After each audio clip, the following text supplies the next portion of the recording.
step into the ring.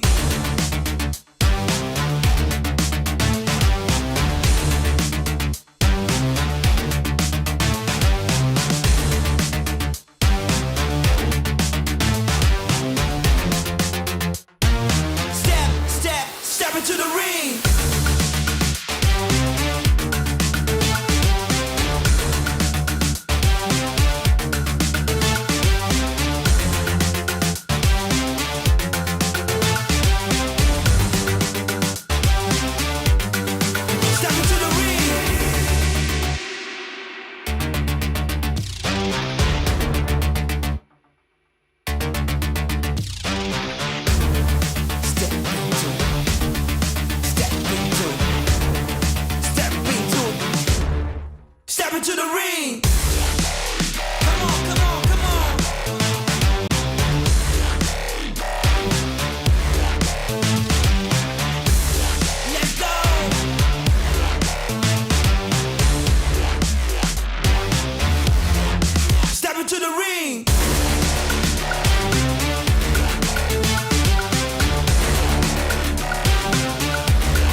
stars are meant to rise and shine again. You're stepping down, I'm moving up, put on a show. Clackety-click, last minute countdown. You wanna survive, just stay alive. Rising up in the zone, champion is for the top. With my crew strong, facing the storm, standing as one, we carry on. Flare up, even at the lowest depth, nothing's bending us down. Stand up, blaze brighter with every challenge we face. Ignite, let the glow of my fire overshadow the darkness of all glory. Never thought of giving up, it's never ending.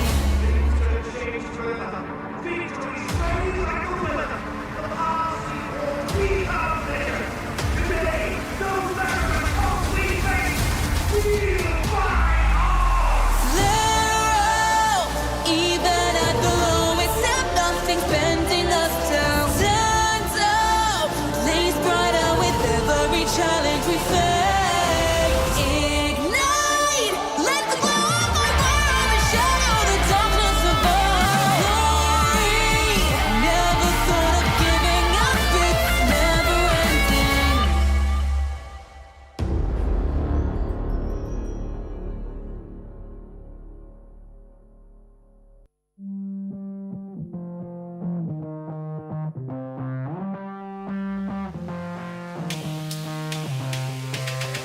Lights out, I got feeling but I can't shout. I got reasons but I'm all out. No rest for the wicked.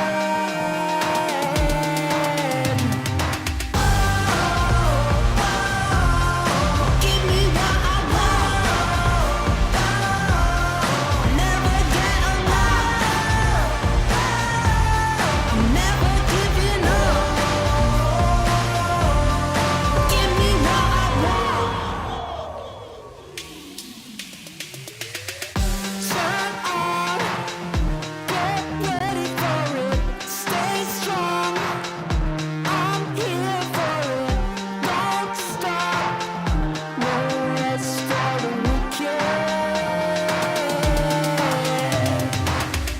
Turn it up again. I lose control. Give me everything.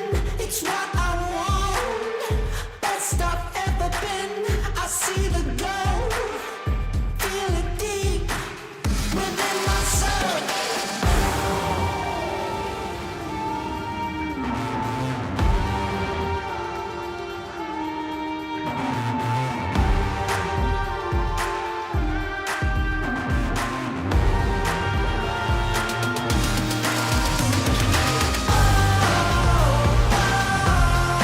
Give me what I want.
Step into the ring.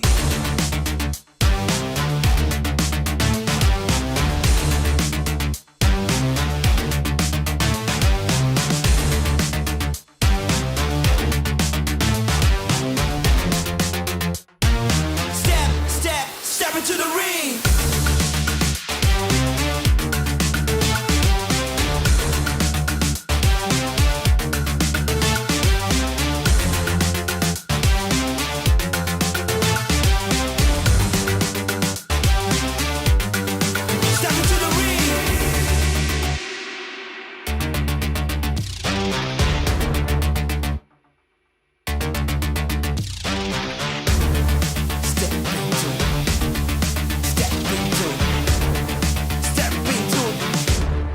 Step into the ring. Come on, come on, come on.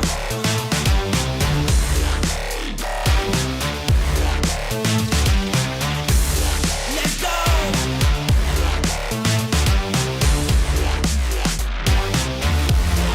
Step into the ring.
Metro Royale Chapter 23 coming soon. We've added new content in this update, as well as improved the controls. Let's check them out.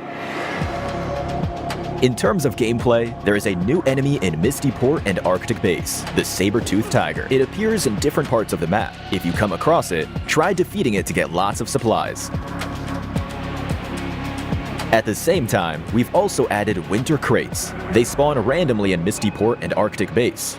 Open them to get lots of supplies. Remember, keep an eye out for them. Help! As for game experience improvements, we've added a teammate equipment return feature. In the unfortunate event that your teammate doesn't make it back with you, they will leave their equipment behind. But not to worry, for you are around. Pick up their equipment, which is marked by the teammate icon, and evacuate successfully with it to automatically return it to your teammate, reducing their losses. In this update, we have also made improvements to the lockbox. When you place items into the lockbox, you can decide on how many items to store. This should help you manage high-value items in your backpack.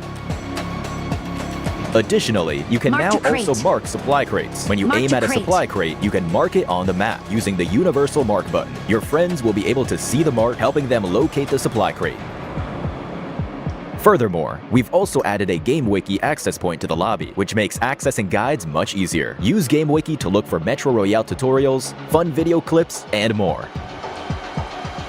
Oh, and Metro Royale Chapter 23 collectibles and honor rewards have been updated. Don't forget to get your collectibles and increase your honor level to collect great rewards. That's all for the Metro Royale Chapter 23 updates. The season will begin on November 13th. Survivors, get ready for combat. May you evacuate safely with bountiful loot. Fortune favors the brave.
It's all come down to this. Last chance. Welcome back to the 2024 PUBG Mobile Global Championship League stage, live from Kuala Lumpur, Malaysia. Group Green dominated survival stage with all their teams qualifying to last chance. However, DX's convincing performance put them at the top of the leaderboard. Meanwhile, teams like Loops Esports, MSJ, and Bigatron, it came down to the last match. With Loops Esports being able to qualify in dramatic fashion, they were tied in with 17th place at 55 points, but they were able to win the tiebreaker. 16 teams, 12 matches, and only 6 spots available to the Grand Finals in London. This is last chance.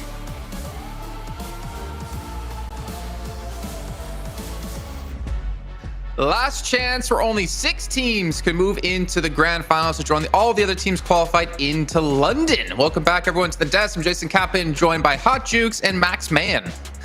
I wish my name was a little bit better because I could actually fit into that. Hot Jukes and Max Man. I'm Jason Kaplan.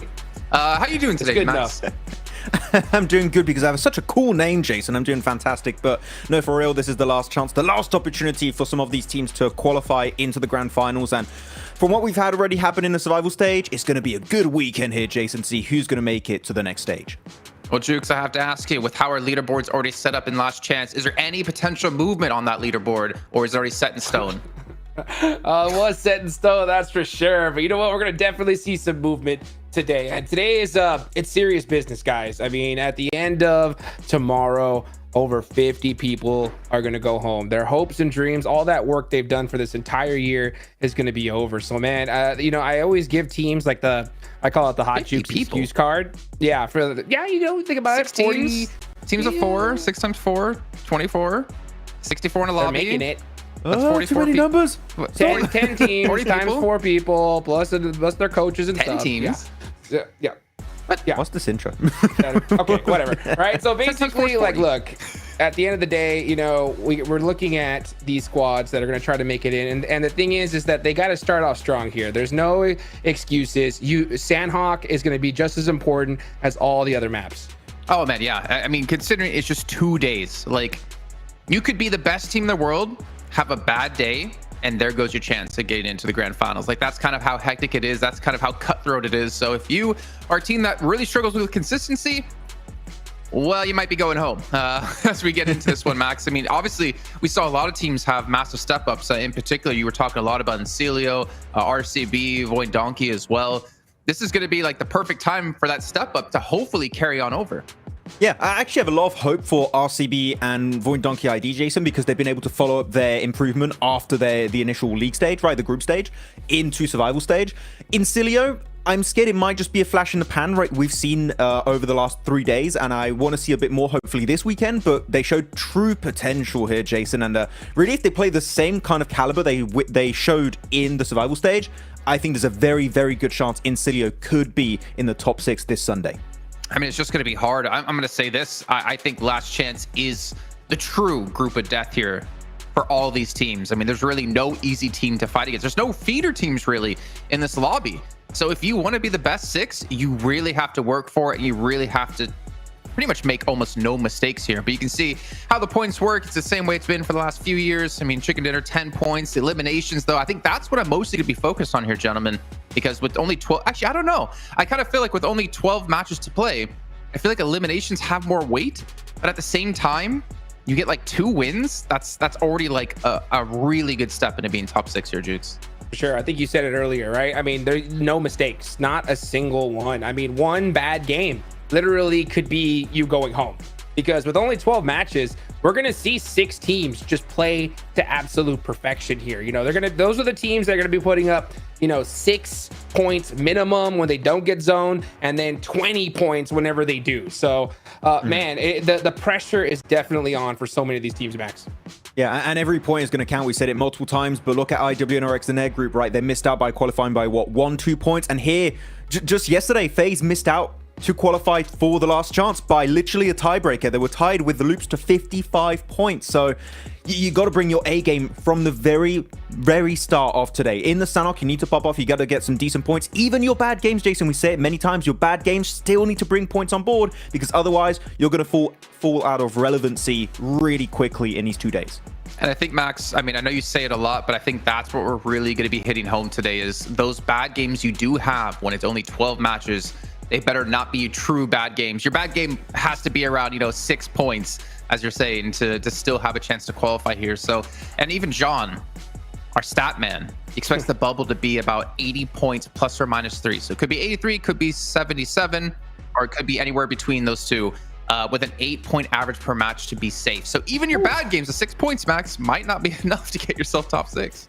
Yeah, I mean, that's just like, we want to try and get 4, 5, 6 eliminations if you can, even in your bad games. And after this, of course, you want to still bring placement points on board. But it's going to be a wild ride, man. I cannot wait to get into the games and dissect what these teams are doing, because some need to bring changes to the table. Some teams, with what they've showed Hot Jukes in the last 3 days, guess what? If they play the same way, it is not going to cut it. It is not good enough for top 6. It is not good enough for London. So maybe some teams are going to have to start to be way more aggressive, because passiveness is not going to be good enough. Big changes, baby. Let's see it. Well, one way these teams can do so is by maximizing the use of their Infinix GT20 Pro by putting a sick wallpaper on it. Maybe my face, maybe Jukes' face, maybe, well, no, not Max's face. We don't want to see that on a wallpaper. Good old blank. We'll take blank, though, with this 120 FPS and 144 Hertz AMOLED screen. Make sure you guys pick one up to play like the pros, because they've been using this pretty much all year long in specific regions. We've had at PMWC, now at PMGC. So I'm excited to see what the teams can really do with it. On top of that, make sure you guys are following at PUBG Mobile Esports over on YouTube, your Instagram, your Facebook, your TikTok. I had to look for reactions there, because I know you guys don't like Chicken Diddy, you don't like Pachonkers. I guess you don't like Tiki Talkie either. But also, we still have tickets available for the Grand Finals over in the UK in London between the 6th and 8th of December. Go experience the culture of London, not to mention getting to see your favorite teams go head-to-head, so you can call themselves the best team in the world. There's going to be activities, there's going to be free giveaways, and a chance even to meet some of your favorite talent. Who's your favorite talent, Max? Am I in trouble if I don't? It's Jason Kaplan. It's Jason Kaplan. Good answer. And also a good thing is that we currently have the update 3.5 available with the Icemire Frontier. You guys can go in, command the frozen battlegrounds with its ancient creatures like the mammoth and saber-tooth tiger. You can watch Noctura get eliminated here by the dragon, and the flames of Icefield rekindle right now. And you can maybe get yourself a cheeky MG3, right, Max? I got 2 yesterday. You got 2 Are we going to Kimbo MG3? I know, I could only use 1 because it takes up too much ammo, but I did have 1 and I was having a good time. And yeah, defeat it, it's hard, man. There's too many players trying to beat it at the same time. It's hard. All right, let's take a look here at teams to focus. Jukes, we'll start with you. You've got Team Liquid, Voin Donkey, and D+. That's right. I am focusing on Sanhok this time, right? Because this is serious business here. Okay. D+, we know they like to go drop in docks, and they've performed so well, so I'm expecting them to come out the gate strong. Now, as far as big drop spot locations, changes, Voin Donkey are actually going to have Hot 10 all to themselves. So that's going to be really good. The fact that I8 is not here is going to help them out big time. Another couple, a place I got an eye on, though, is going to be in boot camp, because we could definitely see that Stalwart. Actually, no, I'm sorry. In Paradise. Yeah, Stalwart and D Xavier might be going at it as well. So that'll be fun to watch. There's no way they commit to it, right? I think so. I mean, I can't zoom my camera in for the second right there. I hope Max, they share. Yeah, if you're talking about Stalwart, talking about D Xavier is the team you had chosen with Regnum Karyabrun IWNRX. Yeah, I mean, D Xavier, we saw what they could truly bring to the table, Jason, when they had no pressure on their shoulders. They were like, at the start of the day, we know we're qualified alongside Major Pride. All we have to do is just try and flex on people and try and get first place. That would be a great achievement, which they were able to do successfully in survival stage, overtaking D plus Kia by, what was it, 12 points? Like, that's a significant gap for 2 days of play per team, technically. So D Xavier, if they're going with the same kind of mindset, hopefully Hot Jukes, no hot drop against Stalwart. I would hate it. It's horrible. But outside of that, this team has showed like true insane fragging potential that can just rival the best teams in the world. And for that alone, I think that D Xavier can very easily be top 6. And I feel like a Grand Finals, Jason, without D Xavier would feel weird, because it feels like they always make it in some way, shape, or form. So they need to make it again. It's tradition by now. You know what, Max? On the note of the hot drop, when have we seen Stalwart ever not go for the hot drop back in right? CSA? That's what I'm I saying. hope Xavier look They back and like, oh never wait, change. Stalwart. We should maybe skip. It is Stalwart. Sure, we might beat them, but They're so stubborn, man. Let's just give it up. I would give it up personally. Dude, with No, 12 matches, I can't. But I wouldn't. I will be so shocked. Exactly. If that happens. 1000% agree. You cannot afford to have a hot drop here, lose your hot drop. Even if you win the hot drop, great, you got 4 eliminations, but how many players survive the hot drop? And are you going to be able to do much more after that? So completely agree with you. I went with Incilio. I went with 77, and I went with Regnum Karya, bro. I think that's like 3 teams who, you know, had a really good performance, really good rise throughout the course of PMGC, thinking back to the group stages as well. In my head, it's like, can they maintain what they were just doing the last couple days? And I know we talked about, you know, when it came to survival stage, you know, Group Green, we were wondering, is it an advantage or disadvantage to go straight into survival after 2 days? Like, you had a 2-day break and you're back in. But the upside is you were warm. You've already, like, you know, had 4 days of play, and, you know, you're already like into the mix. Whereas, you know, Group Yellow, you had a couple weeks off. Is there ever going to hit a point now that we're in last chance that you're going to start to really lose your endurance here from any teams from these Group Green, that you're going to start to struggle and those mistakes will come through? I don't know. I feel like some teams are just going to be a bit tired here, but you got so much on the line. I think you just forget about the fatigue, right? Hotchkiss, just like put it aside. We'll be tired on Monday. Yeah, the only tiredness these guys have is from staying up all night because of how nervous they are. You know, other than that, these guys are going to bring the heat today. They have to. You know, and speaking of Group Green, there's one team in particular I was really kind of looking at, and I was looking at every single stage when I was eyeing Team Liquid. Okay, and when it came to their Sandhawk drops, every single group that they've been in, they have had to change their drop, and that's the same here. They're actually going to be dropping, for at least for what I know, is going to be just a little bit north of D plus Kia here. So the fact that they're having to constantly change that Sandhawk drop isn't going to do them any favors. But, you know, like we talked about earlier,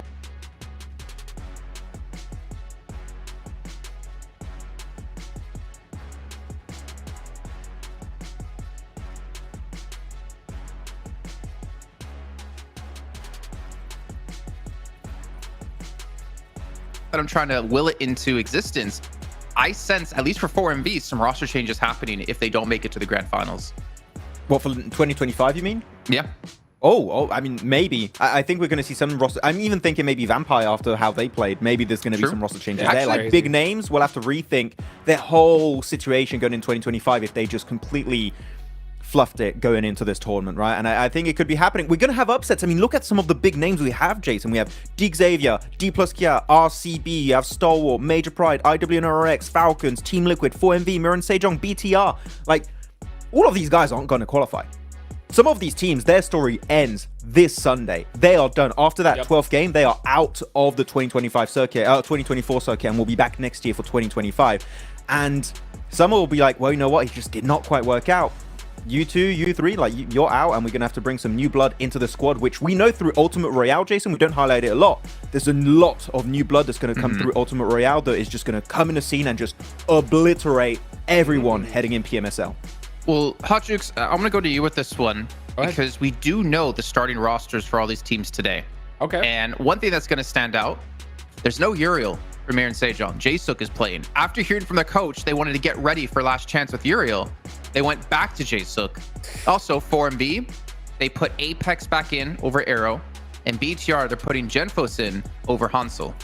oh my gosh, I can't believe we saw that roster swap happen like in the last final games yesterday when their tournament life was on the line. It happened to work out for them, which is great. But after hearing the coach's interview, I didn't have a lot of confidence because that guy was not giving up too much information. Bigatron, I'll be honest, I'm very worried for, because when it comes to Erangel, I heard that they're giving up Milta to Incilio, and that is a huge change for them. So I think they're really hoping for that Northwestern Circle here in Sandhawk. Okay, well, we are just a few seconds out before we get into our first match of Last Chance. I cannot believe we finally made it here. It's taken, what, 3-4 weeks to get to this point? And all the teams playing this entire year, it comes down to this. These next 2 days to play, these next 12 matches, and of course, it all starts off here on Sandhawk with, once again, John Allen and Bling. The month-long march continues for these teams to make their way to the global finals in London later on in December. Make sure you grab your tickets because it is going to be a hot one. Let's get into Sandhawk to kick things off. It has been a long time coming over to Last Chance. It's the last 2 days of the PMGC group stage before we head to those grand finals, which are right around the corner, just about a fortnight away. Before we kick off with that, but first we have to get 6 teams through this grueling slog to the end, and then tomorrow we can take those 6 teams with us over towards London, where they will battle off against the rest of a brutal lobby.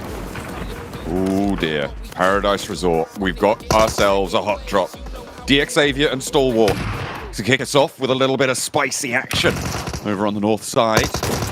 Anything but paradise here for Lamborghini, turning the corner, Fearless with the Tommy gun, but he's got teammates at his back. Fearless, though, swings the corner. A nade goes down. Critter traded off, though, and Levi's finds that opening, trying to keep his teammate alive. Ogdaguri, he's been fearsome so far in these last chance stages, and he's going to continue to rain down hell on DXavier to kick it off over in Paradise Resort. Going both ways. Sanchez stands up, looks for the flush and gets it. Levi is caught with a long-range shot on the DPS, and it's Stalwart to win the fight. DXavier down first.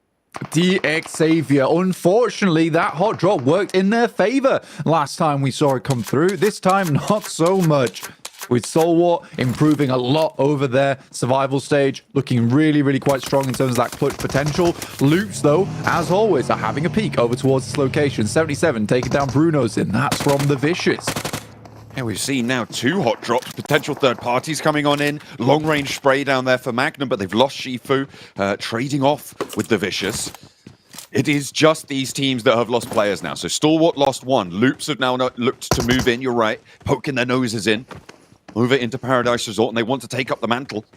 Move in for the fight. See if they can take on Stalwart. With 3 players, a little bit slow on the loot as well, given that they had that early fight. Stalwart a little bit lackluster and very split. Luckily, Octagui's got some kind of high ground to play around with. Sanchir priming a nade in his hands. Wants to look for additional pickoff, set this into a 3 versus 3, but that first one's not so great. Neil taking some good shots around the corner. Sanchir is down. Not really too much rebuttal over towards Loops here as Stalwart goes down to 2 players. We've had a real fast start to the last chance stage, and I'm loving it, Blank. Northside circle shift as well means that these teams in Paradise Resort are going to have to figure out how to get towards that bridge. That bridge crossing on the north side is the most important part of this map right now. Voin Donkey ID control Hut In. They control the compound to the south of it as well. Mir and Sejong will line that northern side as well, which makes it a 2-point hold against the rest of the lobby. Everybody who's a little bit slow off the mark going to have to settle for less. Loop's just going to continue to loot here. No reason not to. Yeah, a fair few of our teams do need to move over towards that northern side. We have a couple of color changes going to this one, so don't be too alarmed. D plus now a nice lime green. Green for good. Green for qualify, potentially. For D plus after they hit a very nice stride over in their survival stage. But they'll be heading in from Cave and Docks. A little bit of a wide swing for them. They'll go past Team Liquid. I don't think they'll have too much trouble doing that. All right, say less. RCB going to try and careen past Loops. And we'll be able to do so safely. Loops not breaking out fast enough to catch them. Not really reading that that rotation was coming at that point, but actually Falcons might be able to catch it. Seems like RCB, did they have someone fall out of vehicle there? Taking a lot of damage. Nicely, nearly getting that spray down. RCB happy to get over the ridge. RCB, another one of our teams that we'll be looking at here as a strong contender. They do take a nasty couple of hits on side. All 3 of their players, other than 1, are down to half HP, but they're in a compound. They should be able to get themselves nice and bandied up. Obviously not really wanting to invest these first aid kits, though, as they only have a few amongst them. Is over towards that north side of the circle, just the self-attack mock right now. Major Pride, another very good team who actually went versus DXavier and lost the fight, so somewhat less strong, we could say, just by previous matches than DXavier, though DXavier losing all 4 players on the drop there does not bode well for them. No, I think that their point scoring capability in this game is going to be severely diminished by that fact that they are not in it anymore. In general, I don't think they're going to get much past 1 on this game, Blank, all things said and done. And it's definitely much more hopeful for Major Pride. A bold statement, John. Ooh, wait a minute. Good shots over towards Major Pride, though. Goodness me, is this all our strong team just going down early? Could be. Anything can happen in the last chance stage. Major Pride try and go across the river. Haven't got a point yet, so maybe they won't exceed the points tally for DXavier. We'll have to wait and see. Elementrix, tree to rock, crossing in the undergrowth. Got his gardening gloves out, hoping to prune a couple of the BTR players from up on high, allow the rest of his team to move on through that bridge, or potentially go a little bit further out to the east side. Yeah, I mean, for BTR, very good result from them over in their stage. Genuinely quite impressed with them. They do pick up one elim over towards Major Pride. Now down to just 2 players on site, with BTR picking up 2 there. Very good stuff. Well held. And with Elementrix going down, it may be the Major Pride. Yeah, they're just going to hide it out. I mean, Becker's in the circle here. He can chill for just a little bit. And BTR, I question how long they're going to want to stay here, right? Because sure, you could extract 2 more points from this match if you're able to find these pickoffs, but you're going to lose a lot of time getting close to that bridge on the north side. I think BTR is not a big issue. Jesus Christ, You okay? I'm dying over here, yeah. I don't think it's a huge issue for BTR because moving over towards that north side, there's not really much for them to do anyway. Like, they head up towards Voin Donkey, Incilio, Marin Sejong. They all have a chokehold over towards that bridge crossing. So no matter what happens, BTR is going to be the back of that queue. So they can wait out teams that want to cross over Ruins and Tambang. Seems like we got a couple of teams hot dropping Plank's vocal cords as well to kick off this game. It is getting messy early on. A cough, a splutter from DXavier, and they will bite the dust early. Plenty more games for them to go, but not as many as maybe they'd like. The Vicious, the remnants of them, moving on up from that south side. BTR take that mountaintop. The circle shift goes out west. Voin Donkey ID have a good chance here to hold out a lot of teams with Incilio on their south flank as well. Yeah, now BTR can kind of play Camp Alpha. They can play the Northwest Mountain. Both are reasonable picks for them. Looks like that's roughly what they're going to go for here. Up towards the top side of things. And a lot of good scouting done off the back of that. 77, though, on our screens. And a tough time for them down towards Sami. Taking up some of the legacy plays from Nigma Galaxy here.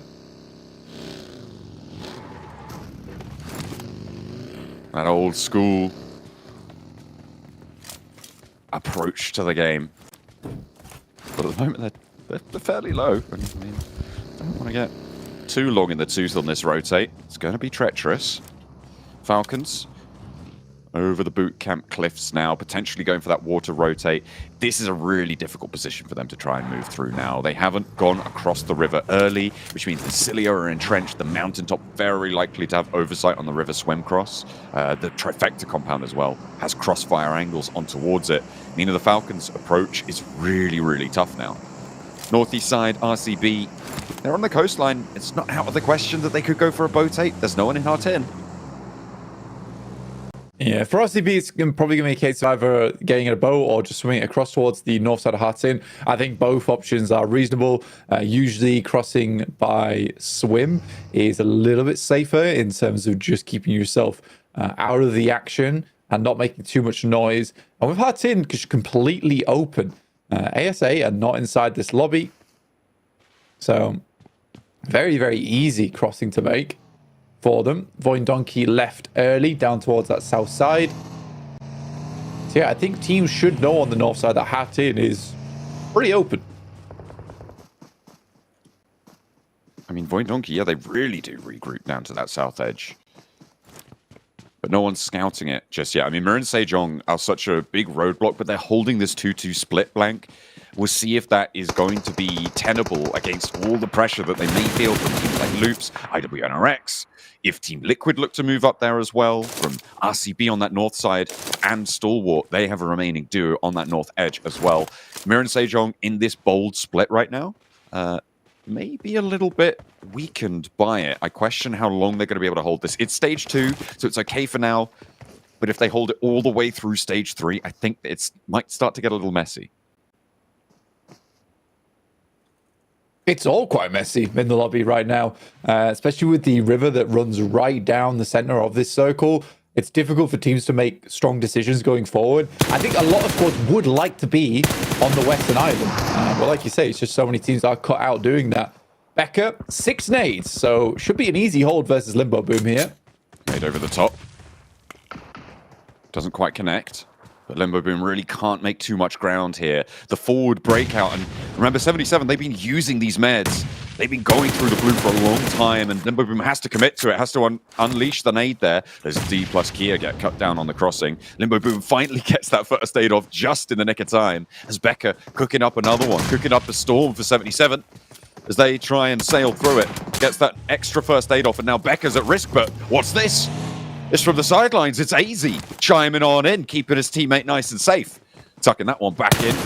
Up on the stanchions of the bridge, running down the iron girders. And they're going to want to move back up north. The point earned for Major Pride is one step towards that bubble position in 6th.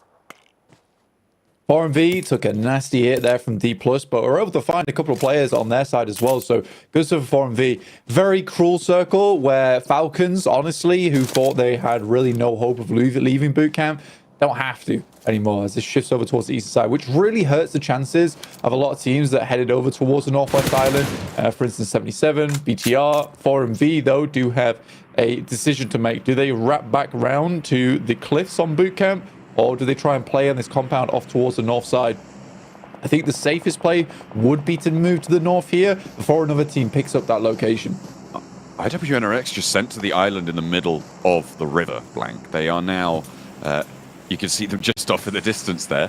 They've taken up residency. They have lost a player on their crossing, but they have made it. Teams are aware of this position. Miran Sejong regrouped down to the south, so I'm happy about that. On the north side, RCB have Stalwart to worry about. And Critter makes their presence known. RCB, the inside track is theirs towards the circle. And the stage 3 ends in about a minute. These reses won't be possible. If Stalwart can clip one of them away, they will be able to add it to their tally. They've got 4 elims already, and as the desk talked about, as I've talked about repeatedly as well, it's not always about having these big standout games. It's about raising your floor, raising the low end of your game scoring, which has so much value. If Stalwart can get away from this game with 6 elims, that is a massive result for them on such a brutal hot drop. Yeah, I think that in the past, getting 4 to 5 eliminations is very, very good. And there is the 5th for Stalwart as Kimmins goes down for RCB. I think there's been a consistent factor that we've all kept reminding the viewers at home. Just getting consistent points is what's going to send you towards the top side of the lobby. Big games are great, and they will save your chances and give you hope, as we saw yesterday. Miran Sejong got that big game to keep themselves in. Team Liquid over towards Falcons, though. This is a very good assault from Team Liquid's side of things. But it has been enabled by the fact that Loops is also harassing Falcons' position. Loops in the trenches now of boot camp. Nades raining down upon them. Finally, we do go for that hard northwest shift. And Encilio, Voidonki ID, very happy about this one. RCB probably going to have a decent opportunity to move to at least the buildings around it.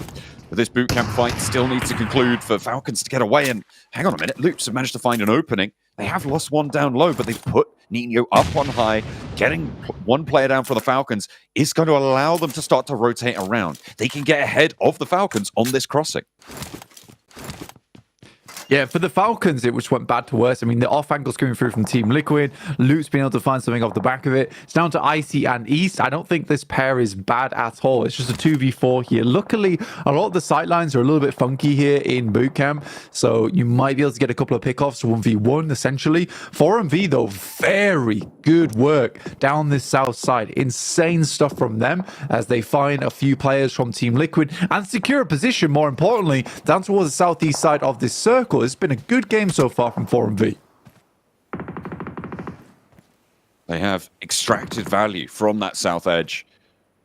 And it's that same story. Getting those eliminations, sure, not great in terms of position to win, but in terms of grinding out the points, squeezing the juice from the lobby. That's exactly what you need to be doing here. Mir and Sejong find the spray down, and Hoxie gets both of them. Very nice pickup there for South Korea. Yeah, for Mir and Sejong up to 3 elims. On the northeast side, it's a little bit more difficult for them to make it in, though. So realistically, for them, it's going to be more about eliminations and that heavy in there. Loops finding one, but Apex with a great off angle will pick up one of the players from Loops.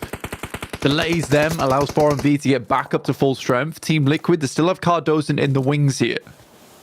Doc with the oversight. Move towards the crossing. Loops.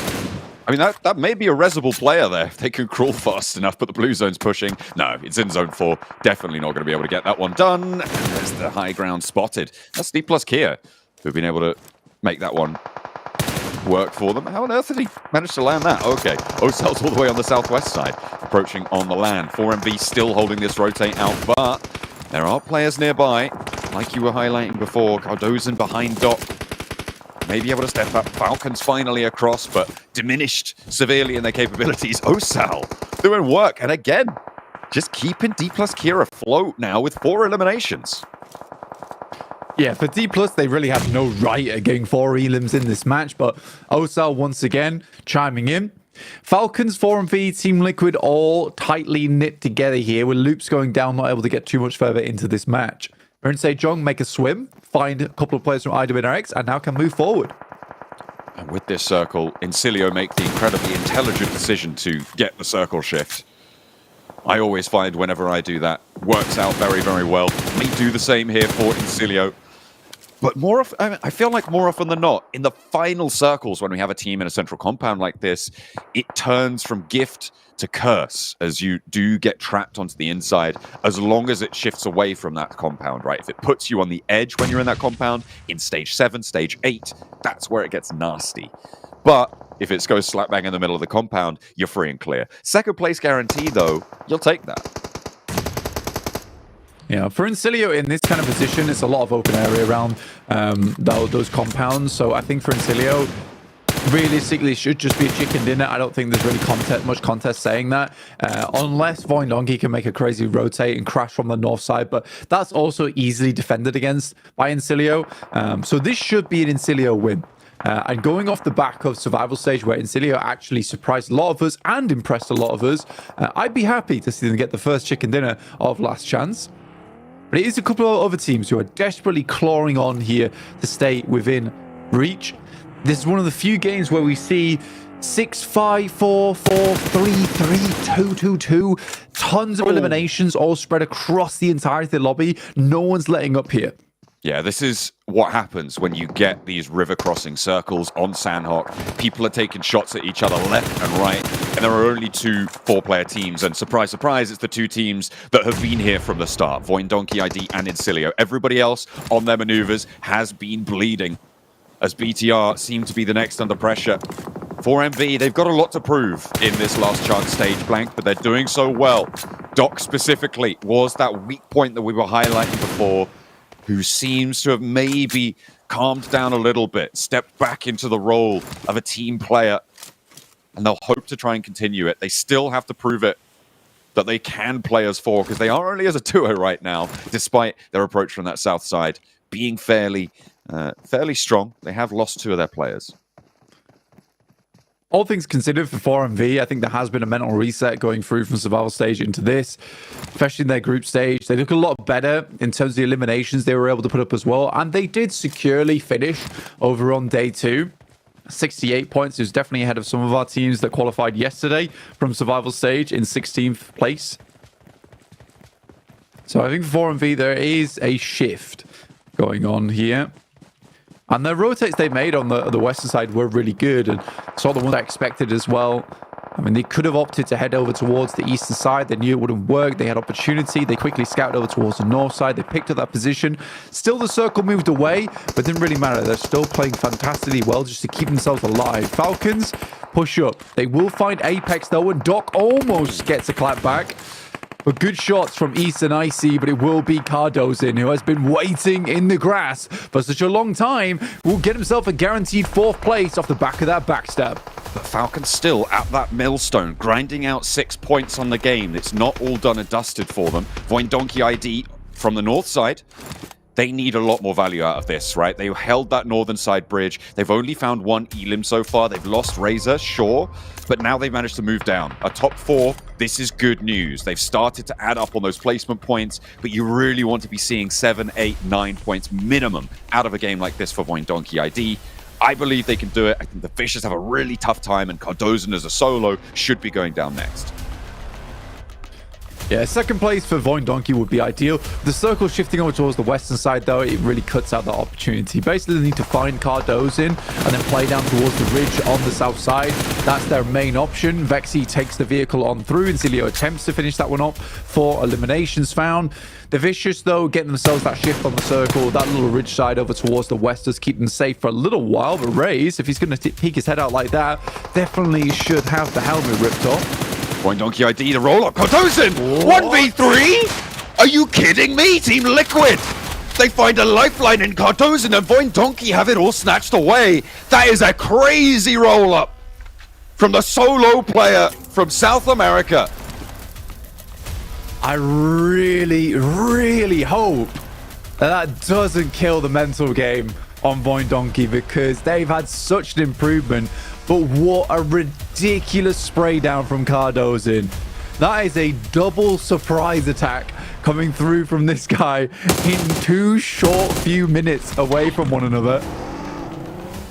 Damn, that's crazy stuff. Vicious now with Diminor as well as Raze, likely to go down as they try and wrap around. Will Cardozen find even more off the back of this game? Gets one, now looks for Diminor as well, but there is shots coming through, and Cardozen has to back down. Team Liquid have a lifeline in Cardozen, and Cilio should be able to close this down. All rights to them on that northern side. As finally the Vicious are out, and Team Liquid have a second place on this game. That is nuts. What a play from Cardozen. Incilio do close it down. They have that central compound, and it is a great start for them. But my God, what happened to Voindonkey there? It truly is unacceptable, honestly. That's why I really hope that doesn't hurt Voindonkey's chances, because that sort of play is one where you look back and they're like, we really messed up. And you never want to mess up on map 1. One man who did mess up, Cardozen. My lord, if we're talking about salvaging a day, he just salvaged last chance for them here, getting way more points than any solo player ever should have here, gentlemen. Hot Jukes and Max join me once again on the desk here. I'm Jason Kaplan. But damn, I mean, we're obviously in CeeLo getting the win here, but my eyes and my heart is all about Cardozen here, Hot Jukes. Dude, it's not just damn, it's hot damn, dude. Let's go, baby. 1v3 action. This is the last chance start I wanted to see, man. You can tell everybody is not messing around right here. I mean, if you just don't check that one bush, if you ain't careful, your whole squad's getting wiped, and Voindonkey learned it the hard way. It's Sanok. It's Sanok, Hot Jukes. Every bush could be an enemy, okay? Right. Every little bit of grass could be trying to take shots at you with a bloody M4. And in this case, it was an M4 and a DBS, which is not quite great to get into. But here we go. We had that question at the start of the day, Jason, on the desk asking, are we going to see a continuation of the performance of Incilio? Of course, they've also given kind of a decent circle here, but they know how the circles tend to move around Sanok pretty well. We're just going to hug the eastern coast of Northwest Island. A lot of circles end up around this area. We're going to send it early and just bunker down and then hope for the best, and it rewards them with a win, which, to be honest, to get a win when you have 12 matches done like this, that could be really impactful later on down the line. And yeah, I mean, obviously in CeeLo, we're there since like zone 2, but a great read on the zone. And I mean, it was very tough as well. We were looking at like, oh man, this kind of like 50-50 stuff is really rough, especially when it comes to our first match here. But one thing we can't forget about, obviously we're very focused on the end of the game, but let's talk about the start of the game. Xavier and Stalwart. Can't believe it, man. I mean, like I saw... I got a good idea that this was gonna happen, and yup, it definitely did. And I'm super shocked because Paradise is so big. You can split loot it without an issue, you know. And with 12 matches, your whole year's worth of work, risking it on just a silly hot drop, it blows my mind, especially from these big names, man. Yeah, I'm shocked, to be honest, that happened. You know what? I think that teams are starting to understand this is a to be completely brutally honest, a stupid hot drop that's happening. Yeah. Loops are like, well, you know what? We're just gonna third party the fight. Literally, as phase 1 starts to close, we're just gonna wrap around the eastern side. We're gonna wait for the shots to like kind of slow down a little bit and for it to get quiet and see the knocks pop up in the elimination feed, and that's when we strike. And that's what they did. They got 1 elimination or 2, I believe, in that fight, and they have a little bit of an easier transition point because they do clear a large portion of Paradise Resort in the process. So it was a good play. That replay though of Cardozo, I cannot believe it. Obrigado. One magazine. Obrigado. Great transfers on all 3 of them, and he says, "Obrigado. See you back in the lobby. Let's go." Thank yeah. you. That's what I, yeah. That's what I had to say. Dude, unbelievable. I can't believe, I mean, this is ridiculous. I mean, I have Falcons learned it the hard way. I mean, and all of a sudden, Voin Donkey did as well. Look at 11 that. points, bro. Second overall in that match. From basically one player from Cardozo and just staying alive. My lord. I mean, it's such a short, I don't know how many times I'm going to say this. It's such a short format that this one game could be the difference maker, right? That one little play from Cardozo. I'm not going to say it's not a little play, huge play, right? And this is how we're starting off. And I can't wait to see how the rest of these matches are going to go.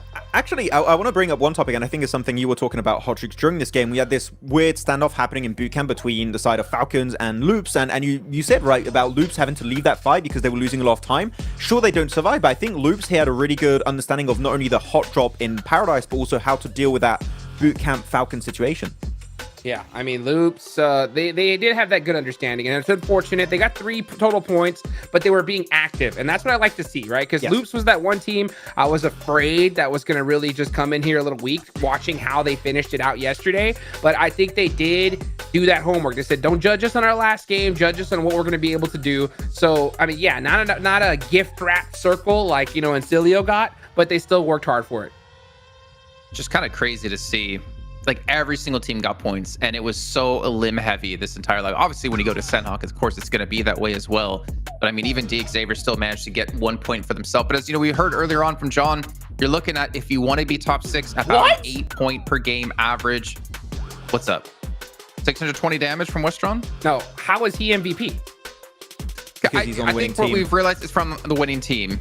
Yeah, I guess so. It's just I feel like at one point it wasn't always the winning team, but I feel like we went back to always the winning team. So he's gonna be the MVP of Ancilio, but our MVP, we know who the true MVP is, gentlemen. Yeah, come on. Well, let's not beat around the bush, okay? It's Cardozo. He is the bush. He became the bush that game. But it was such a good match, yeah. And no, if they do qualify Team Liquid in top 6, they're like, no, I qualified. It was me, Cardozo. Made it through to London. But no, we had a lot of interesting fights this game. I think that, I don't know how you're thinking here of the 4MV split on Trifecta Hodrix. I think it was a way too stretched on that position. I think that 1 player north, 2 players to the east, and 1 player southwest of Trifecta, and D plus Kia comes in, and they lose 1 player off the back of that. It is good to hold off teams in Trifecta. I think they were holding off D plus Kia and maybe 77 at some point. They're just trying to push them away. But it's such a big split that you are at risk of, if a player gets knocked, your chances of getting that res on a 4MV player is extremely low at that point. Yeah, I think anybody who's like watched any of these stages at all understand that D plus Kia love to do the strategy, right? They rotate from docks, they wait for like circle 3 to pop, and they're just waiting on that south side to see where the zone goes, and they rotate on in. So yeah, these teams, they know that's happening. They want to shut them down, so they waited it out and were able to gatekeep them. And speaking of gatekeeping, another one that we saw, Jason, earlier on was BTR, right? BTR with a nice little gatekeep on Major Pride.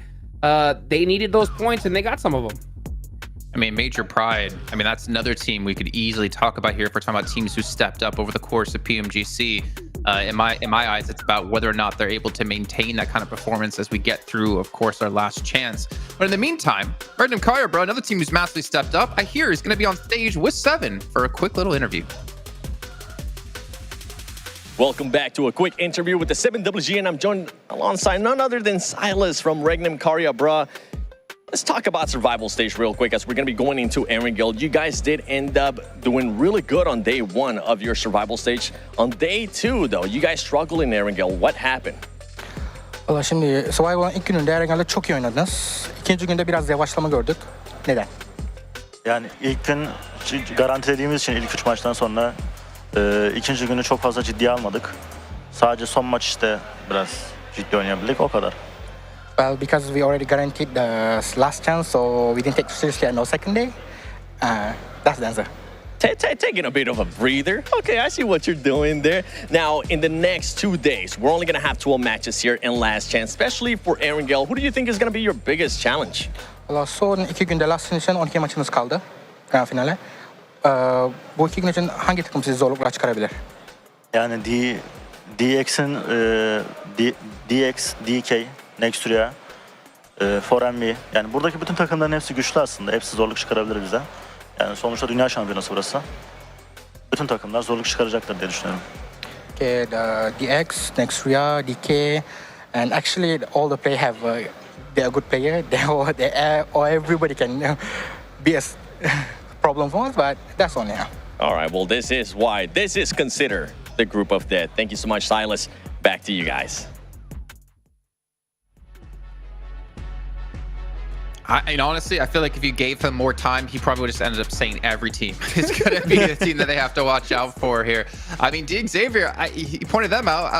I think this was recorded probably before the first match was done, but like after watching that, I don't know if Xavier's ever really going to be a threat if they don't adapt. I mean, honestly, to be fair, we're kind of focused on them because they lost the hot drop. If Stalwart lost the hot drop, we'd probably be, screaming at Stalwart. But to be honest, both those teams shouldn't be hot dropping, period, especially when that's 1 out of your 12 matches now done. Yeah. No, I would be fine with Stalwart because it's Stalwart, Jason. I mean, we've done CSA. Oh my God. Jason, do we expect Brutal Stalwart to leave a hot drop? Man, no. I remember watching IHC drop against 52 on the Northwest Island back in the first season of the year.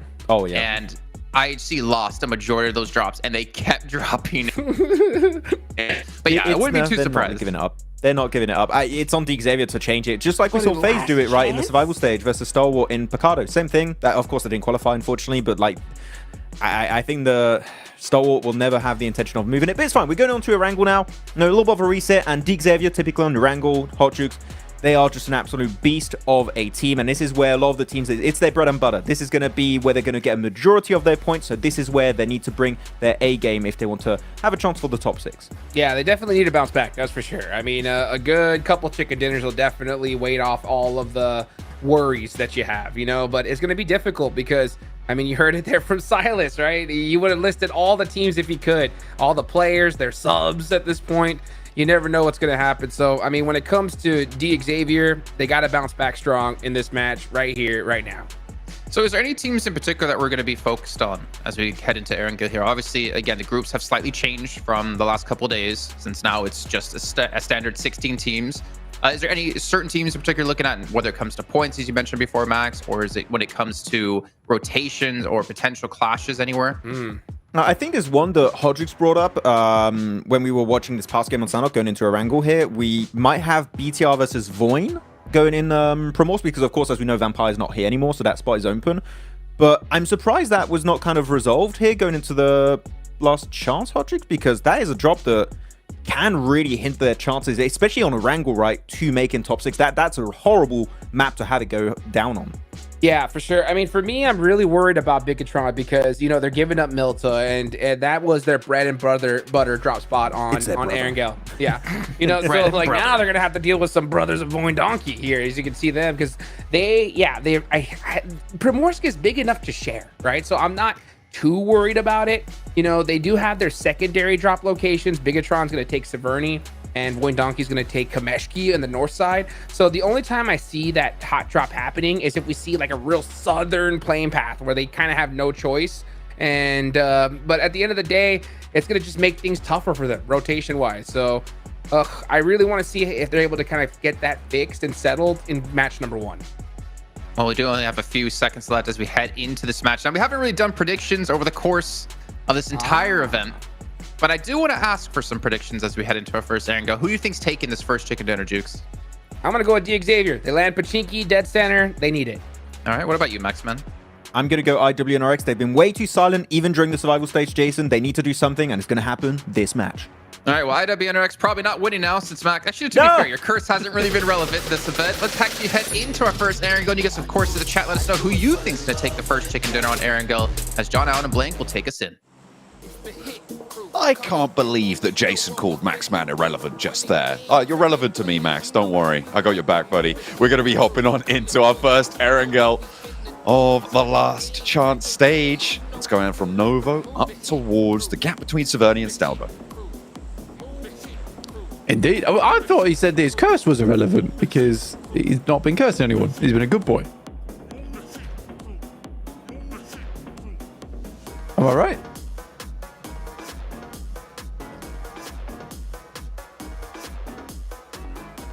Hello. Okay, I can hear you now. All right. Yeah, I was going to say that I thought he said that Max's curse was irrelevant. Not that he was irrelevant. No. He's a For good sure. boy now. No, Jason 100% said Max was irrelevant. And that's very mean of him. You know, very, very mean. That's right. You said that you would drink 4 eggs at PMGC, John. We applaud you for I that. don't think that happened, actually. I think you're making things up. I think you're doing fibs. That's right. I thought we were doing fibs. Oh, okay, fair enough. IWNRX. I thought that was the bit. No, that was the bit, actually. No, you're right. No, I cancelled the bit and then forgot that I cancelled the bit. On the west side, IWNRX may have a little bit of trouble, so has Maxman's curse come back to roost, or is it the Hot Juke's curse? Because DXavier are the team to go with them. DXavier struggling off that last match a little bit versus Stalwart. This time around, they're going to be trying to get some more points on the board because I think they're one of the few teams that really did not get anything done.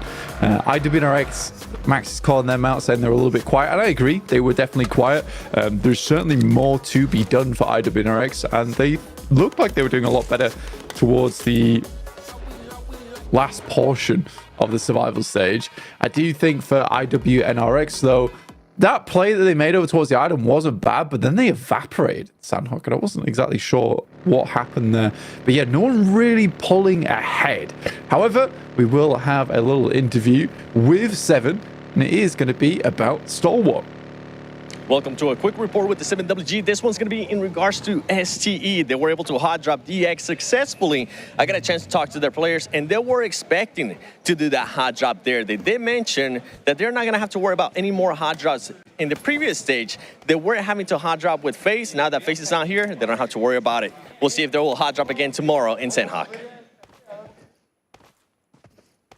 Well, they're only going to have one chance to do it as well, but it's something that we thought maybe we could see, and the fact that we did, a little bit of a treat for us. Ooh, Shifu.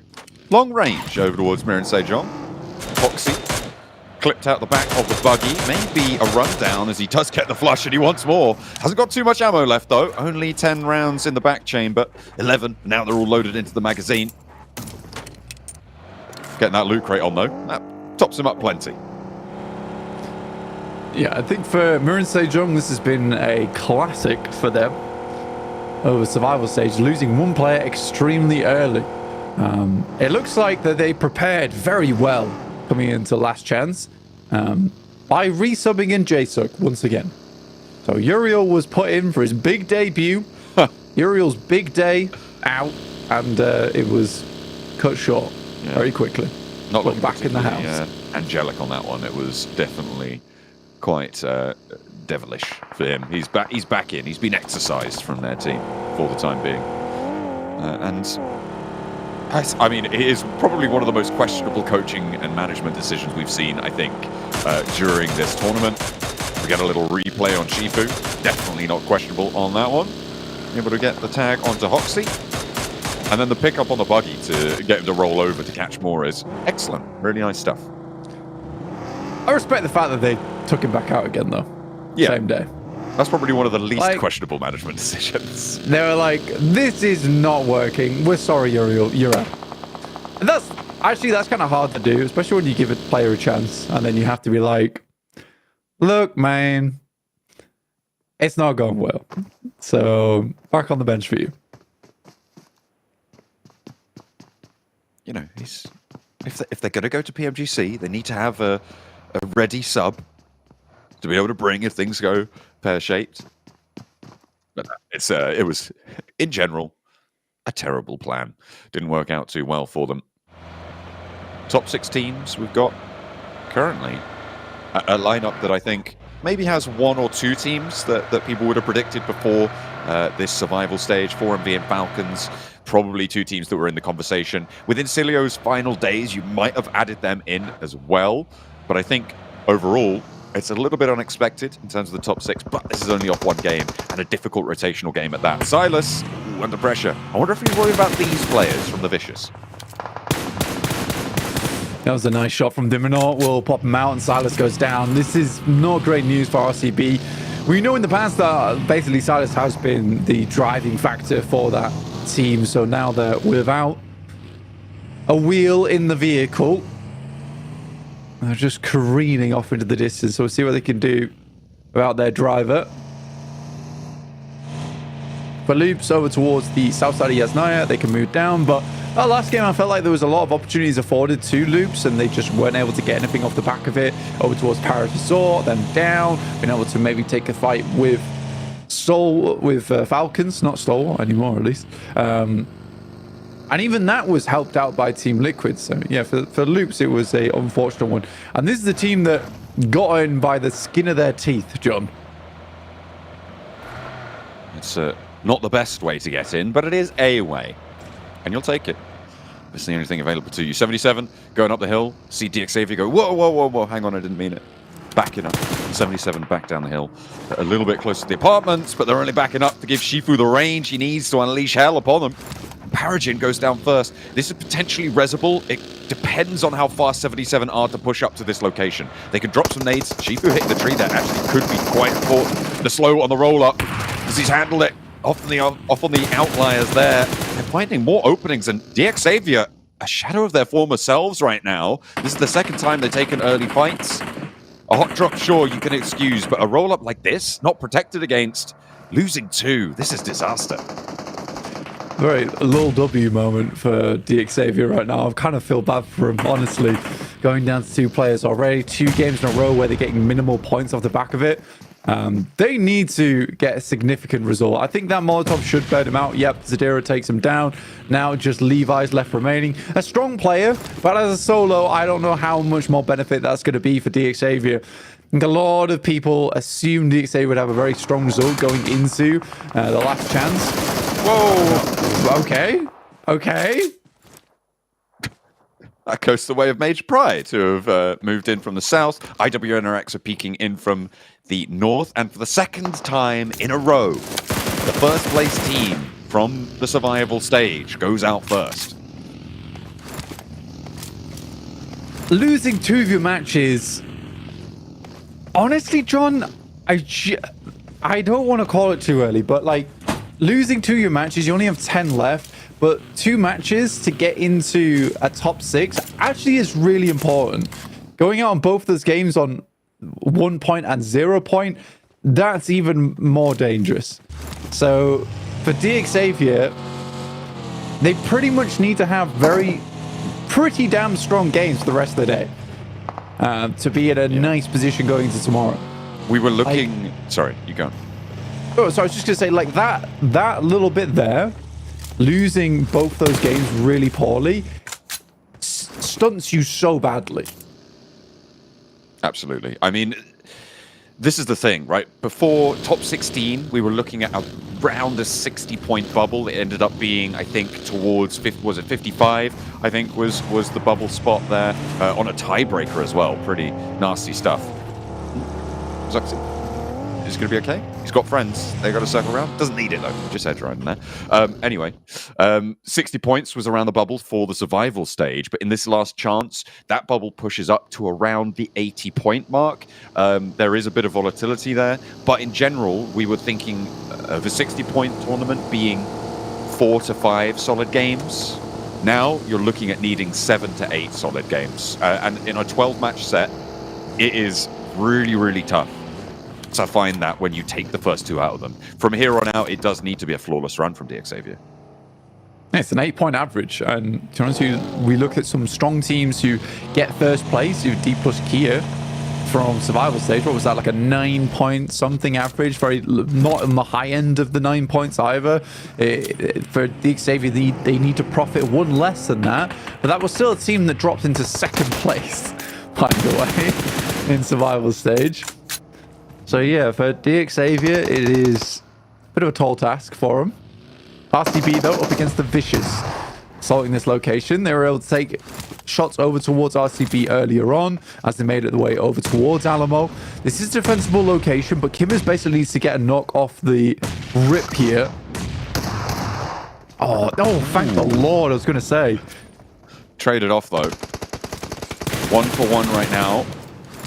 RCB still looking to make this corner work, but the Vicious, they're doing bits for survival. Oh, that's so sad. The first aid went through there. That is really not great, but RCB do still force another heal to come on through. Wild puts another nade in the same corner, but he's out of there fast. RCB have lost one. The Vicious, second place on the tables right now. They got a third place on that last match. They have now got the north side of this compound fully under control. RCB pinned into one of the corner buildings. The nade goes high over the side there. That's not going to catch. Yeah, hella unfortunate for RCB. The first nade taking a fellow down to 10%. They managed to at least get the DBS off from the back of it. That's a nice Molotov. But also, the second nade not quite clipping after the first aid kit. That could have been easy 2 knocks, and then that was very workable for RCB. Super unfortunate how that all breaks down. The spray downs, the overwhelming surround for the Vicious. And RCB, they're out of it. 15th place, no points on the game. One apiece there. Every single play on the Vicious. But yeah, that could have been a very different story. I genuinely think RCB gets very unlucky on those nades. But the Vicious do overwhelm them, and you pretty much have a minute grace period inside of Alamo, especially on the defending team, to get a couple of those initial knocks, and they just were not prepared for the Vicious moving in. So it's a good pickup from the Vicious. Get themselves into position nice and early. That sets them on 14 points alongside with Incilio, who are not the two teams I would expecting to be holding first and second place, but there you go. Mongolia having a good representation so far with the Falcons and 4MV. 4MV's approach to that south side is probably the most impressive part of what I saw on Sandhawk.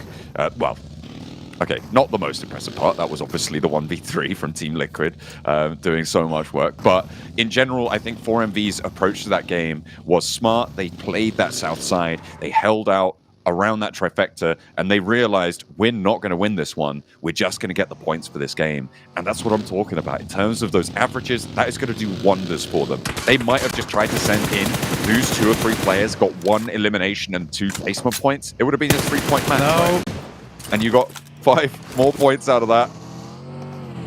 Oh, I don't really want to talk about it, but that was really nasty. Doc looking to repair this. Baron down on the off-flyer. Incilio coming off of a chicken dinner. They got to be feeling themselves a little bit, even if it was helped by the circle. Doc nearly down, and the nade is the one to do it. Westron with a second knock over towards 4MV.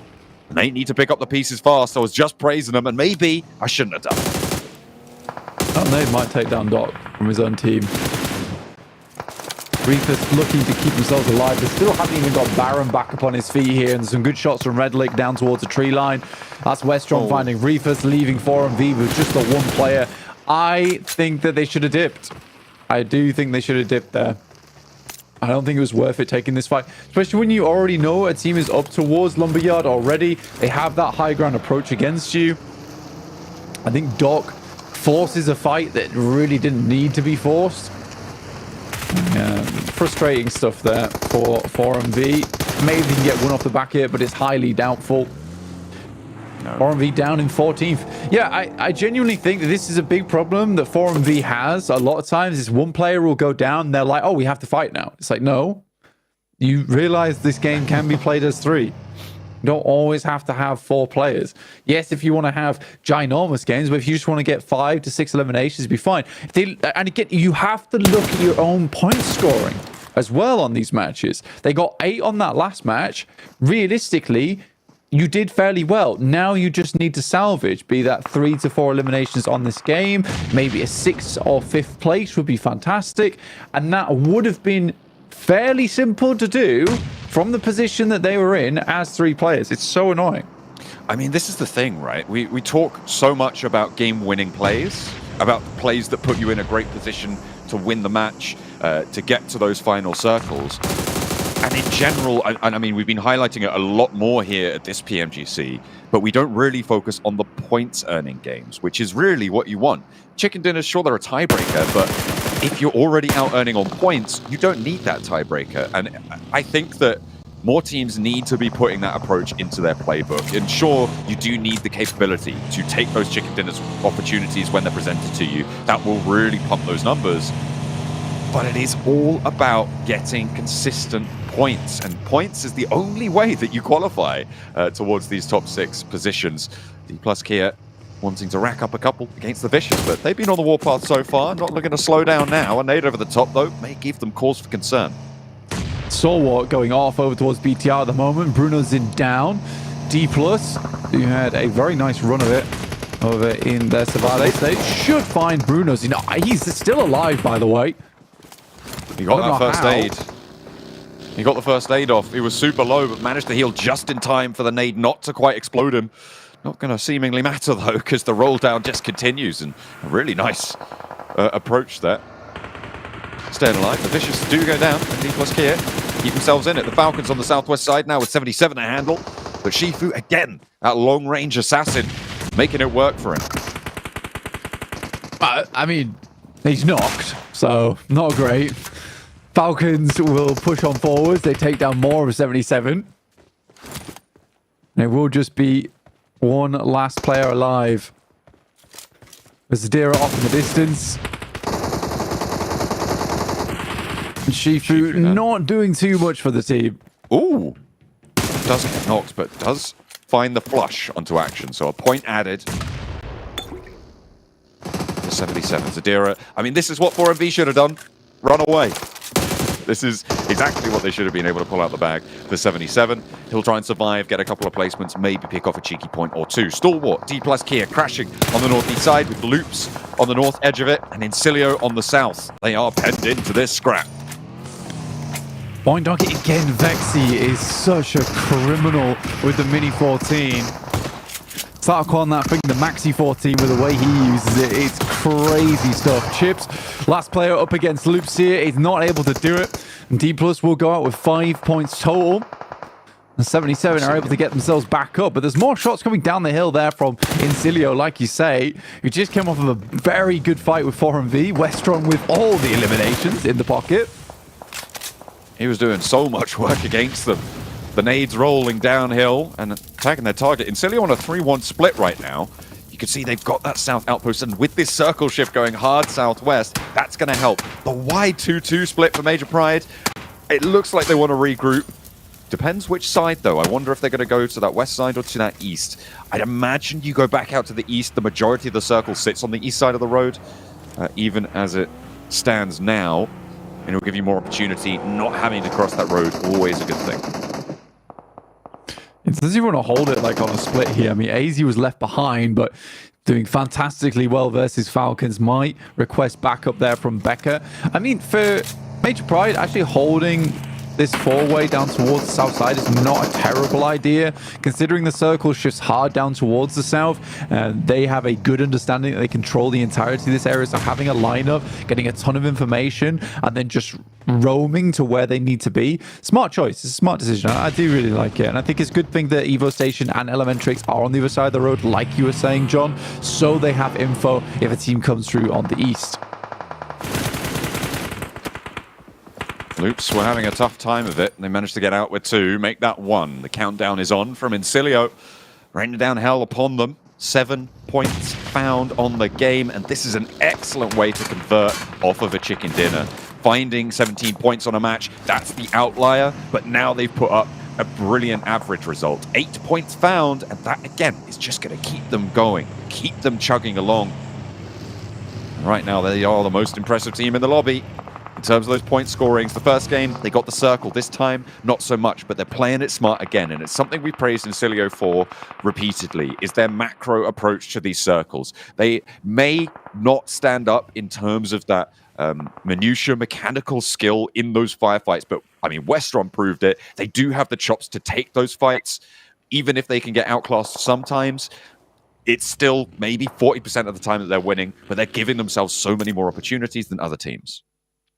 Yeah, I mean, that mechanical skill actually has elevated a lot over the past few days. I was surprised to see it. I think that, it's what I will keep referring to is that it's a team that there's nothing extremely special about them. Like, there's no player that you say, that guy is crazy on that squad, or this specific thing that they do, like Mirror and Sage on with their 2-2 split, is massively fantastic. But it is just good, clean PUBG Mobile gameplay that you like to see. And I think that in terms of their mechanical skill, I would be happy to say that, they are now on par with a lot of other squads. I don't know. This just happened a lot during PMGC groups. Is a team that was a relative unknown or a little bit less of a strong factor coming into it will suddenly have a huge step up because they'll have had so much good experience against these squads. And for a team that's getting deep into every single lobby, they have now hours of practice against the best teams in the world, and that can really send a team to the moon. I mean, you're seeing it here. They've managed to keep a hold of that position down to the south. They're aware that the compound beneath them is held and unlikely to be pushed out of, and they still have a lot of control over this eastern hill. Unfortunately, now the circle moves away, and they are going to have to go down into the pit, taking on the fight, but they've already got the value from this game that they need, so they can just take this risk free and clear. A big move from Voindonkey ID. Look at that shift. They were playing all the way out to the east side near IWNRX, and they have just moved up to the roadside. This is dangerous. They might take too much damage for this. Team Liquid on the north, they have to move too, but if they have that side swipe, they'll take the shots. It's good understanding the circle. There is a small divot to play in that spot. You do need a lot of smokes to make it work, but maybe the rotate slightly early. Maybe they thought that this was the only time they could make it happen. But dropping around shelter is always a very curious position to play with all these bunkers that sit around it. But they are cut out, actually. And you can see here, it is really a small divot. But there's Vexy again on the Maxi 14, making it happen. Goodness me. The hills are alive with the sound of 556 right now as Vexy keeps laying down the law and Major Bride can't stand up. You know what we need? Goodness me. What do we need? We need a Vexy Mini 14 skin after this PMGC. Absolutely. This guy has made the weapon his own. So cool. Really big fan so far of Vexy from Voindonkey. Again, it's not easy to do, and with such a shotgun meta in play, the fact there's a player here on a Wrangle, as well as sometimes on Sandhawk, that uses the DMR so frequently, it's really interesting. And so successfully too. I think that's the important point to make. And he goes again over towards Major Pride. The flush goes over towards Zeta, sure, but Vexy just landing these knocks so frequently. It's the smokes either side of him that are allowing him to step up here. They have that little ridge line in front of them, but if they step up, they're exposed to the side flanks. They're keeping those smokes topped up. They are going to burn quite a lot of resources, but they are getting a lot of reward for it. 4 elims found from this roadside position, and we were hoping that that last result against Team Liquid's against the roll-up to Team Liquid, to the solo player, wasn't going to bear too hard on their mental. Maybe they're able to keep that fortitude going.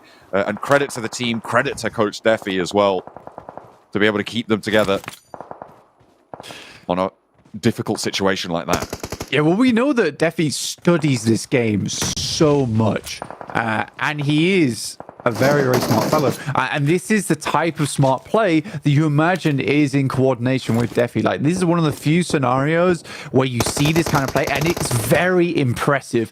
You don't see a lot of PUBG Mobile teams make this kind of call, make this kind of move, because yes, they are burning through resources to do this, but then what are resources for in the first place? This is very cool from Voindonkey. You don't see a lot of plays like this in PUBG Mobile, and they are making it work specifically because they do have players with a lot of long-range potential. You don't just get good on the Mini 14 overnight. This is the player that has been specifically chosen for his long-range prowess. I love Voindonkey ID as a team, and I genuinely think that the counts should be going through to PMGC Grand Finals. There's certainly a possibility. They, by rights, should have had more points from that last match, but that's nasty. To be. That's a nasty, no, but it doesn't find the knock. Instead, it's Zedwolf. Okay, he's got a Mini 14 too. We get it, Zedwolf. Come on. It's not all Vexy. Okay, you're still pretty good as well. The nade over to Redlick, trying to find that opening for IWNRX. But again, this is just an impunity match for Incilio. They've already put up those 8 points that they're going to look for on the game, and it's a great result. So they can go for a little bit wilder of a play because they're safe in the knowledge that they've managed to reach that floor, and now they can only push for the ceiling. Redlick still not going down. The guy's a warrior. That one maybe. Still, the last one, surely. What? I know exactly why this is happening. They think he's behind the rock. The Molotov too. Yeah, they think he's behind the rock, and because they keep getting tags off, they're assuming that the nade is just going a little bit too far. It's a very bold move, sitting up in the front here. He can always move up towards the tree, but, you know, well play from Redlick, just understanding the sightlines that currently IWNRX have. They can't see over this way, so he can comfortably sit in the front line. Now he's moving up towards the tree. If they start nading the backside of the tree, I will laugh so hard. IWNRX, they may have run dry on nades. I know Frozen doesn't have any, but they're mounting up. Redlick, he's still there. Westron is still there, stepping up their sprays from the off angle. Finally, they go across. They say, you know what, nades aren't working. Let's go for the gunpowder, but maybe that's not enough either. Kine is down first, the spray to the backlines, and Incilio do fall, but they've gone the distance already. A 6th place finish for them. They'll get placement points too. IWNRX across the road, and Team Liquid looking to roll down the sidelines. Could they go 2 for 2 to take down Voin Donkey ID? You've got to be kidding, because Vexy is still on the hunt, dishing out the damage. The Maxi 14, raining hell to Team Liquid. They want their revenge. Another nade goes through, should finish off Mythic there. There's been such a fun game from Voin Donkey ID. Like, genuinely one of my favorite games here in the PMGC groups off this rotate from Voin Donkey ID. Team Liquid not doing too badly at all, but it's IWNRX. Like Max said, they were looking a little bit quiet, and it feels like the curse is very irrelevant here. Maxman giving teams a little bit of that extra strength that they might need into these circles. Now, IWNRX, I don't know how far further they go versus Voin Donkey ID, as well as the location that Team Liquid currently hold, but it's at least a top 3 with a fair few eliminations on side. Team Liquid, 3 eliminations and a 3rd place. That will see them up to 8 points on the game and keep them in that top 6 bracket. IWNRX now with a knock. They're slow to leave their position, but Voin Donkey ID, they're right up to the edge of this circle. It closes to the center after this. The breakout wide gets caught. IWNRX looking to make Max's prediction come true here as they find that first opener. Now in a 3v4, they've got the res, they've got the health back. Can they flex their muscles? Tater wanted that rotate off to the sideline so he could provide support to the rest of the team. It's not the end of the world for Voin Donkey ID, though. They just need to be very cautious about these nades coming through. Zeta sidesteps that one. They have to rely on the circle pushing IWNRX in, and these initial nades from IWNRX have to be on target.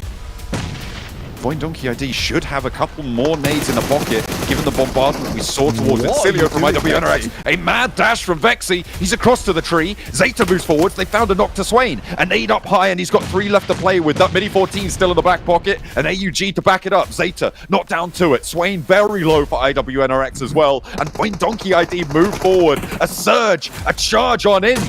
Straight into the firing line, and Zetwolf goes down next. Swain's still low, has to get the healing, will finally go for it. Frozen has to hold his nerve, has to hold the line. Kind crawling for a res, but Zeta's there, and they're putting so much pressure on. IWNRX are crumbling. Frozen here, now still just a bit of HP left to play with around the edge of the vehicle, and raises upon them. Vexy, Zeta from the backline. Swain is the second to fall, and the last is to go. It's Voin Donkey ID with a massive chicken dinner. This is the best game in PMGC groups from any team. I'm calling it right now, and they deserve this kind of celebration. What an incredible match from Voin Donkey ID. What a wild run out from Vexy, getting the nades over the top, and Voin Donkey ID stamp their names here in the last chance. Even after being down a player as well, IWNRX picking off Potato as he tries to rotate with the buggy to provide an off angle. Somehow they close it out, and Voin Donkey get themselves a massive chicken dinner. Not to mention on top of that, that also means now John Allen has to double the amount of eggs he's going to drink at PMGC Grand Finals to 8 from 4. Max Ben, you had IWNRX picks. They did finish off second, but I did not expect your prediction to make it that far. It's like, oh my god, they're in top 3? What's happening? No, for IWNRX, I said it a little bit, they were silent to some extent, and this is definitely a really good showcase for them in the last chance. I think that they've woken up a little bit, said, yeah, what we did in survival stage was not quite enough if we are hoping for top 6 spot.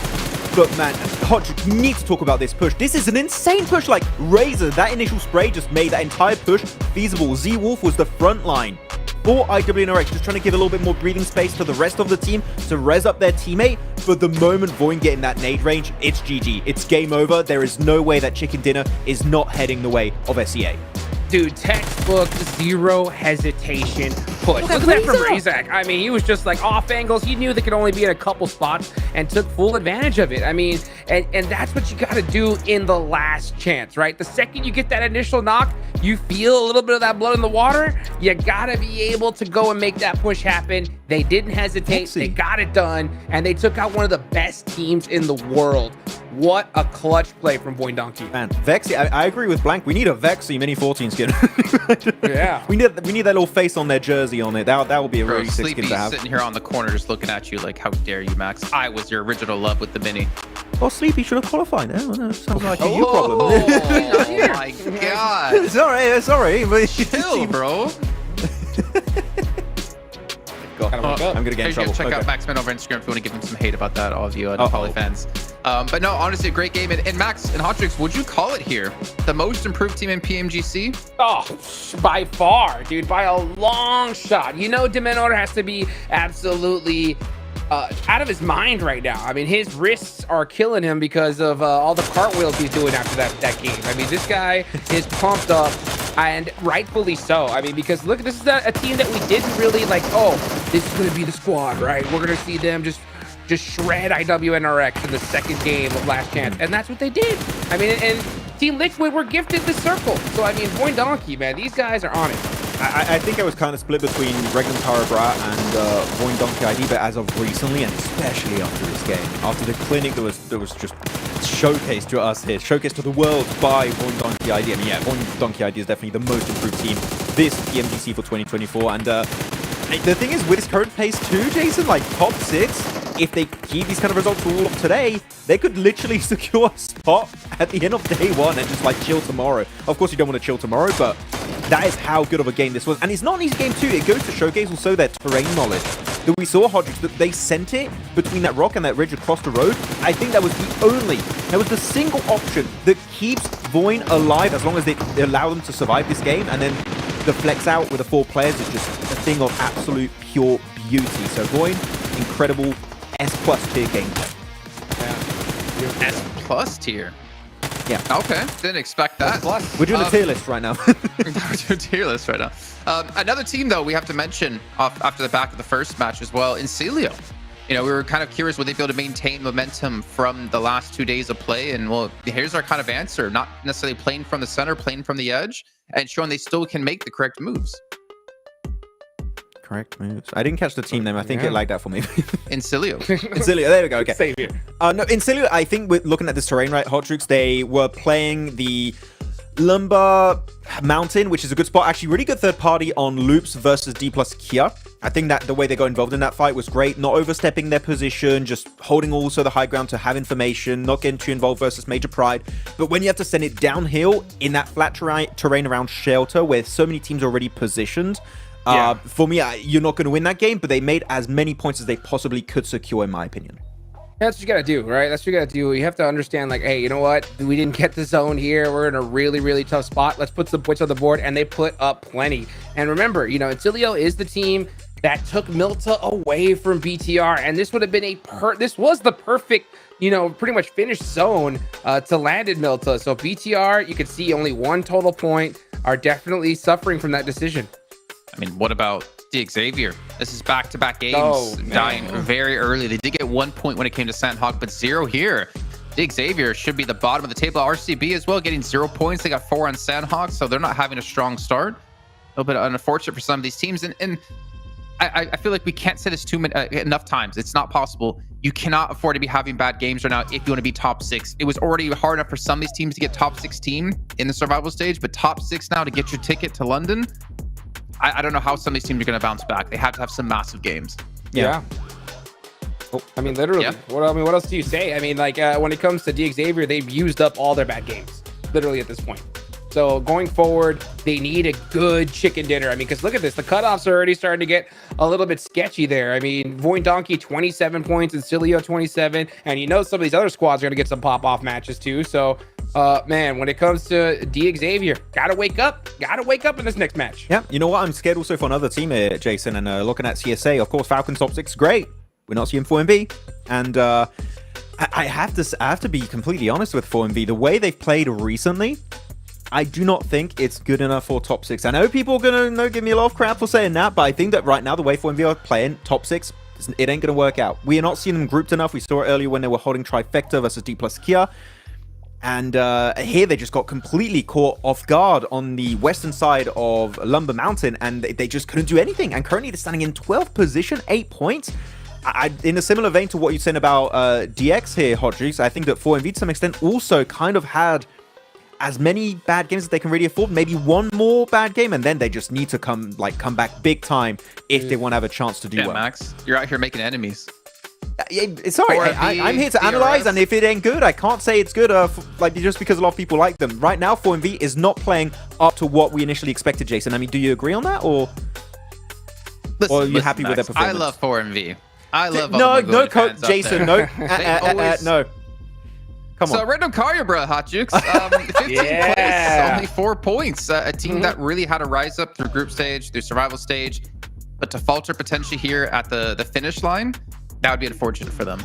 Yeah, I guess like the saving grace for all those teams at the bottom are the fact that the fact that they could pop off like crazy at any time, right? So I mean, it's definitely not over yet, but they need a pop-off match, right? They can't just depend on, those consistent, 6-7 points. They need a 20-point game there. And you know what? I mean, things are so tense right now. You got to make sure those comms are perfectly clear. That's why you got to move the mic. Your mouth is minty fresh. That's right. I thought you were going to start a sponsor segment. I was like, wait, what? No, I'm just because I mean we seen I think it was Void. Oh, just spray their face with water. No nails. He took them off. He was doing a little heart with his fingers. He's removed the nails here. He's getting serious. I always like to see players warm up rituals, like Void spraying their faces. Take a look at IWNRX. So make sure their sleeves are in the right positions so they're comfy. Back in CSA, we had baby powder being used. No, Vaseline. Oh, yes. That was the interesting one. Wild. That one blows my mind to see. We used to use deodorant back in the day. Deodorant? Seriously. Yeah. During Star Challenge, I see so many dudes with deodorant. Just a little. I hope everyone's using deodorant. Oh yeah. I've been to more enough events in my career to know that not all gamers use deodorant. Well, anyways, let's bring it back to the game here. We do have our next airing coming up here. We know the teams who need to start stepping up here if they want to be able to contest those top 6 positions, but we also have our eyes on our top teams if they can maintain some momentum from the day, almost secure a spot in 1 day of play. Let's find out what's going to happen here as we drop into our second airing with our casters of Blank and John Allen. We've got Erangel number 2 of the 6 that our teams will play over the course of this last chance stage. Xavier need to step it up a notch if they want to be in with a chance to play with the big boys over in London later in December. Match number 3 is upon us, Lipovka up towards Georgia Pole. So maybe quite a long drop down to Sosnovka military base. Could see some drop spot adjustments. I would say so. I think some of our teams might still make the run out. I'd be curious to see what 4MV do in this game, where they're going to head over towards John in terms of Sosnovka military base, because long drops for them have always been a bit of a weird one. I truly do want 4MV to make it. I think they're a really good team, but they have made so many mistakes over the past 4 days. It's really tough to watch because I know that there are fans in chat right now. I am also a fan of 4MV. However, it's very hard to be right now where they're making these mistakes time and time again.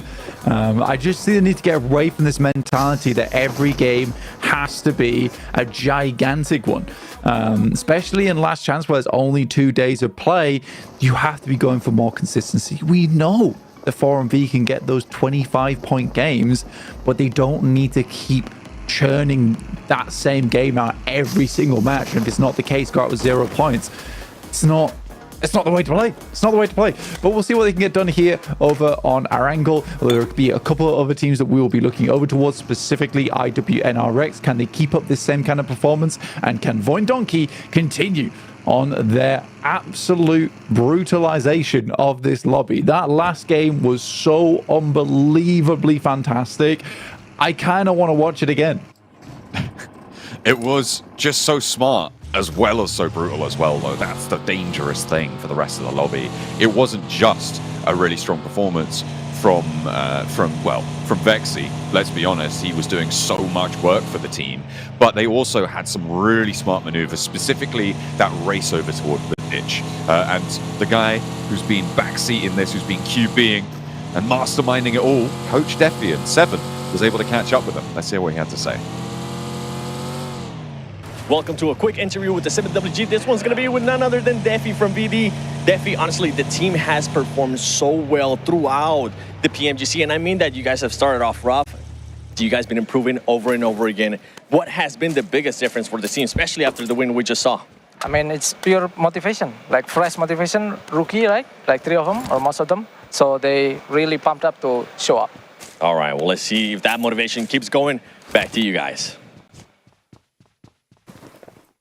Motivation, and I mean, that is exactly what they needed to keep themselves going after that fat L, can't really put it any nicer, from Team Liquid that they were handed, right? And going down in a 3v1 situation, that can be a real big mental blow, but that motivation kept them afloat and pushed them to play smart and to work it out, and now they sit at the top of the tables for it.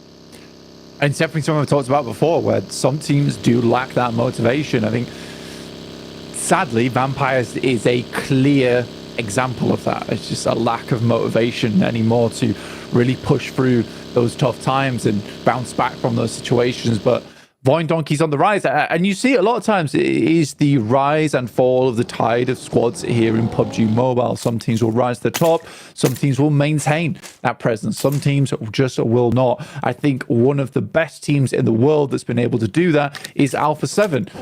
They have been consistently hungry for such a long time.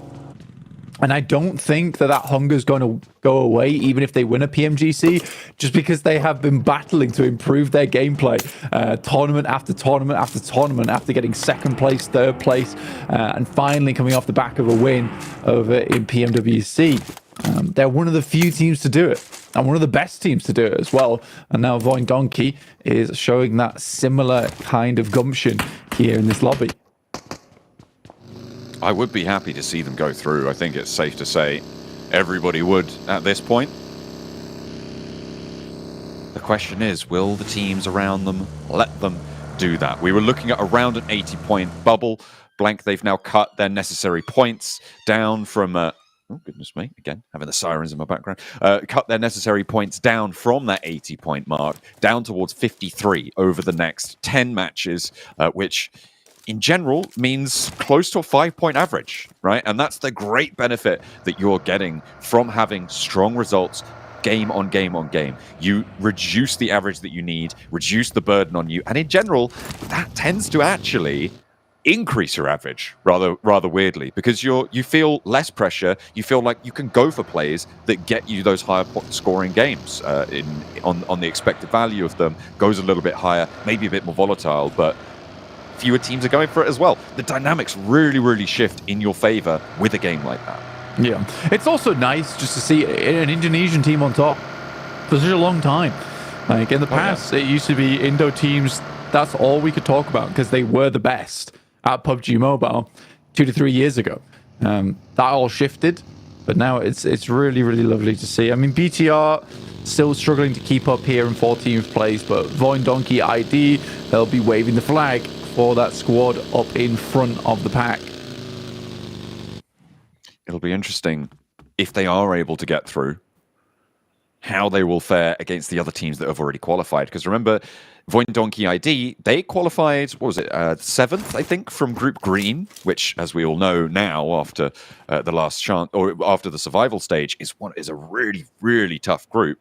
But how will they fare against teams like Team Spirit, like TJB, Alpha 7, Na'Vi, Brute Force, all of these teams who performed better in those group stage standings? But another thing that we caught from that interview was that a lot of these guys on the roster are, of course, still in their rookie phase, right? They are still developing and they're gathering that experience. So they may just be a completely different team to the one we saw in group stages. Team Liquid shots over towards Major Pride, who not had the most horrible of matches. Elementrix does find Cardozin, so removes that disgusting thorn in the side of a lot of teams going forward. And that leaves Team Liquid just as 3. Chief moves up over towards the ridge. Elementrix should have good shots over towards him. He's backed off the location, but Becca on the sidelines. Great shot over towards Ayla, dropping Team Liquid down to just 2 players going forward. Mythic and Chief hoping to hold down the compound. Ooh, Mythic at the window, but Evo Station able to launch himself through the shotgun shells, landing on target. The roll-up for the high ground there. A scout out will be turned away here for the Falcons. Loops as well on the west side. Trying to poke their noses in. DX Xavier as well chiming in, who we haven't touched on so far, but we're now almost at 8 minutes into the game, and they haven't lost a player yet. Could still all change, though, on the eastern side. Don't get engaged in that one. They're just getting that scouting done. We'll see what they can do. They're fairly central on the west side of Pachinki. A lot of teams into this one already. Not too much movement happening on their side of things. And over towards that west side, there is a lot of space to play with. IWNRX sat down towards the field, south side of hospital. Falcons pretty dead center, so this is a much more calm match to start things off here, considering we've had 2 pretty bombastic games over Narangal and our first Sandhawk. Here we have 16 teams all still alive at 8 minutes going into this one. I mean, Team Liquid are hanging on by a thread, but they're still playing. Chief actually gets the shift over on that southwest edge. Over by the quarry. We'll see if he can keep his head down, rack up a few placement points, stay in that top 6 at the end of this game for Team Liquid. Marin Sejong on the northeast side of this circle, close to D+ Kia, but there's a roll-up coming through. D+ Kia going to try and make this one work. Both of them low, but it's D+ Kia who are able to deal the final blow there. Struck to the jaw. Takes one of the arms off of Marin Sejong. They're now playing on as 3. They do have a chance here still. D+ Kia with 3 players as well. That's a brilliant pickup. Fabian goes down, and that brings them out to 2. So only 2 players on the inside, but if the regroup isn't fast enough, they could just go down to it. A roll forwards potential. Fabian hasn't been flushed either. Yeah, South Korean kerfuffle continues onwards. And Marin Sejong and D+, but D+ definitely have the better end of things. Hoxie, last player alive.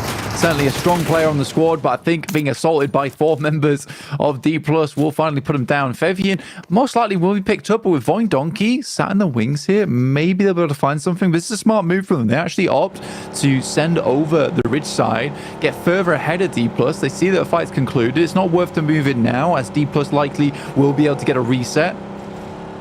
So this is a good move from Voin Donkey to get ahead of things as opposed to try and take that fight. It's a smart decision. This is what's consistently happening for Voin Donkey, is just making the correct decision in those moments, not going for fights that they know they're disadvantaged in. And even as the topside lobby at 27 points, they don't really want to push the boat out too far. Like you were saying earlier, their average placing now doesn't have to be that high.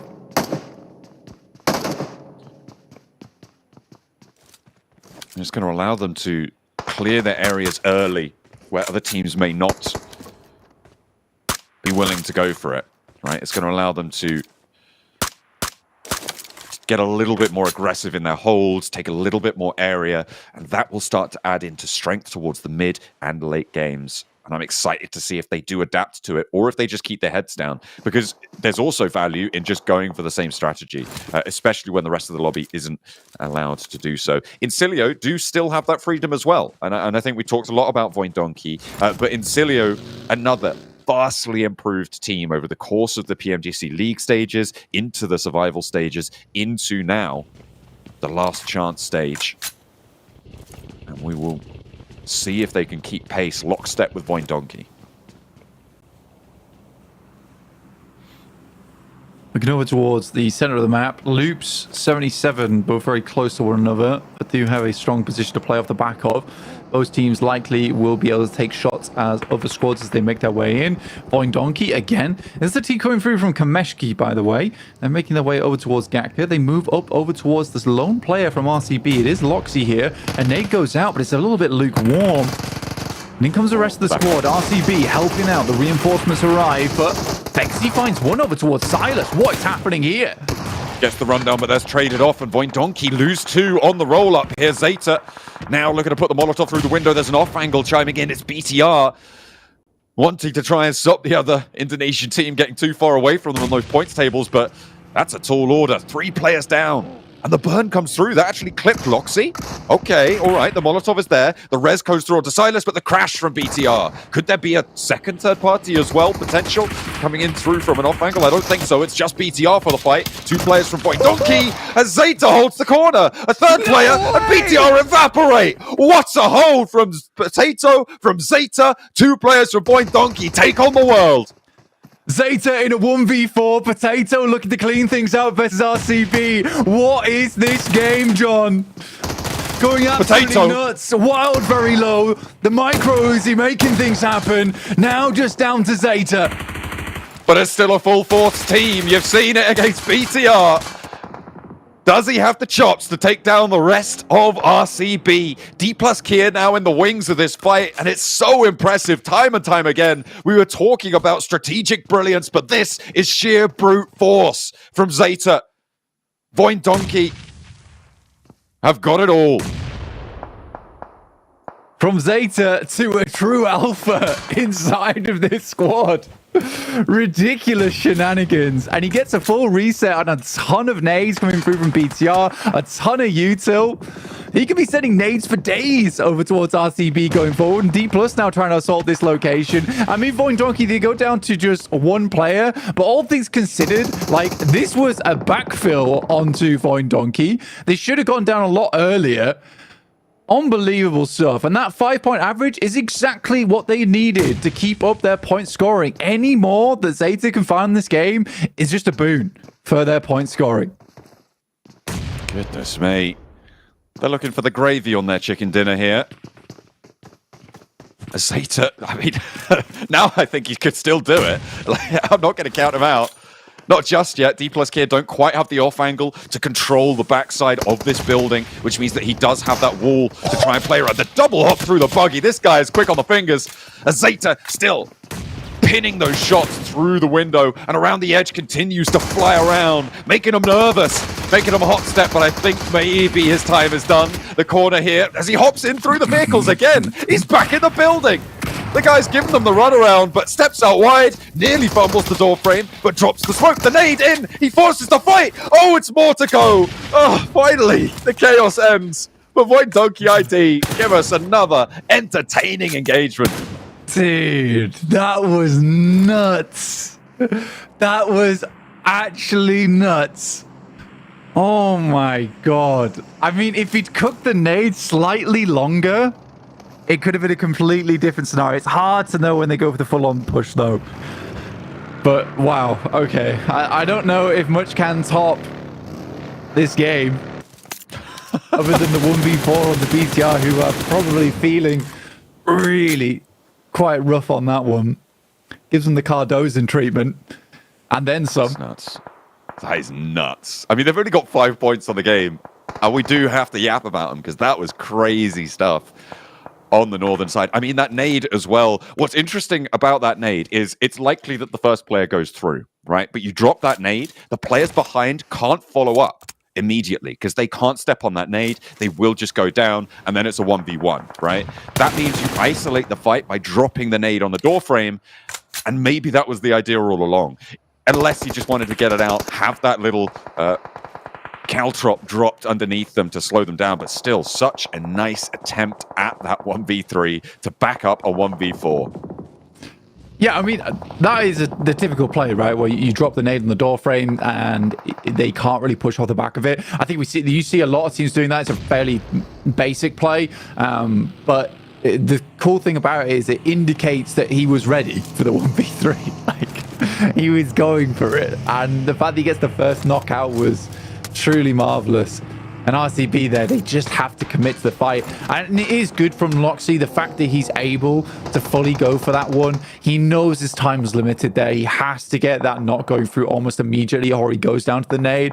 So for RCB, again, there's a little bit of credit to give into their side. Still, it's sort of the 1v3, guys. Come on. There's only so much you can do.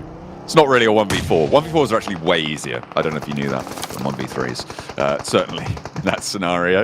In Cilio, they've lost a player. The Xavier putting pressure on them from the north side, taking an Elim. And it's the same story for Voindonkey and Incilio. Of course, just putting up those averages. I wouldn't be too surprised to see Incilio just give a little bit of ground, but they don't really have anywhere to go. So it may just be the nades over towards the Xavier. Keep them at bay. Try and go for that 3v4. IWB at NRX, this is a fairly typical location to be playing. Might be doing a bit of damage. No, it's a little bit close. Good nade from Zedwolf again. Over towards Reyes in the back line. Frozen gets re-knocked and Klein's just going to send out with Zedwolf. I think they realize there's just one player left remaining now.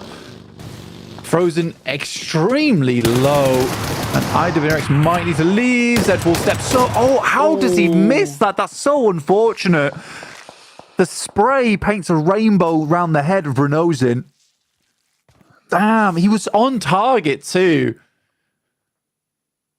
That is really unfortunate there. Eliminated both of them, actually, over on that western side. The circle shifts out east. It's over to the Falcons on the split area there, up to the roadside. A 2-2 hold on the north. Might be difficult to stop D+ getting in, but that south side may just hold itself for the time being. I think the wild card here is DXavier, but fortunately, Major Pride have spotted him. For DXavier, one more bad game, right? They go out here with just the two elims they've been able to grab it. Again, it's a pretty horrendous result here from DXavier. They are locked out on this eastern side. They have positions to play off towards, so see what they can get done off the back of that. 4MV understand that they need just some consistent point scoring, so they're going to stay out of the way for the time being down towards the south side. There is a lot of room for RCB and D+ to play on this northern edge alongside with Falcons. A lot of these teams likely to take one another out. 77 have been pinned in this fight with Loops for such a long time. Loops approaching from the southwest do have to move first. 4MV right on the outskirts of this one. Doc taken down first. I mean, this is such a difficult position for 4MV to leave. It's not to do with Doc playing split. He was right on top of them. It's just the fact that Major Pride have such brilliant angles over towards it, and there's really not too much opportunity to move out to that west side. You can't go through. You hit DXavier. It's just a dire position for 4MV in this spot. Not too much blame to be apportioned to them. Maybe you could look back at their rotations earlier on, but certainly not in this firefight. Yeah, it's a hard exit. I mean, to be honest with you, you look at the circle from about to stage 3, where 4MV was actually fairly central. It's just unfortunate the double north shifts for their side of things. 77 actually doing good damage over towards Loops at the moment. They have one player down, a little bit more damage done. 4MV now making for a crash out towards the side. Good smoke to lay down to help enable this crossing. And they go back. Interesting. Loops continuing to suffer those. 77 giving them a good fight. There's 2 players, 3 players, just Nino left on the outside trying to find Limbo Boom, but all 4 players of 77 are still in action here, and they find the spray through the door frame. 5 points now as they hop up overtake Major Pride, or regain rather, that 6th place away from them. Yeah, great stuff from 77. 4MV? 4MV though, okay, were able to make their way around. This is a perfect opportunity for them. They know they're just coming off the back of a fight, but realistically, they need a knock here. And if they're not finding any knocks, then a 3 versus 4 becomes a little bit more difficult. Great nade from Apex though, over towards Shifu, looking to confirm that one through. Nice nade forwards. Does damage, not much more though. Limber Boom Over and across towards Shifu. Zadira holding it from the doorframe. Baron gets across, and the dash towards Shifu to try and confirm this. They need to try and hold this off angle, but in comes Major Pride, the third-party position. 4MV now forced into this fight. They don't really have a choice about it, and the off angle is spotted. Apex finds Zadira as he flees up the staircase, and the approach over towards Limbo Boom is there. 77 desperately trying to cling on to this one. Try and regain this compound, but it's not to be. 4MV find the breakout. Thank the Lord for that. I mean, for 4MV, it's been a while since we've seen them. You have to get a good rotate out into a fight. Good third party from them. Evo Station on a lovely angle over towards RCB, who rocked down towards Major Pride after getting an initial knockoff. And there is a bit more damage flying on through. Now down to 2 players, but a nade over towards Loxy could prove disastrous. Becca descends upon them, but Reefus is there. Holds the line above RCB's head.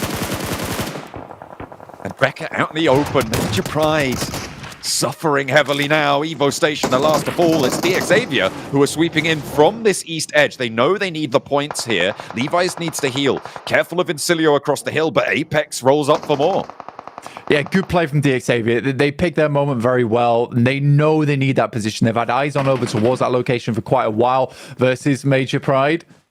4MV with 5 eliminations. It's a good match from them so far. I actually have enjoyed the rotates. They lost Doc and they played on as 3, albeit they didn't have much choice to get him back up again. He was immediately knocked in the process.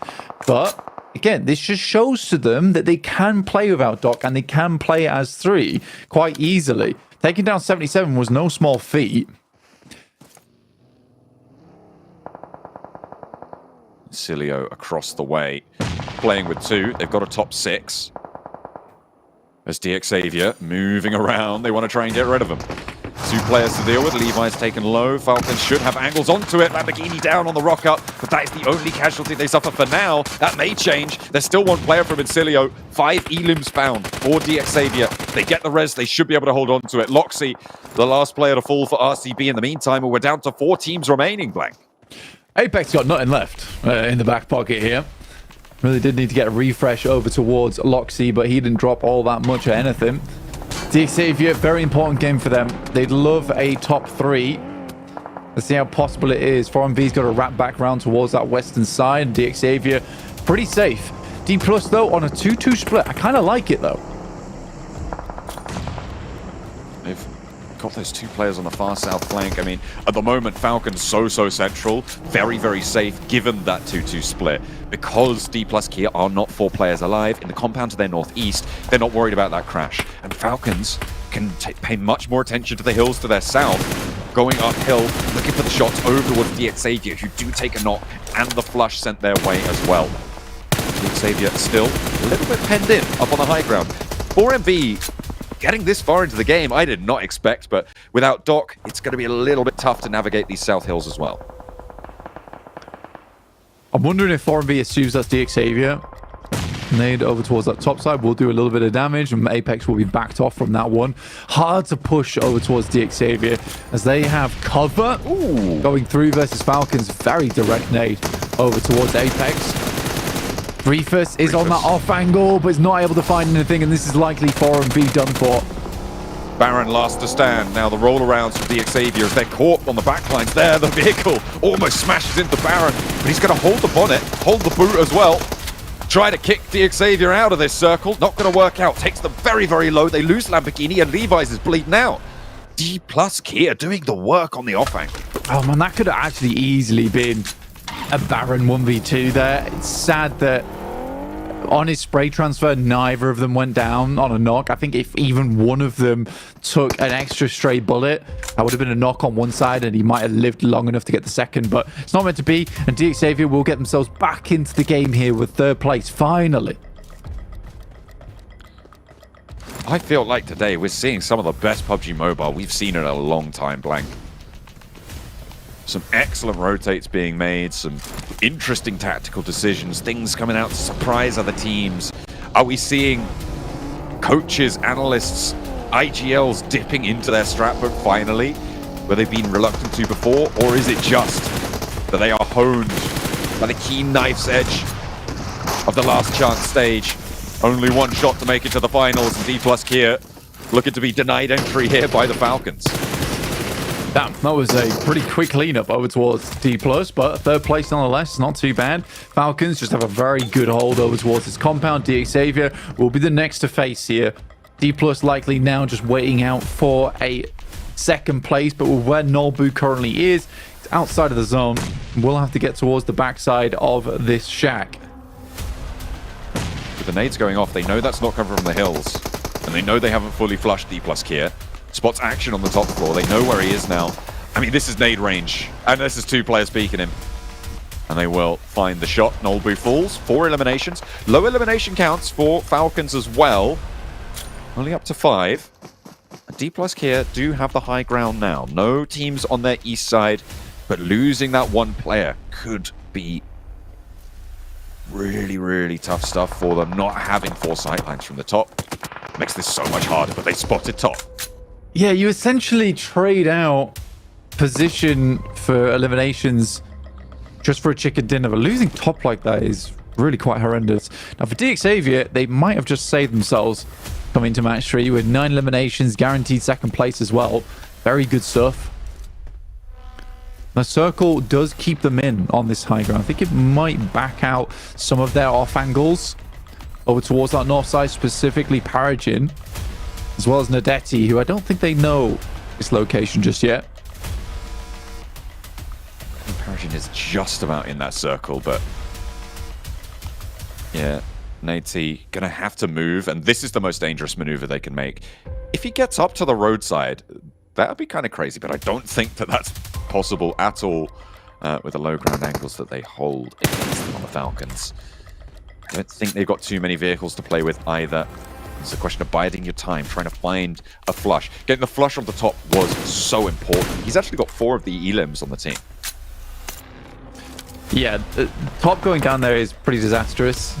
Stage 9, I think, does support the Falcons, but they have to hit their shots, basically.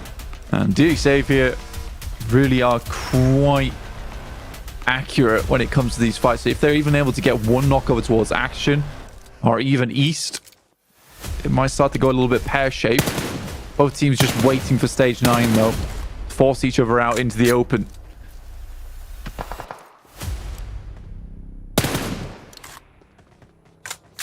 The standoff. Everyone regrouped now into the zone. DXavier, I mean, you said it, right? They need this. A chicken dinner here would be huge. Getting those extra 3 elims would put them up to 12. So a 22-point game would put them back in the running. Toward the wall here. Smokes start to go through. So do the nades. Good smokes too, and it does force East to actually play on this position. They still maintain vehicles as well to DXavier, which is a big deal here in terms of rotating into position. Lots of smokes down. Big old spray over towards them, though, and that's going to delay. This allows Action to get forward on the smoke train into nade range. Really good play here from Action. Goes blast into Paragin's side there. Takes him out of the running, and Action and Icy on the Voin Donkey rollout here. Nade low, but not out of it just yet. Levi's under pressure. Goes to a sliver. Goes down to the second. Icy with the 1-2 punch on Action's first nade. Breach and clear. The Falcons ride high to the top of the hill. I love the fact they play out like that. They don't allow DXavier to stall and stalemate the game out to the point where Falcons are in a bad position. Really good set of smokes. Still allowing the sightlines from East on the side uphill, but also just enabling that run out from Action, which was very, very important. Very great game from the Falcons in the center of the circle. Really excellent stuff there, but we had so much to talk about during that game. We had the donkey kick on the north side from Zeta to take BTR out, and those roll-ups, those hillside navigations, excellent stuff. Let's see what the desk has to say about it. Well, it was a win indeed here for Falcons, though I think there's a little bit of criticism on our side about what transpired as we got into the final moments there. And I think I'll just throw it straight into this here. On top of the building, died. Oh. Should not have done that. Made no sense. Yeah, I mean, he shouldn't have peeked at all. They should have just waited for that blue zone, did exactly what they did at the end. But I mean, they were confident here. They had so much room to work with. Those smokes were perfect. And this nade from Action, yeah, that just pretty much just put the money in the bank right there. I really feel like they're going on a big positive because I also got baited by the smokes. So Falcons was like, wait, the smoke rate is like one line is very nadeable and they're waiting way too long. But I think you said, Jason, like they were trying to bait out DX. I think the response of DX they were trying to bait out was using their utility. And a few nades did come out of DX and no one were in the smokes. And I think that DX, because of those smokes, thought, oh, okay, they're sending it now at the start of the smokes. No, they delayed it by about 15-20 seconds. A few nades come through and DX are like, wait, what's happening? We're not hitting any of these nades. And that's when Falcons get closer. And especially we saw Hodrix, one of the players, gets in nade range, and that just pushes the entirety of D Xavier back against the blue zone. It was Action. And we've talked about, the last few days, Action like kind of taking his whole team, putting him on his back and trying to make sure that they get through. And he does it yet again here with that knock on a Perogen.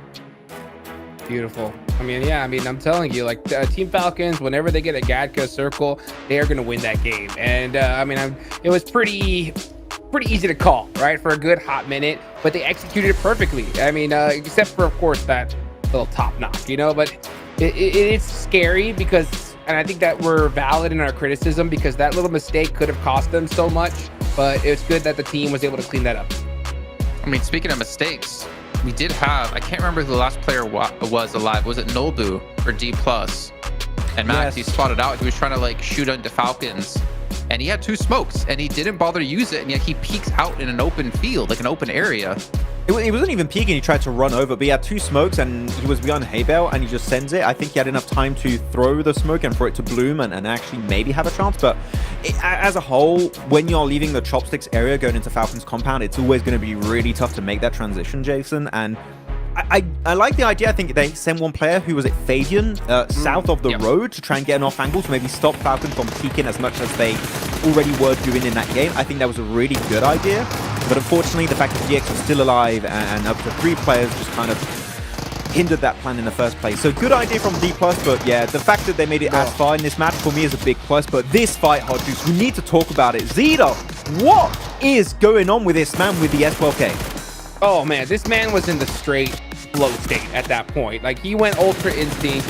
This guy could not be stopped. This was by far the best play in the tournament. I mean, what else could you say? I mean, he was putting that entire team on skates. Even RTB had a big old problem with this guy. I mean, he was hopping in and out of cars, in and out of the buildings. And he almost got another squad wipe. So, man, this guy's got to be feeling himself. It's so funny because, yeah, you have this whole fight of Voin, Donkey ID fighting RCB, it's a big clash. It's kind of even. Then Voin starts to falter and struggle, and you have the full reset happening for RCB. BTR see a great opportunity there, Hodges. They send it in like, oh, this is an easy third party. The elimination feed was lighting up. So many players must be knocked at that point. And then you have Zeta like, we're the captain now, and he just turns around and just obliterates BTR. Sure, there was a bit of help of RCB from the distance with their angle, but yeah, I mean, definitely top 3 players of the tournament in my opinion. Zeta, that was incredible what he just did, and with the extra point on board here, maybe that's going to help them make sure that they're very comfortable at the end of today for the top 6. But don't forget, we got to see some vintage top action as well as D+ try to crash into the compound. He takes down 3 people, I think 4 overall. You can see Falcons 18 points, a massive game for them. And again, not to mention only them, but D Xavier, who has struggled getting 1 point across 2 matches, getting themselves 15 here. Then 4MV, Max, you were kind of critical about them, and I think for good reason. But they do start to show up here with their own 10 points. Yeah, I better synergy Hodrix on their push on 77, all kind of pushing together. Like literally a 1-2 second difference when they cross doors or peek through windows. So like, I think they maybe spotted out that their synergy was not on point and up to par for this lobby, and are trying to, fix those minor mistakes we've seen in the past. Yeah, they just gotta go back to basics, play together as a squad. They have the firepower, right? So I think that they realized with that circle, like, okay, Falcons are gonna win this game. Let's just play the edge and just try to get as many elimination points as we can. And when they have that clear vision, you can just see it works, right? It works for them. They got plenty of eliminations, at least for this match here. And it's getting scary, I'll say that, because you look at all the teams, right, that soaked up points in this match. Those were the teams that we were really worried about, right? So, man, it's only gonna make things interesting here as the day goes on. MVP gonna be top here, and I did want to point out one thing you brought up. We're talking about teams feeling themselves or individual players. And Cilio, Max, you're talking about how they kind of went for a 2-2 split, but allowing Stalwart to be, between their 2-2 split. That was crazy. I was like, is that intentional, or did it just like happen to go down that way and Stalwart maybe moved in between them? But that was kind of crazy. They did outlive then Stalwart, so it somewhat worked out, Jason. But yeah, that was a weird one. But still, Incilio sweeping edge. It is kind of their new playstyle, and it's working out because they're in first place, tied with Voin Donkey ID. So I mean, yeah, looking pretty good for the side of CSA and SEA right now in the rankings. Look down, 4MV. They also get through into 6th place at the moment. So you got D+, 4MV, Team Liquid, Falcons, Void, and Incilio at the moment. But again, I mean, you can already see 2 teams lingering on the edge. Just 1 point difference between them and getting into top 6 with IWNRX and, of course, the Vicious. So I think we're starting to see some normality in the teams we expected to be top 6. But honestly, with only being 3 matches in, you sure as hell know anything can change by the end of the day. Yeah, I mean, but we're already a quarter of the way through, dude. That's how wild this is. Looking at the second page, it's still pretty dang close here. I mean, besides, you know, the last 3 teams, Murray Sejong and BTR, they're going to need a really strong game in this next one, that's for sure. But everybody else, like, they have that pop-off potential, and anything could happen. One team in particular I'm going to be really looking at is I'm going to look a little bit harder at Regnum Karya. You know, this was a good game for them. They got out of that bottom stage. Now they're in 12th place, so they're in a pretty decent position. But, you know, with how these other teams are performing, Max, yeah, you got to make it happen here now. I feel like looking, I mean, I'm happy you bring up RCB. I definitely agree with your point. But another team that's kind of been falling off is right now Mirror and Sejong. We haven't seen too much from them ever since the end of their group, and they've been struggling ever since. So we need to see a big step up here for the second half of the day. Well, speaking of the second half of the day, we're going to head to a short break. And when we come back, we'll be diving into our second half with only 3 matches left to go here in day 1 of Last Chance.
I'm joined by the coach of the team that's currently in first place, none other than Incilio Hoba. You guys started off slow in group stages. You guys ended up in 9th place. Then we move on to survival stage. You end up getting a 3rd place. Now with the hot start that you have had, you're currently in first place. what has been the biggest factor for that uptrend you guys are currently having? Вы начали от PMGC с 9-го места на Group Stage, на Survival Stage вы заняли 3-е место, и сегодня вы начали очень хорошо. Что является главным фактором ваших улучшений? Ну, мы проработали нашу информацию во время игры, минимализировали риски в конце зон. У нас есть 2 молодых игрока, и сейчас они набирают опыт. So we work on our communication, minimalized our risks during the game, and since we also have like 2 youngest players, they just started getting their experience in the game. So yeah, that's what we worked on.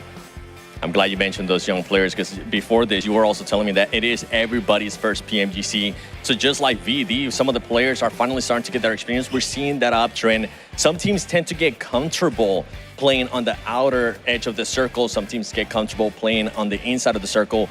What does your team prefer? Некоторые команды любят играть, контеститься с краю этого зоны, некоторые команды контестятся в центре зоны. Что ваша команда предпочитает? Мы предпочитаем играть от информации. Можем первую зону дождаться, когда команды сыграют в центр, и от чека сыграть с краю, и по возможности увидеть в центре хорошие позиции и сыграть туда. So it depends on the game. We can start from the side of the circle. We can move to the center of the circle. It all depends during the game and about the information. And yeah, that's all. I can definitely see that, especially in this last match. You guys were able to do a 2-2 split, leapfrog some teams. It was insane. Spasiba, Hoba. Back to you guys.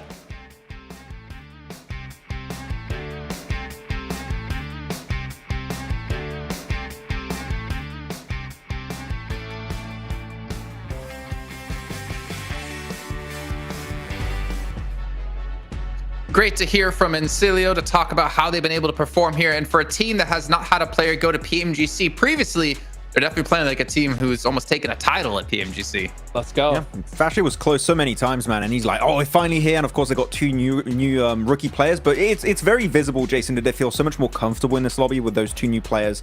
And yeah, you get better with experience, and they got that experience through the survival stage, through the league stage, and now they're just playing their A game the way they wanted to play. I'm pretty sure from the get-go, but now they just feel way better. And to be honest, they even have these weird splits. We talked about it earlier, right, Jason, with their 2-2 against Star Wars. And even then, they just don't falter. Like, it's fine. We can come back from this. And they do so in, like, a flashy way. So I'm sold on Encilio. And they've proven that they can maintain that big step up they did in survival going in the last chance. You said they brought their A game. Well, for me, it seems like the Infinix GT20 Pro has taken them to S+ game, because we can see they've been able to perform so well and almost get into the grand finals at the moment. The 120 FPS and 144 Hertz AMOLED screen. You guys can pick one up and play it like the Pro. Who do you got on there, Max? Who's on the wallpaper now? I don't know if you want me to use this one, Jason, but it's an old picture of you can't even see what it is. Of Jason. Oh, there we go. It's an old picture of Jason. I had to go back on the dark web to find this one. Yeah, send me a message on Instagram if you want it. I'll send it to you, and you can use it as your own wallpaper, guys. Yes. Let's go. I mean, I know exactly what that's from, actually. I don't know. 2012. In 2012, in a studio, me walking into it for the first time at the company that hired me to move to Germany. That's what that picture is. I just Googled Jason Kaplan cringe picture, and that was the first one that came up. So. Well, I tried Googling Maxman with hair, and I just didn't get any hits. So as we do move into now our final Aaron Gell of the day, I feel so bad for saying that. Oh my God. Hey, it's fine. Hey, you know what? You hit me back with my own medicine, Jason. I can't argue about that. That was too mean. I'm sorry. That was too harsh. That was too harsh. But we have had a pretty exciting day so far. No repeat wins just yet. Again, I mean, we're seeing how close the leaderboards are, that just one win will get you into top 6 or get you extremely close to top 6. I mean, we saw DXavier bounce back from 16 plays to, I believe, around 9. So it's really anyone's game at the moment, and I feel like we're seeing really every strat, everything pulled out of that playbook that we've talked about before. Yeah, I have to say one thing that seems way better the further we get in this PMGC, Hodrix, and I'd love to know if you think the same. Third parties are way cleaner, except for that BTR third party. That one was just a massive fail. But like, teams will not give up an opportunity to claim a strong position, and Dylan's in the, at the same time if they see a fight happening in the distance. Like, they'll send it and they'll go absolutely ballistic in those fights. Yeah, they got to know that, you know what, we got to hedge our bets, right? So if we can get an easy third party and get some nice eliminations, and we saw Loops do that immediately in Sandhawk, right? And it worked out for them. So, I mean, third parties are going to be the name of the game for sure. So if you get that opportunity, you got to take it, and teams definitely are. Wasn't Westeron the damage leader at the end of survival stage as well? He was. Yeah. Okay. It was him, and there was also one of his teammates that was in the 4th position. Who was it? Was it Redlick or Fashe? I don't. It's one of those two that were up there too. One thing I want to mention though is, Jason, I remember you asked me a question. You were like, "Hey, dude, like, what do you think is going to be like the biggest surprise team?" And I mentioned a squad like the Vicious. Do you think it was going to be in Sulio though? I didn't have high expectations for them. I think after watching them during CSA, I think Max would kind of agree with me on that. I did see some glimpses of what they could do, but just the fact that they were so inexperienced on an international level like this, I didn't have high expectations. I think for me, they're definitely one of the biggest turnarounds and the biggest surprises. But for Vicious, like, they didn't, I mean, they technically didn't even like qualify, right? It's because Tucson and Brazil couldn't play that they came in, and they were able to show up and still do extremely well in Group Yellow, you know, hover on that 4th place position for quite a long time. Yes, eventually they did fall down the leaderboards. I would say Vicious is still the biggest surprise, but Incilio performing like this is definitely like right behind that. I don't know about you, Max. It's very close. I'd have to agree on that with that kind of sentiment. It is definitely interesting because it's a team that also maybe had a little bit less time to prepare because they were like, wait, we're going to PMGC, what's happening there? And they've really significantly improved. And I think that the standout player for me is definitely Dimenor. Like, this guy has such a good clutch factor here, so it's incredible. Though before we head in the game, on the top 4 gunslingers, Icy is currently in 2nd place above your Tops, your Actions, your East, which we don't see that happen very often because, as we know, he's not like the fragger of the team. He typically isn't. He's like more of a support off-angle player, but that's kind of interesting to see him top the charts for his team. I just saw Silas, dude. Did you see his face? He was just like staring off into the distance, dude. Things are starting to get really in, man. Yeah, he's got to lock in here because, I mean, now's the time. Now's the time. Last Aerogel of the day. Got to get it done. Well, 10 seconds left to go before we do hop into this. That means we're almost at the halfway point of the entire last chance. It's only 6 teams that can move through. We're going to find out who will be able to jump into the top 6 here after this game as we head into it with John out and Blink. We've had our midday break and we will keep it rolling here from Milta Peninsula over towards the quarry through the middle of the map. So a nice easy plane path to go in for match number 4. We'll see how our teams navigate this one. The top spot under hot contest right now. It's been on a tiebreaker for the last 2 matches, Blank, and just about Incilio getting into that top spot. I think this is the first time we've ever seen it go to the 4th tiebreaker statistic, right? You go chicken dinners, then placements, then points in last match, but all of those were the same for those 2 teams, and now it goes to the placement points in their last match, with Incilio getting 2, Voindoki getting none, despite having a much bigger impact on that circle. Yeah, funnily enough, I mean, this is the crazy thing where it can really get a little bit hot there. Obviously, we're not too concerned about a 1st and 2nd place tiebreaker, although it is very cool to see, as I don't think we've seen it in a long while. But we are concerned about that 6th place bubble. This is the last angle of the day, as the boys were saying, talking about RCB and how Silas looking off into the void, staring at his own fate. And I mean, at the moment for RCB, typically they do very well on our angles. You're through half of your angles already. Right, this is your last one before we hit that 50% mark. This is where they do usually significantly well. So far, it's not looked great. They drop in Rozhok though, a northeast shift on the circle does bode well for them. I'd be pretty happy to see them do well here over on Stalber side of things, and I think RCB would be a very good team to add to our roster of the top 6, because I still think that potential hasn't quite been reached yet. At the moment though, 1st place goes to Incilio and Voindonkey, as you were talking about earlier. Falcons sliding into 3rd place after a lovely chicken dinner they're able to pick up. And Team Liquid, D+, and 4MV hanging on. 4MV probably the most interesting one out of all of that, though it is a tenuous 6th place with practically everyone underneath them being 2 points behind them. It is a really tightly fought pack, and because we are only 3 matches in, it will start to define itself. Rafinha, come on, you can get it. You can get it off the ground. No, he's just going to go for the vehicle instead. Bobbing along on the bottom of the beautiful briny sea. Bet not a breeze 6, that one. Brilliant film. Very, very old now. Loop's going to be heading on in with the vehicles, though, on the south side of Georgia Pole, potentially trying to get across the bridge early. It would be pretty high value to get that position over in Cube Compound on the northeast side, stop teams like Mir and Sejong from blocking you on that road crossing, because that is your move if you're Loops, right? You don't go on that south coast, you go up over that north side, try and take a position to the east of Severny. Yeah, they can stop up over towards the compound, which would be absolutely fine. But we do have an interview with one of our favorite players here. It will be Zeta from Voin Donkey off the back of their 1v4. We are just waiting for Seven to get himself onto the stage and onto his box so he can at least be a similar height to everybody else here. But yeah, Zeta obviously having an unreal performance over on that last game, the 1v4 versus BTR, Indo on Indo action, but overall an insane player and a rookie coming into this one. Let's hear from Seven about Zeta. Welcome back to a quick interview with the 7WG. This one, oh man, I'm happy about this one. We got Zeta from VD. There's been some questions asking who's the better Indonesian team? Is it VD? Is it BTR? I feel like we got a clear answer with what just happened in the last match. Tell me, what was going through your mind whenever you clutched that up?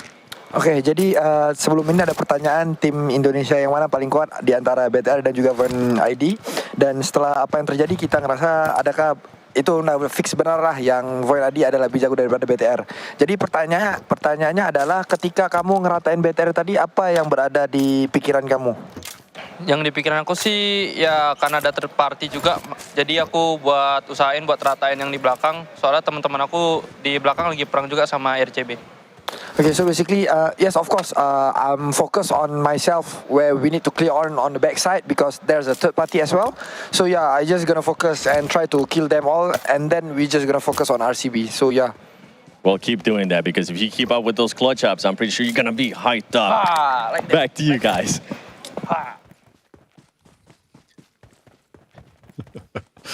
Excellent. You've heard of the Falcon Punch, but now we're seeing the Zeta Donkey Kick to be taking players out of the lobby left and right. Will we see a repeat here? Because they have the far side of the circle to get to. Voin Donkey ID right now over in Primorsk and a long road ahead of them, a long approach. But will they go for that edge sweep style that Incilio seem to be prepared to do, depending on the situation in the game, which I find to be. I'm gonna give him a little bit of flack here.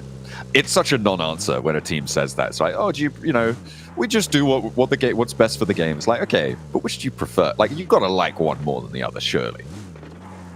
It's hard. It is hard. I think when you play PUBG Mobile, I think, to be honest with you, as much as this is also a non-answer, you have to play like that. Like, it depends on the circle, massively. That is true. I guess you do have a preference, right? Would you rather play central or would you play edge? I think most teams would say central. You know, if you could be in the center of the circle, easy peasy. Some crazy teams might enjoy playing the edge and really playing it right on that border of insanity of, damn, we're going to sweep people, but we may go down in the process and completely scupper our chances at getting into the top 6. But we let those teams do what they want. Yeah, I think most teams would like to play central. But right now, for instance, this circle here, if you're in Incilio, you're likely going to be playing edge here. RCB have the angles onto 77. A little bit of EMEA infighting here. 77 swing in for the pickup. Uber's arrived and takes him on down the hill. 5-star rating. Thank you very much. Get me out of here. Yeah, right now, actually first time in quite a while, that we haven't had an EMEA-dominated top side of the lobby. At the moment, it is Indonesia with Voin Donkey, Mongolia for Falcons, but no EMEA up towards that top side. 77 in Major Pride, though, not far behind. And I do think that they could move up. IWNRX were shortly cut out from that top 6, though. 17 points, though, to the 18 from 4MV. Very doable. But for IWNRX, their position right now, it's not secure. I do think they can get another big game going, and they have to make it happen. Because for IWNRX, there has been a fair few times, John, where we've been waiting for them to do something big. And it just never came around. Always just waiting at that window, watching. Never delivered. Not yet, anyway. North side circle condensing in 7.5 minutes through. Haven't seen first blood drawn. 4MV on the bridge crossing. Always got to be a worry for them, but nobody in their way for now. Voindonkey also late on that rotate from Primorsk on that southwest side. I mean, generally on a circle like this, you know you're going to have to rotate in late, so why not go real late? You're in stage 1, the zone is definitely manageable.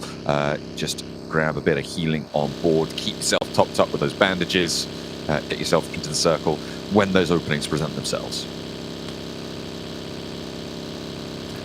4MV, long rotate for them. Yeah, it's going to be a bit tough. But like you say, bandaging up, keep themselves nice and healthy. Heading on in up towards that northeast side. It's a curious one because a lot of teams are going to want to play on the north side of Stalbus. You are cutting around about, let's say, 25% of the circle out, but now all of a sudden we're going to head up there anyway, as RTV do find themselves a decent position. I'd be curious to see which teams are able to take up that compound that sits very much on the north side, on the coastal line. I think we have seen Mirren Sejong pick that position before, and I imagine they'll go for it again. Mirren Sejong currently in 14th place with 8 points.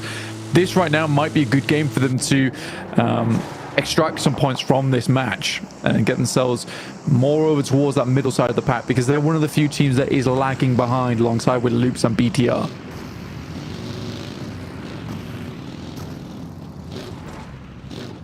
Trying to move off the mark for Mirren Sejong, but denied so far. Falcons off the back of a chicken dinner, a low elim chicken dinner granted, but still up towards the top spots there, and with that nice little 11 point, well, little, nice, pretty vast right now, 11 point gap from third down to fourth. They'll be pretty happy to be the ones to receive it. Loot on the north side also looking to try and challenge up towards that bubble position.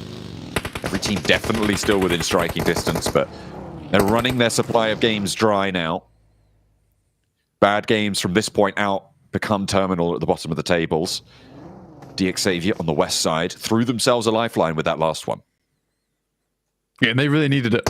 I mean, with DX Xavier, they jumped quite far up the lobby, but only into 9th place. Like, it wasn't a game that suddenly they could breathe a sigh of relief. It was a game that we might be able to get to the top 6 now.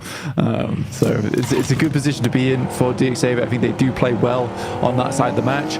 Incilio cut out on the southeast side. Looks like they're going to try and rotate round. It was Loops to get ahead of Mirren Sejong up towards the compound on that north side. Not the team I thought would be able to do that, but I think some teams are assuming this is going to head back down towards the south. 4MV. Apex is down. Reefus in no position to help out versus Evo Station at the moment. Ooh, but Baron is. Elementrix goes down, and that's going to slow them out just a little bit. Hop around the side. Evo Station still peeking, lands the spray. The shotgun shell through the window there, and now back to the AUG. Not bothering to confirm the flush, but docks up for the fight. Nice. Steps in through the door, and Evo Station doesn't know which way's up.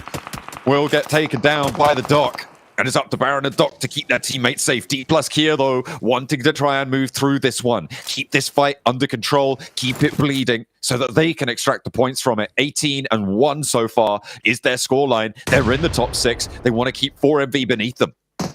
And 4MV is getting a little bit dicey right now. They do get one of the reses through. Apex is bleeding out slowly but surely, and I don't know how likely it's going to be that they're able to pick him back up again. They're dropping smokes to maybe get across to him here, but again, we say this a lot. Can play on as 3 and attempting to get that player back up again, maybe not the best of ideas for you. Eastern shift on the circle. This means D plus has to get a move on. They know they get the initial flush out here, so for them it's much more of a priority to move over towards that north side, but they're happy to just leave Nolbu behind alongside with one other player to hold out 4MV. A smart choice, and they can anchor back over towards Fabian and Chips. D plus Kia. We saw a couple of splits from them in that last game. It worked out quite well. They got a lot of points for it. So, looking to repeat that. A nice little separation on the southwest side to keep their options open. Not getting too bold. They could have very easily gone for a crash on this situation, Blank. And they could have very easily gone in and made that decision, but they didn't. They held back. They're playing those safe averages right now. This Team Liquid losing players. It's Void Donkey ID putting their first point on the game and securing that top spot away from Incilio. 2 points behind now. Yeah, great news for Void Donkey ID. And again, this is a really long rotate a lot of times for Void Donkey ID. The fact they're in this position over towards the western side of Stalber is great. They have a location to play down towards the south side if they want it. But overall, Void Donkey ID looking to take control of that staging on the mountain, the staircase upwards. Stalwart playing in Stalber itself over towards those ruins. They're very much out of the action for quite a while, I'd imagine. Major Pride, though, down to one player in just AZ. Xavier making a wide wrap. They were up on the northwest edge blank near Severny, behind IWNRX, but they're wrapping down to the south side. They may spot a player from D+ Kier. This is a bit of an unexpected roll-up. If they can find this knock, it would be huge to open up this south side of the map, approach from that Yaz Lake, potentially. The Falcons are across the way, and D+ Kier may just have to send straight for it, forced into the fight by this rotate, this wide swing by Xavier. They're returning fire, however, in the meantime. From that high ground, Nolbu hops into the vehicle again. And Nate will just take that back step. A breather for Xavier. D+ Kier won't give in that easily. I mean, D+, a very smart choice. I like the way they're angling themselves as well, because they're sending Oshal as well as Nolbu to the front lines, essentially. And then they leave Favian and Chips, their two best off-anglers, as backstops. So it's a very conscious decision, the way they're playing this. So they're always angling Oshal and Nolbu to the most dangerous regions of the map when it comes to those 2-2s. Yeah, lovely plays from them. But Xavier do get ahead on a very nice rotate. Over towards No Lean here. Good position to play overall. It has great sightlines outwards, and it's hard to assault because by the time you head over towards the ridge sides that look in towards these buildings, you're out in the open. I think that's the most significant thing about this compound that Xavier holds, and it's the one that I thought Void Donkey would take control of, but they're much happier sitting up over towards the rocks on that north side. They might regret that, though, with the circle shift puts them right on the boundary for those teams on the north and may be first to face. Xavier in that compound may have to face off against the roll-up. Ooh, 4MV. They're out and eliminated with one elim, but D+ Kier may just be sending straight towards Xavier on this position. The Falcons, really the only team that could slow them down, and it looks like they're moving in a position to do that as Loops takes out Shifu. 77 on the northwest side, with Loops still looking to make their move. Nino wants the flash, but instead launches the nade over to Magnum. Gets 2 for the price of 1. 77 have been struggling a little bit so far. Magnum getting exploded on the vehicle as well. Not great news for them. Major Pride is now out. Alongside with 4MV, which happened very quickly in the space of one another. Neil looking to finish off the final player. I can't quite find him inside the smoke. Zadira finds Vitin on the back line, but a rundown does go through. And that will be 77 out in 14th place, 16 points. Not really gathering too much storm here for the team. IWNRX, though, they take this opportunity to get ahead of Loops. A smart choice and a smart time to do it. Mirren Sejong pushing into the west side as well, with IWNRX north and up the hill from them. They are slightly ahead, but you've got Team Liquid in the way. You've got Bigatron as well in the way on this northwest edge. And behind all of that sits Void Donkey ID. So a lot of teams trying to make their approach from this angle, and not all of them are going to be able to do it. The question is who will make that bid for freedom? Who will give themselves that opportunity? Maybe a breakout towards the east. I mean, kind of scouting there for IWNRX towards Stalwart. For Stalwart, they are still really very far up on the high ground. Octaguri finds Loops consistently a very strong player here for Stalwart, though despite that start of the Sandhawk where they were able to get a full knockdown over towards Xavier, it's not been a lot more than that. Falcons finding Mirren Sejong. Hoxie's down. There's a lot of fighting on this northwest side, John. Oh, it's getting hot. Over towards Void Donkey ID's position. Loops have nades into there. Could potentially be dangerous. The Falcons are getting moved aside by Mirren Sejong. 2 players at theirs fall. There's the flashes coming through. Uriel, he's back. Mirren Sejong is playing him. He's in the fold for them. And let's see what they're able to do with it, because he's got 2 elims already. I play my trap card. Uriel getting knocked. Haha. Oh dear. He's down. He's dead. Maybe say Wu can pick him up. No, it's a little bit too far away. So, for Mir and Sejong, they bring out their special move to get 3 eliminations. It's not horrible, it's not terrible, but it's not going to get them out of that position inside the lobby where they are lagging behind. Again, that's another one down. Seiru falls to top, one of the final 2 players remaining here for the Falcons, looking to keep their point scoring strong today. Yeah, hellish north side battle inside this circle. And RCB, another team, desperately needs to step up here. They have the center of the circle. They're facing off against the remainder of Loops.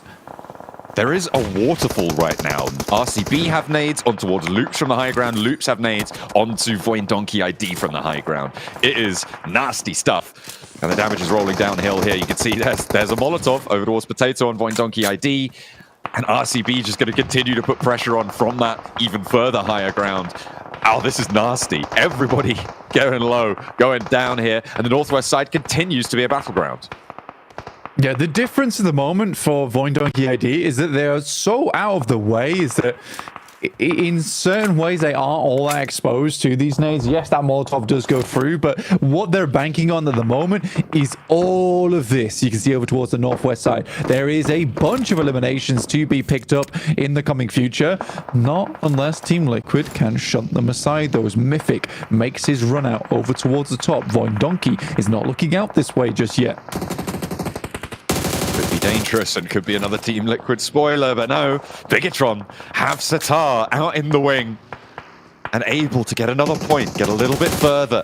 4 elims found. They're up to 9 points and has got a first aid. Blasted back though. Immediate response. The play zone actually want to get that knock. 4 elims, not going to be enough to put them off that bottom side of the tables with Loops and Mir and Sejong both still alive and having elims too. For RCB, a likely win this game. For RCB, we talked about them earlier needing to get themselves a big match to get themselves back in towards that running. Team Liquid taking down the rest of Falcons as Chief makes a big jump off the top side, and Voindonkey's been waiting for this moment for quite a while. Will pick up that elimination. Potato is down, ball in the pot on the high ground, but he will get back up into the action, ready to mash the opposition. Kim is shots over towards Nolbu. This is over towards that south side. D+ have just been basically playing around this lake for a long while up against Incilio. And this fight is always funny to me because in this position, there's basically not a lot of opportunity to take proper shots at one another. It's a case of we throw nades at one another until one of them hits. There's just no maneuverability. You can't flank out wide. And with the blue zone being on the far side of the lake, you can't take those off angles against it either. It is a pure linear up and over fight. And those nades hitting is the only thing that changes that. And that's exactly what Incilio have been able to find. Yeah. Finding that first elimination on the game. There's also this case where D+ lost a player for early, and Incilio makes the very good call to send 3TN over towards this position, which has cover from a lot of the high ground. But better yet, it means that D+ are locked into the location now. Because if they ever move out, 3TN always has sightlines over towards these positions. It's a smart move, and it's one that you see fairly commonly over here. It's a case of how you play it out. If you play it out well, yes, it's really successful. If you play it badly, you can start losing players all over the place. But I don't think Incilio have let this up, and they have really successfully held this position. Loops now versus Voindonkey ID. It's one player alive in Rafinha, looking to take shots, but I think there immediately should be some clapback. Gets back behind the tree. Really well done. That will keep at least one of the players from Voindonkey ID still up in action. We should be able to quickly clean out this last player from Rafinha. That should have been a flush for Rafinha. That's so unfortunate not to be able to find that for Loops, especially in the position they're in, desperately needing points. Voindonkey ID, this is still a risky res, but a hard north shift on the circle blank gives them a little bit of time to play with. RCB now have Stalwart to worry about on that north side, and behind that, Voindonkey ID will put pressure on. DX Xavier, in the meantime, they're starting to move out. They put 2 players forwards into the foothills underneath RCB. For Silas and the gang, it is very much an important game here. They had such a significant position inside the circle. Now they need to capitalize off the back of it. They've already got 5 eliminations, so well done to them. They have not been quiet inside this circle, holding on to this position. Stalwart, though, they were further up Stalwart than they were and have been able to slide in on behind them on that north side. RCB taking shots once again, but it's Voin Donkey actually sending them away here. Vexy with some wonderful shots on the Scar. He's got the SKS this time. A different DMR, but will still be able to take those tap shots over. The Scar on the backhand as well. And they are just about crunched into this circle. Stalwart don't have free reign to roll them down right now because of the RCB position. DXavier moving up, covering themselves off with these cliff hills. These little nodules that protrude ever so slightly, giving you so little cover, but can be all the difference that you need. And Cilio also moving to this west side. The Vicious are just alone right now. No one's challenged them. They're happy to sit over towards that side of the map. I mean, they need more points currently in 17.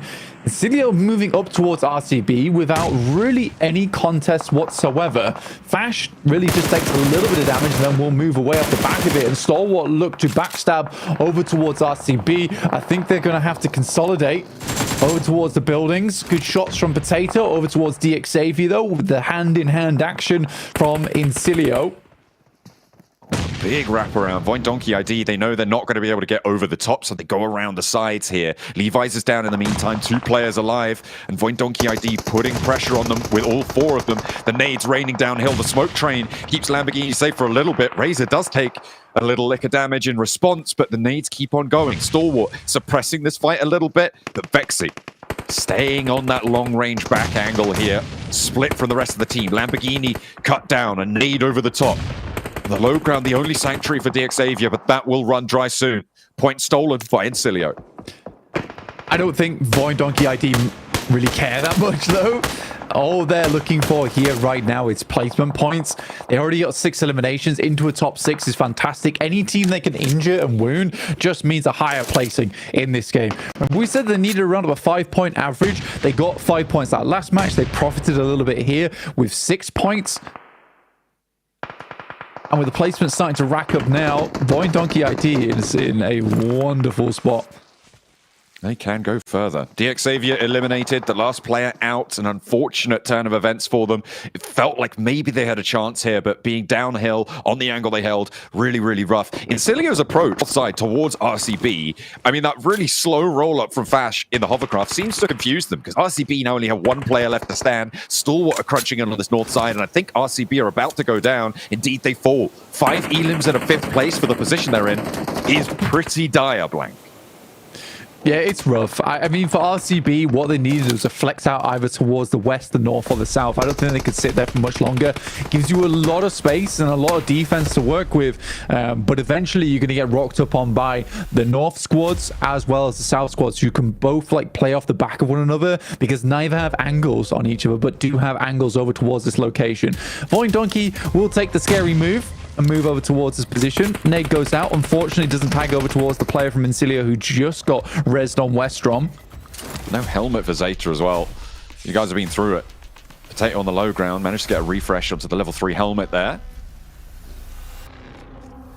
This is the Vicious. I mean, they've been alone for so long. You'd hope that they've established control over this one, but they're a little bit cut out on the edge.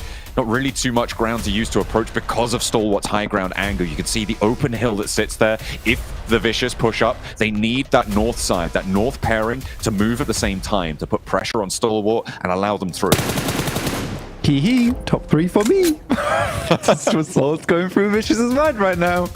I mean, it's been a very, very casual game, laid-back game for Vicious. 0 eliminations, but yeah, most likely a top 3 coming their way. We'll see what happens, though, because they do have to push through Incilio, who have a nice lineup. Honestly, probably the best position in the lobby at the moment to control. Voin Donkey ID, though, now starting to expend nades.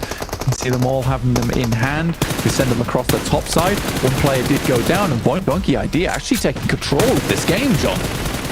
Getting in the driver's seat, 7 elims, and Stalwart They do have that high ground angle that pushes Incilio back. They can't really move forwards off of it, though.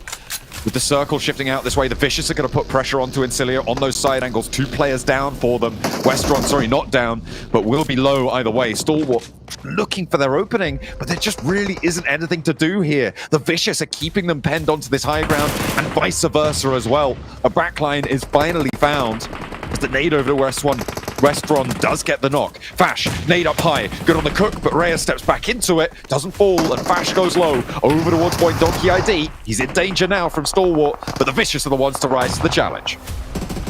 3TN looking to get further into this game, it seems.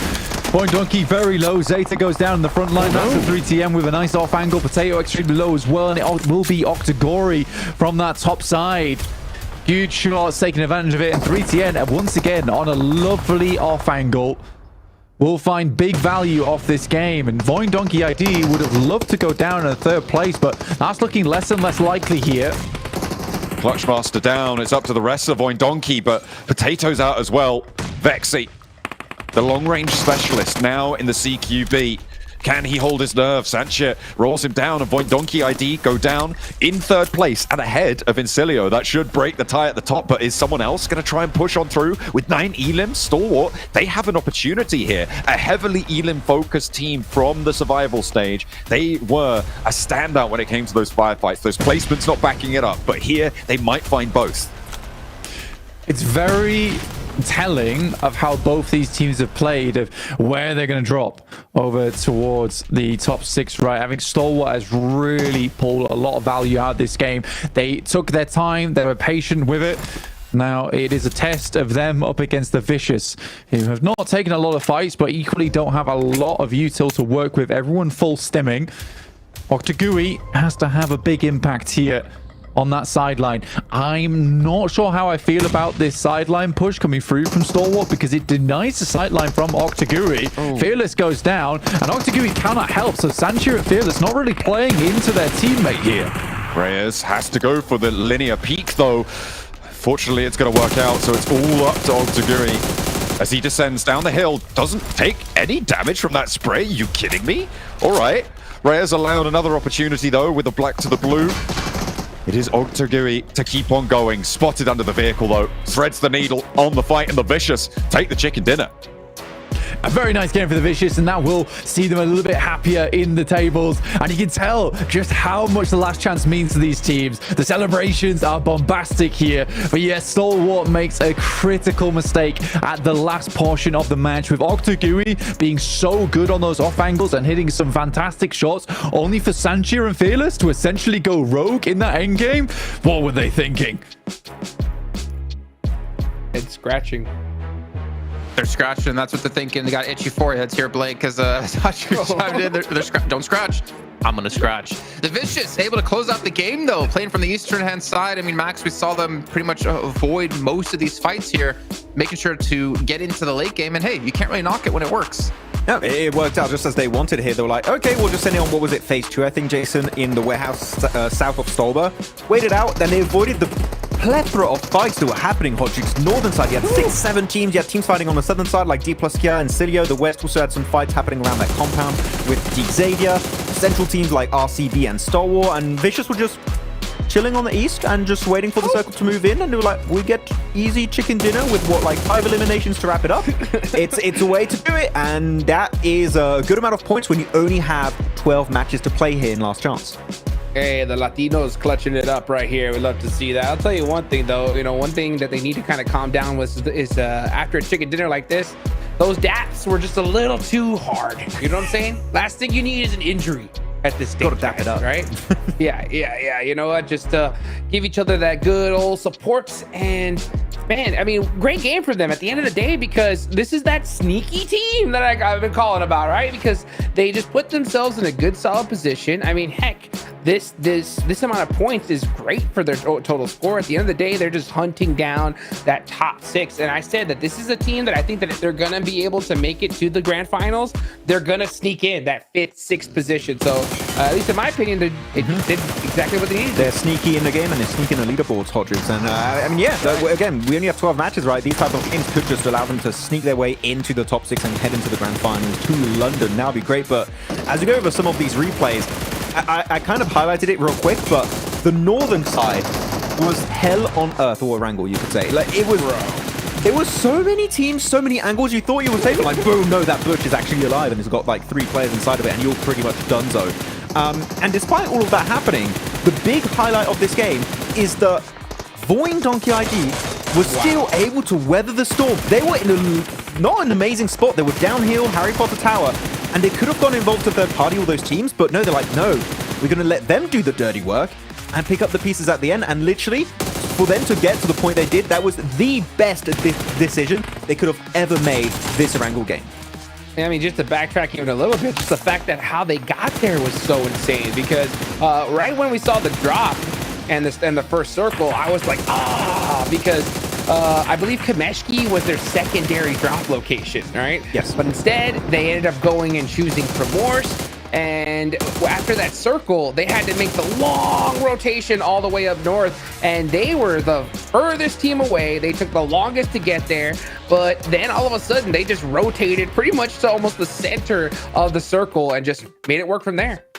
So you guys are talking about like Voin. I wanted to talk about Incilio. I mean, they dropped over towards Milta. They went through Yasnaya, and they were like the slowest team to rotate coming from the south. But the way that they play around 3TN, it's almost like reminiscent of like Team Spirit in my eyes. Like that kind of craziness where they put like Nomi in these weird positions. Like they were fighting D+ like on that little cliff side. And 3TN was completely away from his team on a high ground to give them cover, to actually force them to play like super on the ridge so they couldn't actually come up and look for angles. I just kind of love the way they're playing around 3TN because it's not the first time we've seen this. It's not the last time we've seen it. As we take a look here at a match rankings, I mean, 16 points for Vicious is going to be huge. Major Pride, though, I did talk about them a little bit while watching the game. They are starting to slip away. They were one of the surprise teams for me, taking a look at them from CSA till now. But unfortunately, they might have just faltered right at the finish line. They are faltering big time right now. It's after the league stage performance, I think that now teams have improved. So we highlighted how many teams improved, right, going into now the survival / last chance. And Major Pride, I think they reached their peak in the league stage, and now they're just faltering because so many teams have stepped up. Again, the third parties are happening pretty much left, right, and center, and they are just struggling to deal with such an aggressive lobby. And I think that this might be actually, unfortunately, the finish line for Major Pride, because we have not seen them do anything here except getting third-partied, it seems. Pretty sure, Hot Chooks, during the league stage, you saw them start to pop off, and you're like, don't peek. And they're like, we're going to peek. And then from there on, they couldn't kind of manage it. Yeah, and wasn't Major Pride the team, Jason, that we talked about? Like, hey, you know what? Stop that. Like save some of those chicken dinners for the last chance. Yeah, man. And you don't want to peak too early in a tournament, especially if you're not going to qualify, through the group stage, and you have to play through the survival, then last chance. And we're in last chance, and we're here currently looking at our top 6, and see, they're going to be sitting in first place with Voin Donkey behind them in second, as we will see the Vicious and Stalwart both breach top 6. Vicious. But again, the point gap isn't that big, so any decent game right now could easily push you in a top 6. It's kind of about who's like the top at the moment and who could potentially jump back in. Yeah, I mean, as of right now, we had some good games from pretty much all these teams in the top 6. Though I do want to bring up the topic here, and I think, Jason, we mentioned it quite a bit this game, and looking at Regnum Cobra. Its central positions typically are a great thing to hold on to, but with a circle like this on the side of Stalwart, it became a curse because you had so many angles looking their way. You had Stalwart uphill, you had the Ridge played by D Xavier and Voin, and then you had Incilio versus Vicious that were just holding the Ridge. So like they were just locking RCB in that position, and then they just got completely obliterated by the off angle. So unfortunate, good rotate, but the center was a bit of a curse for them, and because of that, they will be pushed out of the top 6. Yeah, and I wonder if that's like a big change up, like from the strategy from Incilio, because these guys are just living life on the edge right now, and it's working out so well from them. We were kind of talking about that, Max, right? Like these guys are just choosing those play styles, they're hunting down the sidelines, and they're winning those fights, and it's been working out for them really well. And I do agree, like, yeah, center position, it's great and all, especially on that kind of like hill mountainside, but there's sometimes when you pick a position that's just too juicy. and every single squad wants it, and you just get picked apart bit by bit. Now that's what happened to Random Karia. Well, you know, we did touch on Major Pride before about peaking too early in the tournament. Mir and Sejong, I think for me, has been kind of unfortunately a letdown. I had such high hopes for them after seeing them in the group stage. Like, what a ridiculous performance out of this team from South Korea here, Max. And yet, as you get into last chance, it seems like they've run out of steam. Yeah, and the thing is, I think it's mostly because so many teams are, again, we talked about the fact that we're seeing so many third parties happening, but in this game, Jason, realistically, looking back on already the games off survival stage and now today in last chance, when have we seen like 3-4 central positions open for the taking? Realistically, not really often. Not often. And that was very heavily focused on by Mir and Sejong in their group stage. Like, oh, teams are a little bit slow to rotate here. We go center, we have these 4-man splits, then 2-2 splits, and we regroup in the better compound. They would do it as much as they possibly could.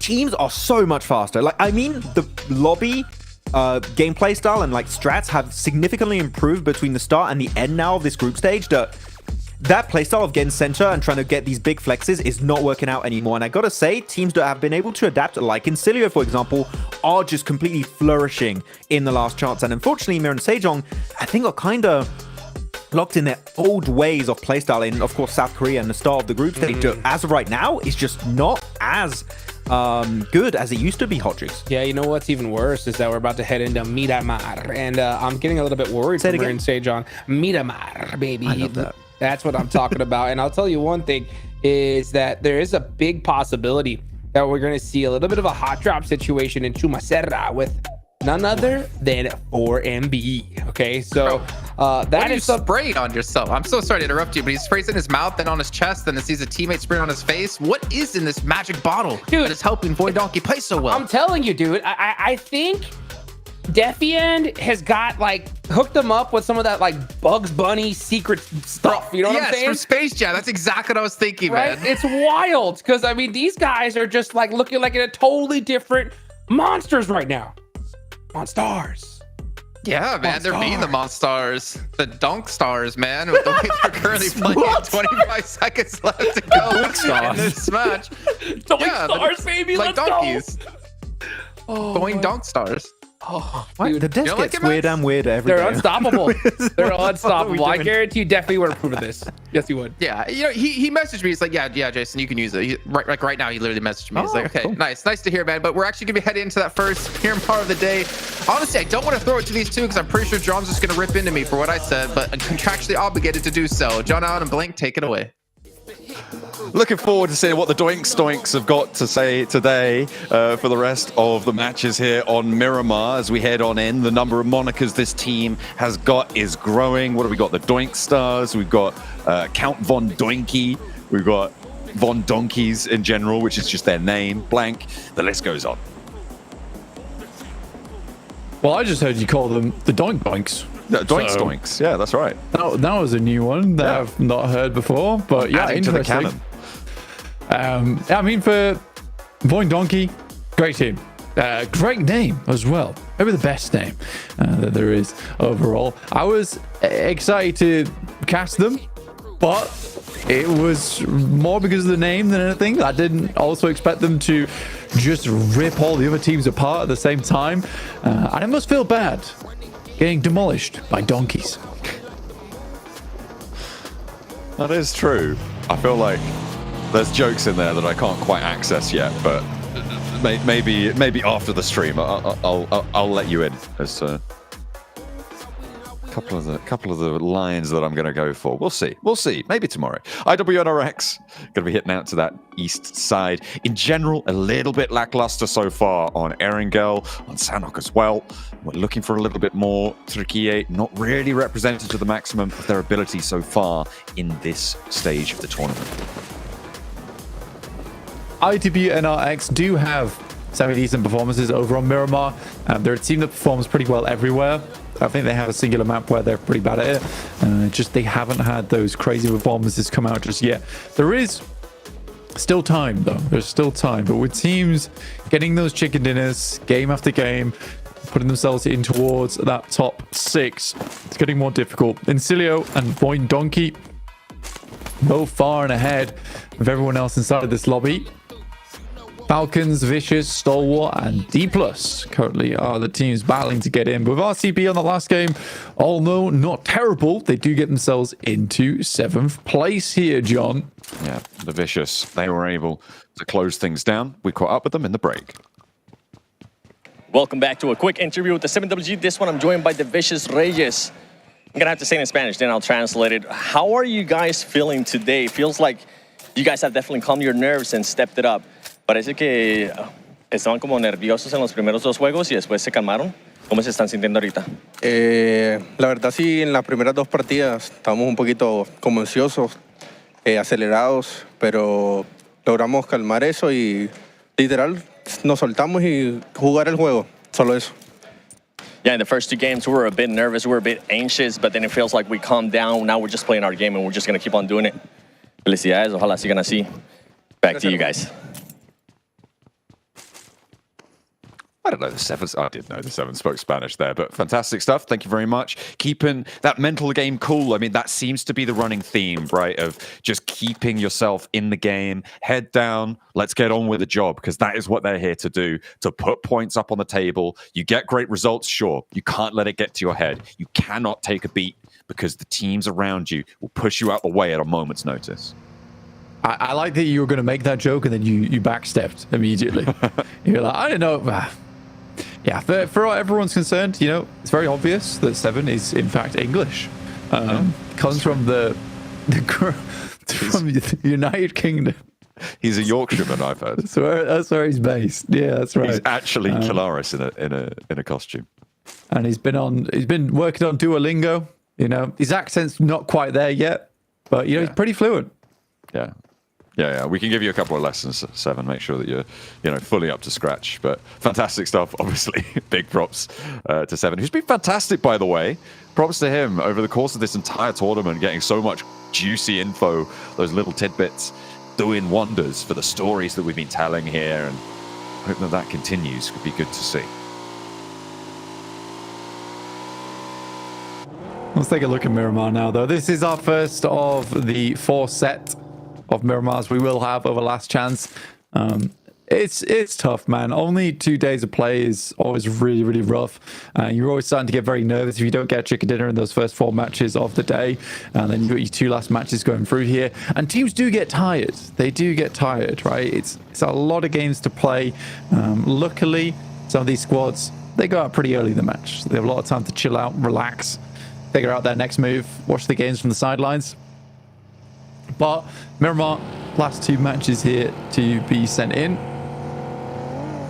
We'll see which teams can keep the adrenaline flowing. Keep the eyes peeled, because that's what you need to do here inside this lobby to make sure you get those points. There is some strange teams here, though, towards that top 6. Ones that you wouldn't expect. I mean, Stalwart, the Vicious, Incilio maybe a couple of days ago, but not anymore.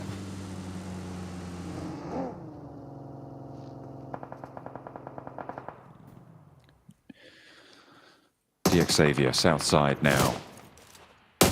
77 close by. Bit of danger, a wide spread for DX Xavier, and there's an opening being found. Oh no, things continue to go downhill.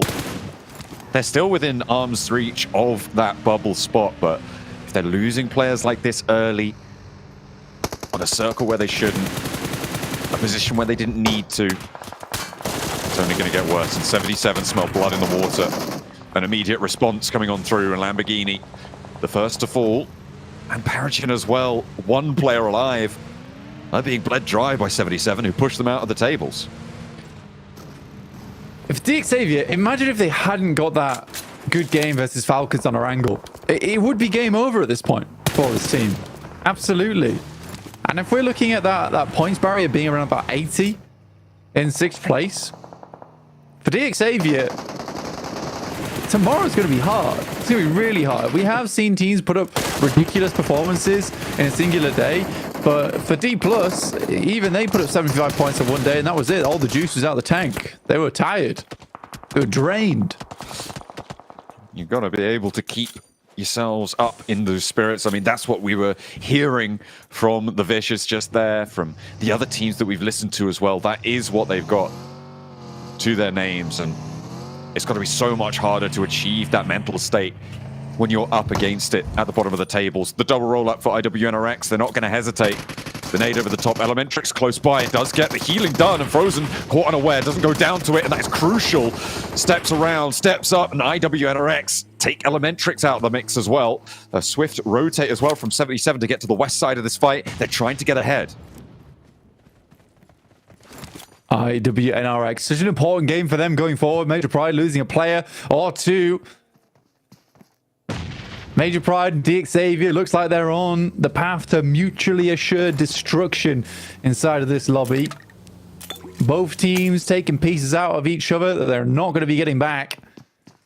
It's getting to the point now where Major Pride as well as DXavier might need to meet up in secret and form a truce.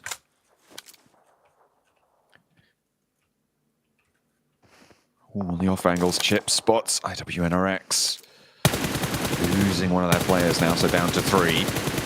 But the fighting rages on the road to Picardo. From Los Leones, it's really tough stuff on the southeast side. The teams on the surround looking to move on in. The circle pops and it goes right on top of them. Oh, this is nasty news for the teams who've gone down there already.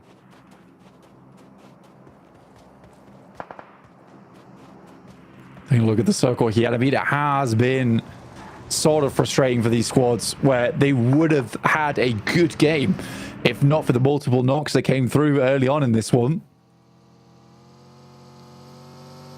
Falcons, though, make a decent rotate down towards the south side, alongside with Stalwart currently in 4th place. That clutch potential you were talking about last game, certainly there for them. And it's 4MV that I am looking towards now. 19 points, making a rotate on that western side, have a decent position inside the circle.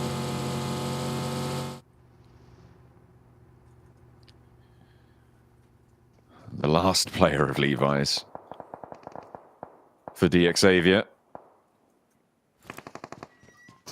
He's just holding it down right now. I mean, Falcons being here, if they don't crash on this position, will be a pretty decent bodyguard, but this 2-2 split on a circle like this, I think that north point might be too exposed for their liking. Expecting a regroup in stage 3. We'll see if they're able to enact that. Team Liquid look for the crossing, but Mythic's already cut out. The team's littered on the south side of Picardo, on the west side of Los Leones. The exit from Chumacera. Everybody who has had access has moved in fast, and for a little bit of the burn in the desert. Team Liquid losing Mythic. Mythic, honestly, is a pretty strong player on the side of Team Liquid. Often is that backstop member, and I do think he is the keystone for that team a lot of times. So it's unfortunate losing him here for Team Liquid. IWNRX going down to just 2 players, John. Yes, sure, they get 3 elims, but not a good result for them considering where they were inside the circle. RCB trying to make things work from that northwest side off the back of a game that could have gone their way. The slight missteps towards the end, not enough movement around the side to get themselves into a better position. And I think that is RCB at the moment. I think they're worried, they're scared to take some of these big moves. I mean, you have to be, right? I mean, they're right on that bubble. It's a nerve-wracking place to be. It's better than some, sure, but they haven't really displayed their full prowess that I think we've seen from them in the past. Re-establishing themselves within the dynamic of this lobby. Pretty rough. Rough going for a lot of teams, in fact. But it's those teams with that strategic approach to it. It's Incilio, it's Voindonkey ID, who have really shown that it matters. Having these strong rotates, finding these small openings, these small advantages, they've profited off them magnificently. But teams that generally rely a little bit more on their firepower aren't quite going the distance here. A hard east shift brings us back a little bit towards Los Leones, but it's still those hills to the south of Picardo Blank that are the major feature, and all of those teams bunched up there. Yeah, for Moon Sejong, Loops, the Vicious, all in to make their way through those foothills towards that northern side. 4MV cut out a little bit here. I think for 4MV, it's likely going to be a bit more of a janitorial role inside the lobby at the moment, clearing out teams off towards the south and the north as BTR as well as Voindonkey, our 2 Indonesian teams, make a break for it on that northwest side down towards 4MV.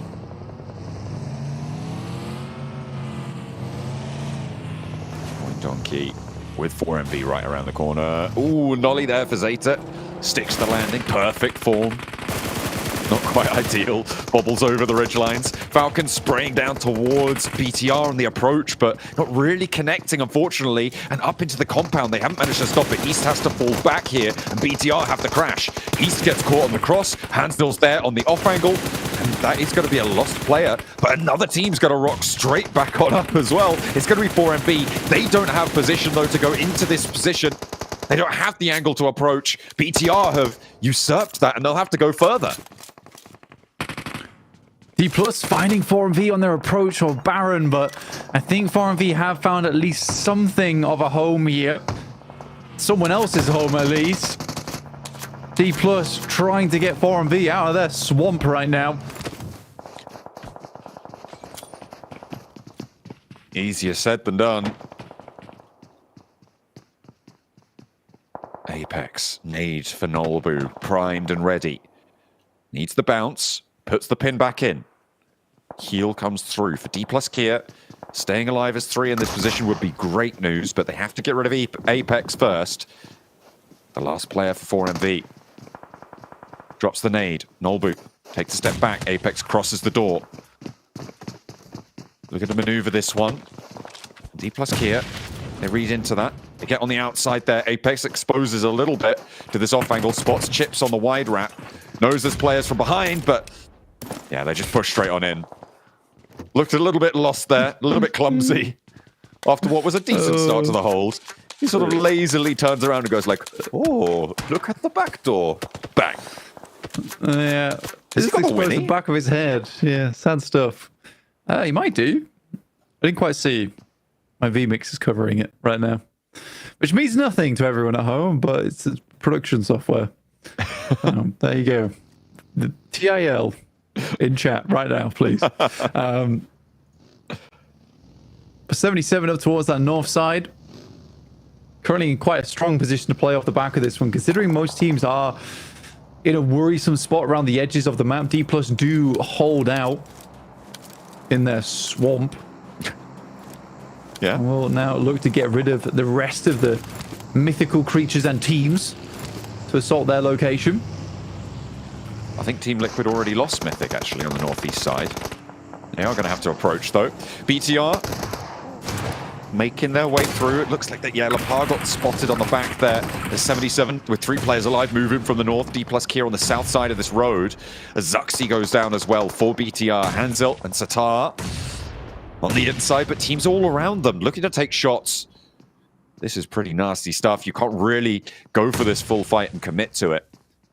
Incilio, a wide 2-2 split on the south side, breaching out. Mirin Sejong still playing Uriel, by the way, and Loops on that southwest side. A little bit bold, but they have angles onto this fight as well from the high ground on the western side of that 2-2 split. That's suppressing the south edge of this. So a D plus Kia. Poor Magnum. Just gets to the fight. Is met with a nade to the face. Gets inside off the back of that. We'll go for a quick heal up. Limbo Boom currently doing the majority of the work so far for 77. IWNRX still going on with 2 right now, by the way. Not a bad result from them. Incilio did regroup versus Loops. I think they already took their pound of flesh from that team. They go down 1 player. Now Incilio looks to close in on towards Loops' side of things. Constrict them like a snake over towards the high ground. Ooh. Got the Car 98 in play. Seeing some interesting choices on weaponry. I wonder if that Winnie's going to stay in the pocket for chips for D plus K. I feel like it might not, but would be interesting. It's my favorite. Aesthetically, it's my favorite weapon in the game. I absolutely love it. That long scope down the side. Ooh, can't get enough of it. I like the dualies, me personally. Okay. That's my favorite. Chasing them down. Laser beam. It's good. Zeta here up against RCB, who get themselves into a precarious scenario. Kimmiz has to duck out of there, but unable to reach the speeds required. Ooh. The M16, the fake DMR play for Vexy, and Zeta up on the high ground. just plinking away. And RCB losing 2. I mean, it's so difficult to make your approach. There's nowhere really you can go. And the fact that Voindonkey have moved into this position, which was, by the way, the west side of the Incilio 2-2 split that they regrouped out to the east now. Really probably necessary for them, but Voindonkey ID are able to take this position. It's massive high ground over the compounds to the north with Falcons, to the northeast with BTR, with 77, with D plus Kia, all 3 of them basically in the same compound. But they still have great oversight onto it. The unfortunate news is that they're on the edge of the circle. Oh, a nasty nade from Vexy down the hill. Looks to send another in, and that looks like it's on target. Bounces high, and they will need to run over towards him to pick him back up again. Falcons finishes off Silas. Over towards that western edge, we're able to get a first pickup. BTR, D+, and 77 all sharing a location on the map. But for how long is the true question here. Another nade will seal the deal. Stamps the contract. Vexy puts another soul in his back pocket. He's racking them up. Behind the wall, and that's the advantage of high ground. Just sitting there, peering down upon everyone beneath you. There's the crash, the Vicious. Down the hill. A short crash, but a necessary one nonetheless. They have to move through this compound. Kind hops out through the vehicle, taking a couple of shots from across the way. Just get away with it. I think that might have been from either Stalwart or from Levi's, potentially. Could be that central compound, but the Vicious moving through. Looking to try and keep that hot streak rolling. Nades in hand. Pins pulled on 2. Kain with the response. Zed Wolf as well. The nade bounces in and finds both of them in one. Diminor dismantles them, and 2 points added to the Vicious's tally. IWNRX, only 3 on the game. Yoink! Give me that loop. Turn to say, Jung, moving up. Hitting the Voindonkey. Currently the counts. They hold the mana. And then the mana is locked down for the time being. There'll be no entrance, no sanctuary, no locale to be found here for any of the squads other than the counts themselves. Voindonkey. Did take a shot along the way, though. Xavier eliminated in the meantime. Down in 12th place, that might sink lower. Team Liquid on the roll-up. There's the Vicious looking to try and keep themselves alive here. Ayala, they'll actually find another approach on it, but how did he not go down to that? Ayala, Team Liquid, the Clutch Masters? Not quite. Not able to do it this time around. Voindonkey, sure. The Vicious, nah, not going to be able to do that. Got his bumper-proof tuxedo on today, apparently. But yeah, he should have realistically gone down to that one, absolutely. But just takes it to the solar plexus, which is going to hurt. But not as much as a couple of bullets to the body. Well, Voindonkey up to 4 eliminations. I think Voindonkey coming tomorrow. They're in our top 6, guaranteed. I really don't think they're moving. The amount of seriously cool movements, seriously awesome nades they've thrown from this location. I don't think there's any way anyone's going to dismount this team tomorrow. Even if they have a bad day, they should still make it in. It has been incredible to watch. Some of my favorite PUBG Mobile has been playing today, and from one singular team. It has been a true display of skill from Voindonkey ID. Certainly. I mean, I had my bubble predicted at around 80 blank, and I'm expecting it to flatten a little bit on this curve, but right now with 25 points on that 6th place bubble, 26 with that elimination, and 25 behind it in 7th place, that expectation may have to get lowered after the performances we've seen today be so well distributed across every single one of our teams, bar a few, granted, towards the bottom end of the tables. Everybody's just grabbing these points wherever they can. Rafinha looks for the bolt action, not quite able to pump the shot over towards 3TN. Has to hit that first aid. This is stage 5, unresable zone, as Vitinho stands forwards, gets rebuffed, backed off by Incilio. All 4 of them stay alive, and Loops can't find their way in. Incilio right now just in such a good spot themselves. I mean, they'll move towards that northern side, but they've already got a lot done down towards the south. Only 9 teams remaining. Stalwart, Vicious, Cilio, Falcons, RCP, and Voindonkey, and still that battle for the center rages on between D+, BTR, and 77. Really, nothing's happened in that location for such a long time, and it makes sense as well with BTR being down in 16th place, 77 in 10th. They're both very unwilling to give up their spot at the moment. Voindonkey going to have to leave that high ground, though. They will have to give up that spot. There is a little pocket in the ridgeline that sits to their southeast that is just about in the circle, and they may look to try and challenge for that. But Incilio have eyes on that too. Both of them, probably, that's their next transitional point, and it will be a fight, not only for that position, but for the top of the tables.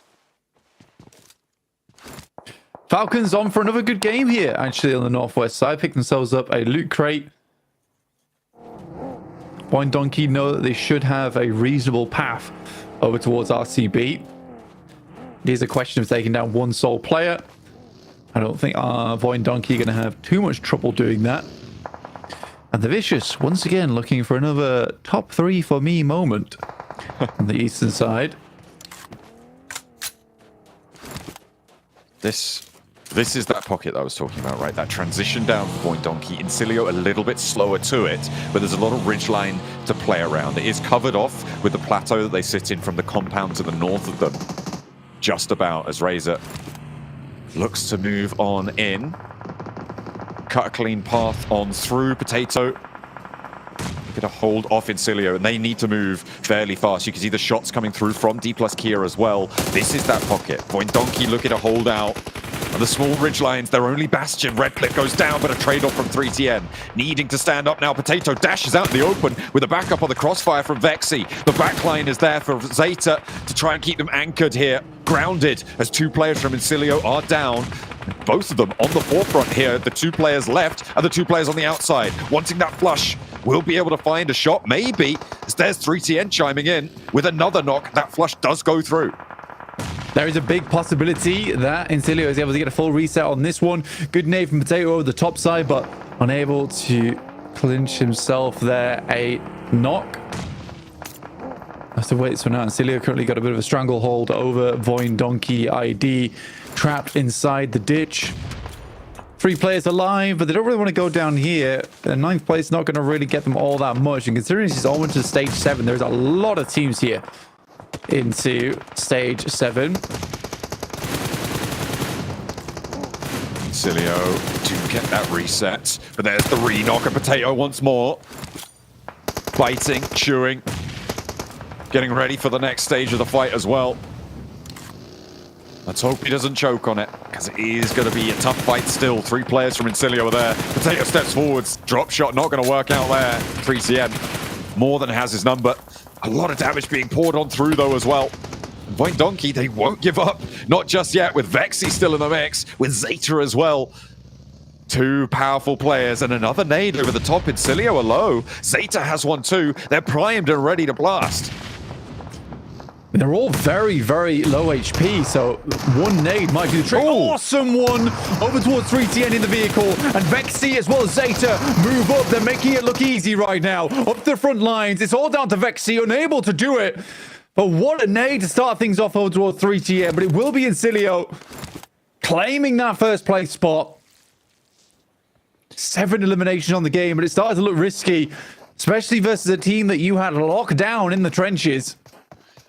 That wide sweep out around the edge of the smoke, so important for Incilio. That 2-player push out wide, they knew they were covered off from that low ground angle. They did not have to peek from it, and they just took that gamble, right? They saw the players, or they heard rather, the players pushing up into the smoke. They knew their sightlines were obscured, and they took the opportunity. A beautiful handle on the fight there from Incilio, and showing us that they have now got that mechanical skill on side as well.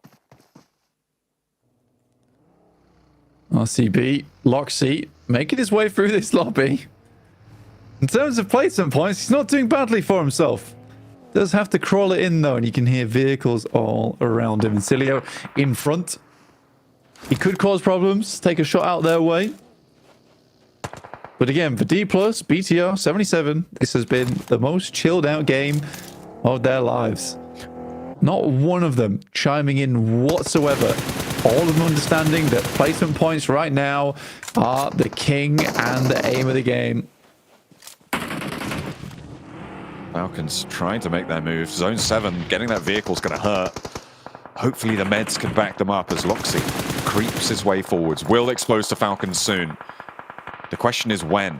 Those smokes actually keep him safe from Fash, and that off angle, the nades come through. Ooh, the Shifu coming on in. That's from 77, all the way on the other side of the compound on the low ground. Loxy launching nades in. I wonder if the Falcons are going to be... They spotted him. Icy surely has spotted him now. Yeah, that should be Loxy out. Icy able to get rid of him. Thor's in out of the match. 7th place, 3 elims. Not terrible, but on the bubble, they need a little bit more of a push. With D+ Kia still in. D+ maybe look at a flex out here. It's one of the scenarios where you wonder if it's the right call for Icy to eliminate Loxy.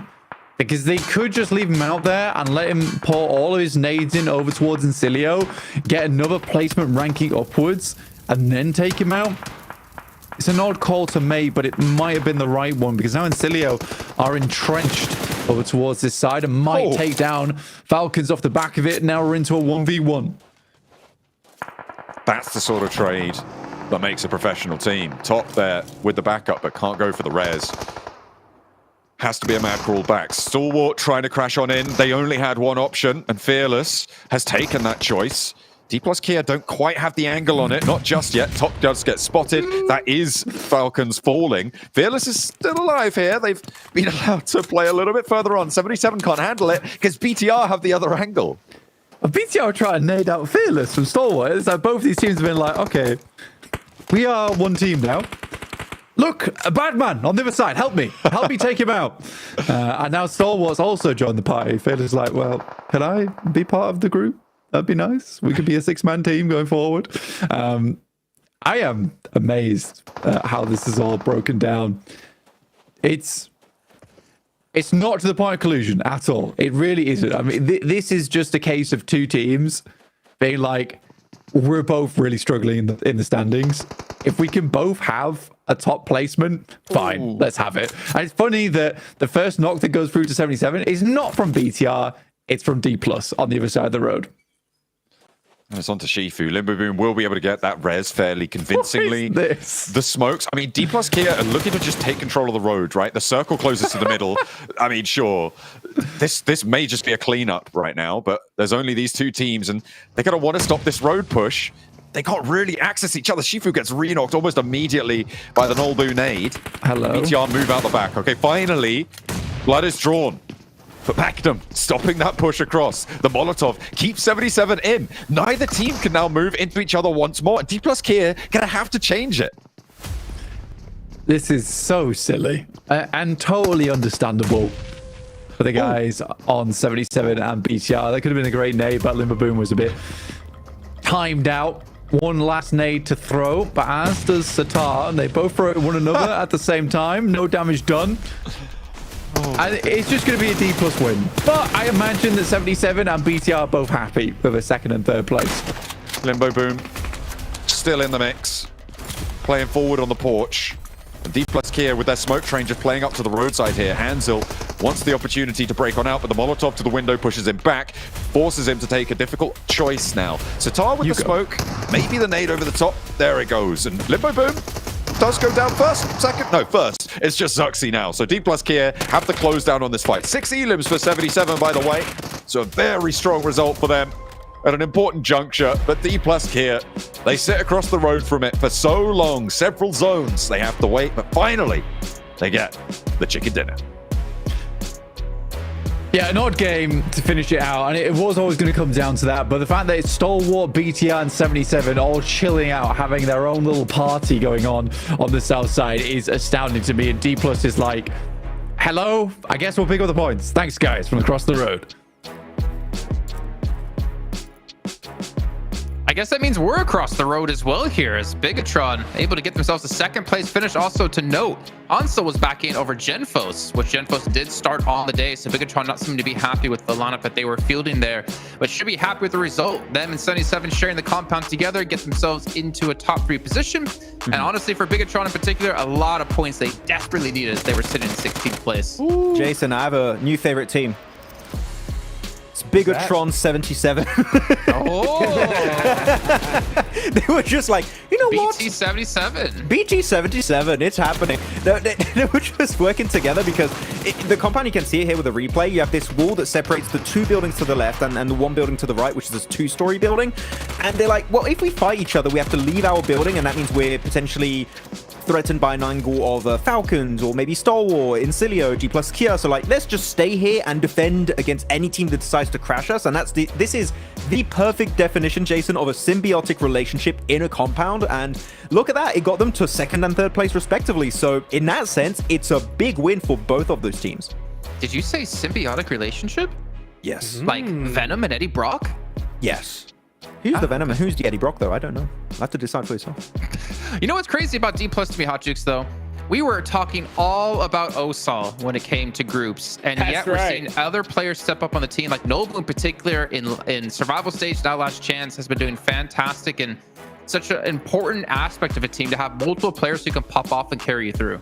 Yeah, dude, Noble's nades have been really, really impressive. He's been pretty laser focused here. And I mean, a D+ Kia win, I had a big feeling was going to be in the books for sure when it came to Last Chance. And I'm glad it happened right now because we're starting to see some teams run away with this. I mean, I think Blank said it earlier. He was talking about how Point Donkey's pretty much safe here. Incilio's pretty much safe. And I have to agree with them. I mean, they've already performed so well today that all they got to do is just, you know, play decently safe tomorrow, and they should make it into top 6.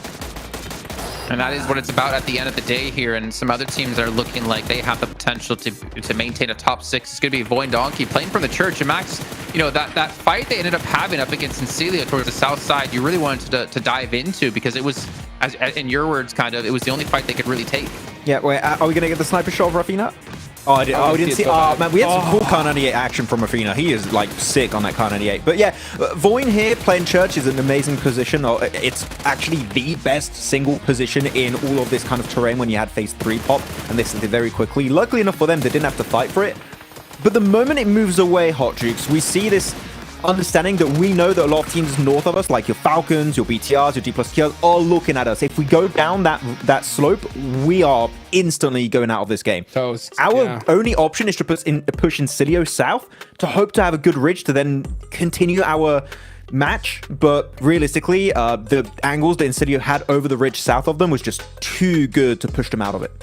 Dude, I mean, they're the kings of the south side at this point. I mean, how many games in a row we see Incilio just there on the edge, right in the south, always edging, just cleaning, just making it happen, dude, right when they need to. Jason, that's how you do it. I mean, 12 points for Incilio, 19 for D+, 77 getting 11, Bigatron getting 10, Stalwart even getting themselves 8 on top of this. One team we're not seeing though, which you kind of have to question yet again here for 4MV. I feel like they blindly kind of sent it into D+ after being shot up by, I think it was Bigatron and Falcons on the transition. I'm not sure if it was completely blind, but the rotations out of 4MV definitely not netting a positive result here, Max. You don't have too many good compounds in this like mid-game circle, so it was just a very desperate call. But the thing is, it's not just this game. We've seen that happen a lot. And again, top 6?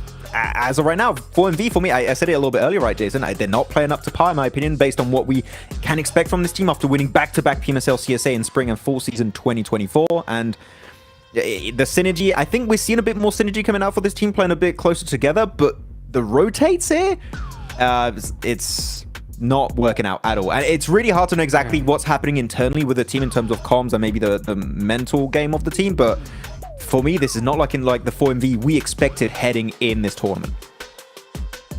Here we go. Noble going to be the MVP of the match, and for good reason here, Hot Jukes. I mean, we saw him take that road, take that ridge. He got the easy elimination onto the last Stalwart player. But I think, if I'm not mistaken, he did slightly overextend and get knocked himself, but eventually got picked up by his team since the Bigatron 77 fight was never ending. Yeah, dude. And you know what? I am shocked that it took this long to see that kind of symbiotic relationship happen. You know, I've expected it pretty much this tournament. I thought that's what we're going to see a lot more of because it just makes sense. You know what I'm saying? You have a good compound like that, just share it up and you're gonna get some good points on the board. And that's why I was so shocked when we see certain teams like just want to push each other and just take that dominant position when they could just share it up. But I don't know. Look at this right now. Stalwart, 33 points. That's the cutoff. And I'm telling you what, this second page is getting just a little, it's getting a little too sketchy for comfort here, Max. I am still surprised that we're not seeing IWNRX up there. Of course, one game, we've said it multiple times, one game could put you back in a position to compete for top 6, but I expected way more from IWNRX based on their initial performance in their group, and we haven't seen that since. So really, again, we got big names down here after the start of the tournament. Miran Sejong, DX, 4MV, IWNRX. Like, I'm surprised we're seeing them down here, but we said it going in last chance. There are going to be upsets, and as of right now, those are the teams that are having the biggest upset at this point. I mean, there's only so many teams that can qualify, right? And there's so many favorites that it really comes down to who just plays well in this given amount of time. I mean, technically, you know, if we held this event a week later, who knows? 4MV could actually be leading the charge. It could be Loop's #1. Like, that's kind of how close it's been between all these teams. But one constant that we have been seeing these last few days in Survival and now, it's Incilio and Void Donkey definitely proving to be the most consistent teams in these lobbies. And honestly, if those two teams don't make it to Grand Finals, I would be massively surprised with how good they've been. Yep. Yeah, I gotta agree. I mean, it's so crazy. I mean, Boy and Donkey are just looking like an entirely different team today. I mean, no hesitation pushes. Their rotations are on point. I mean, we saw them, you know, get an excellent game, you know, traveling all the way from Primorsk all the way towards Stalber and still getting a good finish. It's so crazy to see here with one Miramar left. You know, these guys are just cruising at this point. And I gotta say, I'm just still so shocked that we see D Xavier that far down, because they're at a point now where they don't just need one good game, right? They're gonna need pretty much two at this point. We're seeing them so many times just take a fight, falter while taking that fight, and then they just send a solo in the center. We've seen it happen to Lamborghini. This game, it was Levi's, who was just in the middle there of the circle, trying to get as many placement points as possible. You got it, Jason. You got it. He did it. Kind of. It was a bit different, but he did it. It did it across his chest instead of his neck. He's getting there. He's getting there. Being You know, PG. he's a damage leader. He needs to warm up. Yeah. Oh my word. But yeah, it's been for going back to the DX, it's always a solo. We're not seeing those big 3-4 man finishes, which were kind of the highlight of DX when they get these wins, right, Haldrix? But unfortunately, a solo, it ain't gonna cut it. Nope, it is not gonna cut it at this point. Oh boy, guys, one more match and we're halfway through this. This is getting so insane because tomorrow 10 teams going home. Oh, he's happy. Oh man, we need to start seeing some desperation plays, I think, at this point. What do you think? I mean, yeah, but look at that top. He's feeling happy.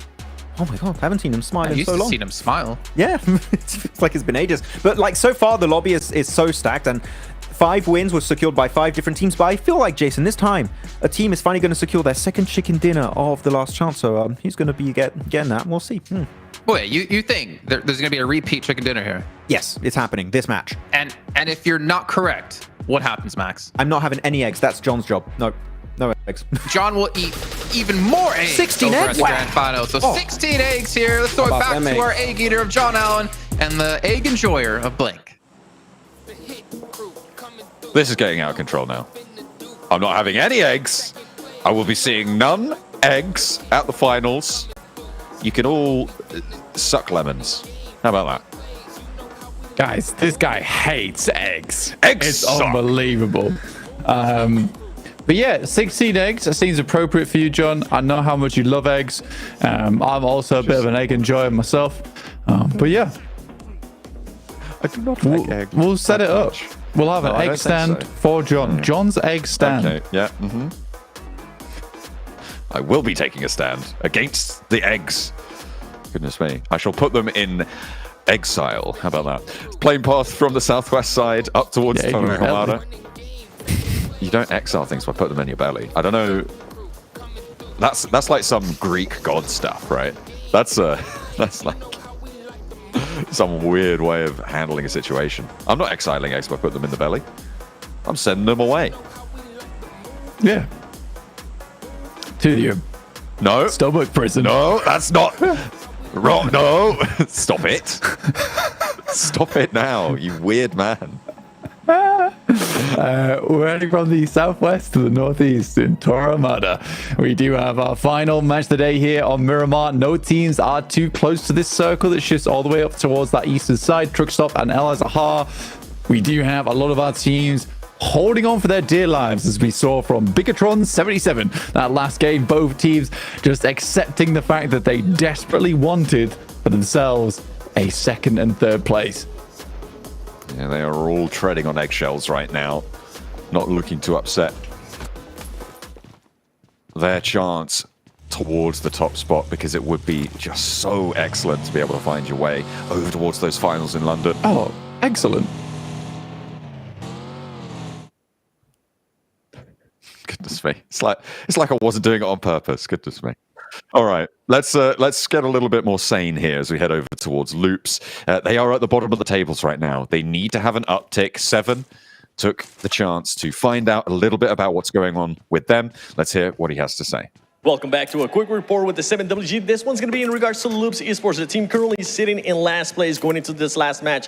I got a chance to talk to their team manager, Julia, and she was saying that the players are just too much into their heads right now. Yesterday was such a tough day for them, considering that they were able to make it due to that tiebreaker. Right now, they're struggling with their mental. They're trying to snap out of it, and they're hoping that they can do some damage control in this last match. I mean, that would be brilliant, right? And it's, again, back to that theme of keeping that mental strong, keeping calm, cool, collected, and into the fight when you know you need it the most, right? Bottom of the tables, but 6th place still within reach. They're 20 points behind. Yeah, it's still possible for Loops, and we wouldn't want them to exit early. But I think for a lot of our teams, it's just more points on the board at this I'm point gonna in let time. you get away with that one. Okay, thank you. I appreciate that. But yeah, so for a lot of our squads, I just need some more points on the board. Again, it's not getting too far away from some of these teams up towards that top side. 77, just a breath away from getting into 6th place. Stalwart at 33. Really is Voin Donkey as well as Encilio, who are the ones who have mostly secured their spot towards that top side with 51 and 57 points apiece. D+, slightly less secure there, but 42 points, still a great result for them. And Falcons in 4th as well with 39 points. 4MV, though, have dropped down, as have DX Xavier, a team that we really did expect to pop off here in the last chance. Unfortunately, other than that 2nd place, they've done nothing. 6th place on 33 points over 5 matches, Blank. That is just over a 6-point average. So pushing up there. I was saying at the start of the day, getting an 8-point average would see you very, very safe over that bubble. I had the bubble at 80 points, which would be a 6 2/3 point average. So we're getting close to it for that 6th place position. And teams just need to maintain and do not let those nerves get to them. And there is 2 approaches to this, right? You either go for that floor increasing style of play, or you look to rely on big breakout games. That choice has been taken away from teams towards the bottom, but for teams towards the top, there is that real decision to make, right? Do we go for a bombastic opener here? Do we just try and get a 20-point game and just do it all in one? Or do we play a little bit more conserved, concise in their gameplay and go for those 6, 7, 8, 9-point games and try and just rack those up when it matters instead of going for those bold plays? For teams like Loops, Mirren Sejong, Major Pride at the bottom of the tables, they need to just go for these big strats. And I think that we will start to see that develop. Hopefully Loops can, as 7 brought up, get that damage control on board and get a chunk of points. Even if it's 10 here, which would still be a good game by any stretch, that could just keep them alive. That's what you need. Major Pride once again losing a player. And yeah, towards the top side of the table, you can be comfortable with just steady points away. Down towards the bottom, you need to hit a big game off the back of that one. RCB finding Evo Station, though, and Major Pride's run is getting cut short here. Unable to go too much further, and it's sad to see, considering Major Pride, as Max said, just feel like they peaked in group stage. Survival stage wasn't bad for them. Come on, Wild. There we go. Only to go across the pipes. Just walk round, my brother. Come on. But yeah, over towards that eastern side of the map we go. IWNRX in a strong spot towards the center. As a Falcons, 77 move in nice and early, 27 points for them. Like I said, only a short stint behind Stalwart, but as are RCB making their way in from that western side. I actually quite like Minas Generalis over towards the western side of the map. A lot of times on this circle, you either get the hilltops down towards the south or you get that beach side on the northeast, but more often than not, you do head back over towards Graveyard, which would sit RCB in a good position.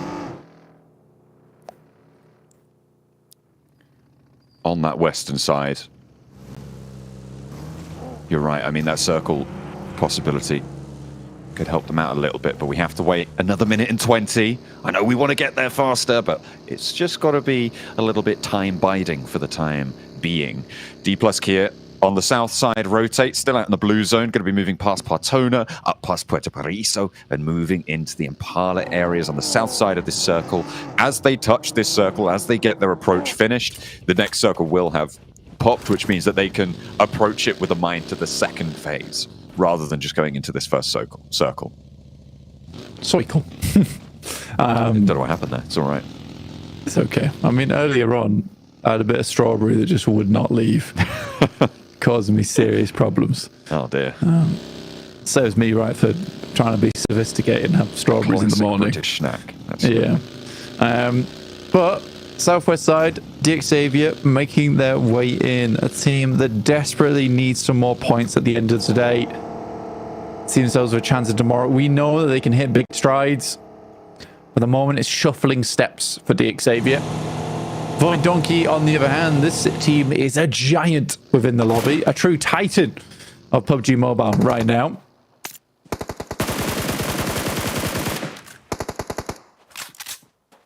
Stalwart with the spray downs towards DX Xavier as they move past La Bandita. Next circle, hard north, up to El Azahar. Okay.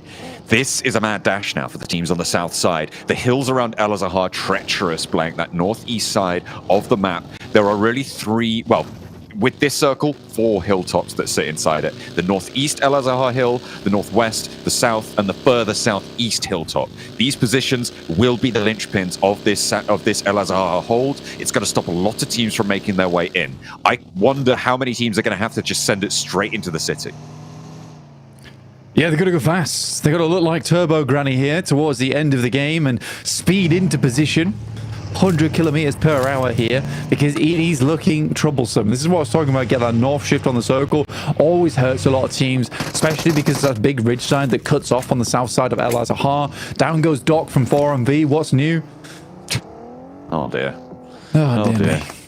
I thought their day started well. I thought we were going to see a revitalized 4MV and they were going to show us just why they were so dominant in their region, but they're back up to their old tricks now, Blank, and it's just not panning out for them.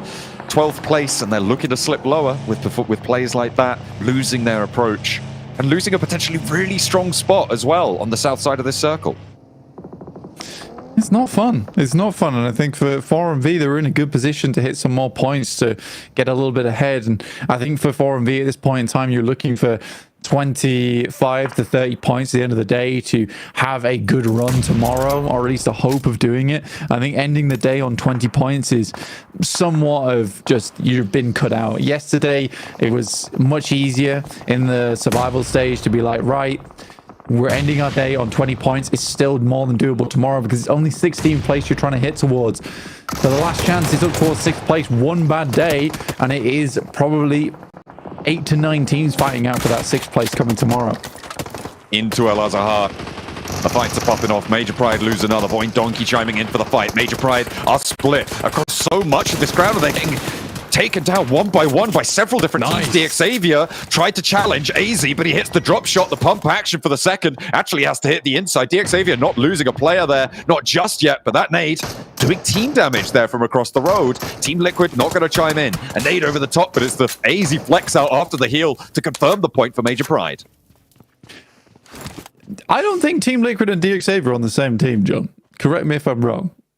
I thought that nade came from the north side. I guess from Team Liquid. Yeah. Okay, that makes a lot more sense. Yeah. DX Xavier much further behind here. And again, for DX Xavier, terrible start, as for Major Pride. And what do you know? It's Major Pride and DX Xavier fighting against one another. This feud was fun, and it was great. on the last day of survival stage. Here in last chance, it's getting to the point of silliness, realistically.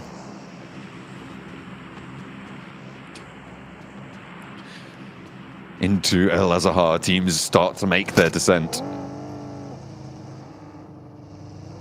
D plus Kia moving around on the east side, trying to reapproach here. Moving up to the hill on the northeast side of Al Azahar. Could be very profitable, but BTR are there at the moment, getting away in towards them and challenging them, taking them down on that spot certainly would be incredible for any team looking to try and outlast this lobby.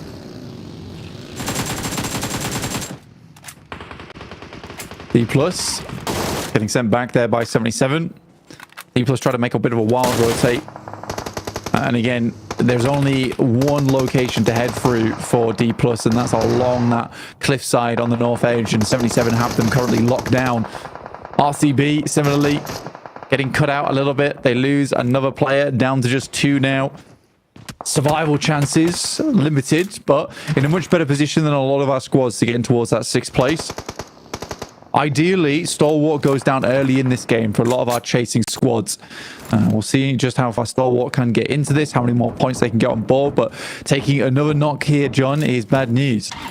They are already fairly secure, though. It's a question of who pushes in and when onto that location. That should be resable unless a team looks to roll them down. Major Pride, with just AZ remaining, actually may have a decent chance to outlast some of the teams on the hillside surround, but 4MV wanted to put themselves in and amongst it.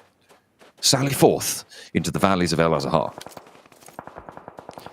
Octagui out. Knocked. 1 player left remaining for Stalwart in Sanchia. This would be massively beneficial to a lot of our chasing squads. Keeping that 6th place mark a little bit more open is going to be super ideal. Nade goes down. Not quite far enough. Actually, I think there's just smoke's been set up on the front lines. Molotovs. Hard to find out. Need some more indicators on those bad boys. The burn down, but Stalwart recovered to 2 for the time being. BTR, I mean, they would love to take down Stalwart here, right? They're on 19 points. They're within striking distance with a big game, and the position that they hold, oh, I thought that one was in. The position that they hold over El Azahar is massive. If the circle goes away from the city, they have a massive game on their hands here and looking to push themselves up to be a 2nd Indonesian team, looking to take one of those 6 spots to the Grand Finals. But that relies on that shift going away, because if they have to push into the city, they may struggle as well. Moving into that east side is difficult. You've got the remnants of DX Xavier, 4MV, Stalwart, Team Liquid, Incilio from the south edge. Let's see where the circle takes us. Up towards the Vicious, alongside Mirin Sejong on that north side, happily playing in that area. 77 looking to clean out the final players of D+. You can see in the picture on your screen. Yeah, Voindonkey IT, once again, in a strong position. Incilio a little bit further out there, fighting off against the Falcons. On the south side.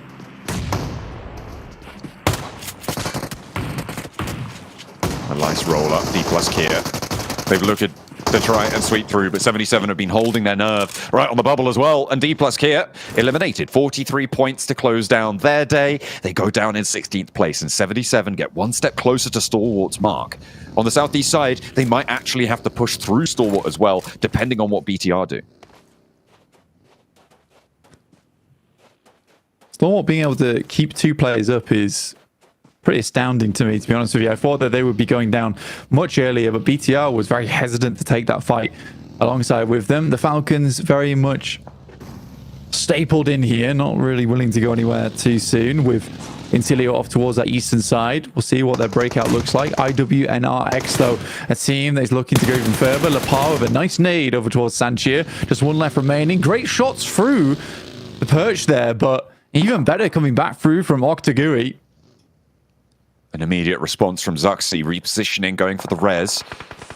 Stalwart have been here for a while now, camping out in the shack.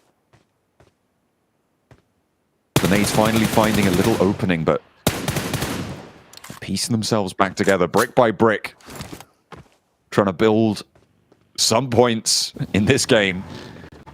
It was easier said than done, and they're right on the edge now. 77 breaking out east, trying to move around behind BTR's high ground. With the knock that was sent out towards BTR, they remove a little bit of pressure on towards that north side, and actually 77, because of the timing of this, may be able to sneak on through, but they are not in the circle yet. They've still got a little distance to go.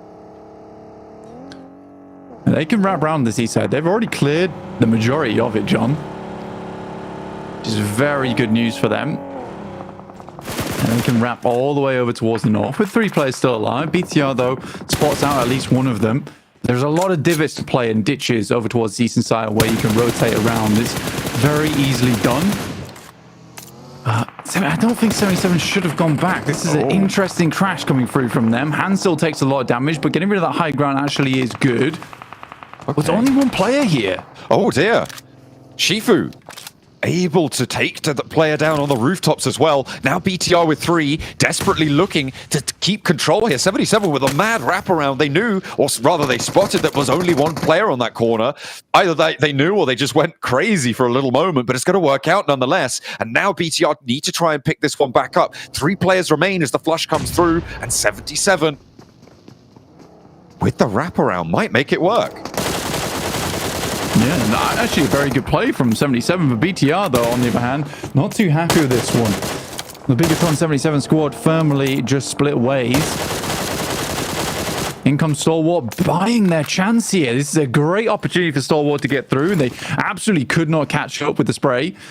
Okay, on that side of things. Redlick goes down to Stalwart too. Interesting moves coming through from Stalwart, and they get themselves into a fairly secure location. But it looks like we are going to be heading over towards El Azhar, and it's going to be an urban finish here for our final match of the day. That north side hill for Mirin Sejong.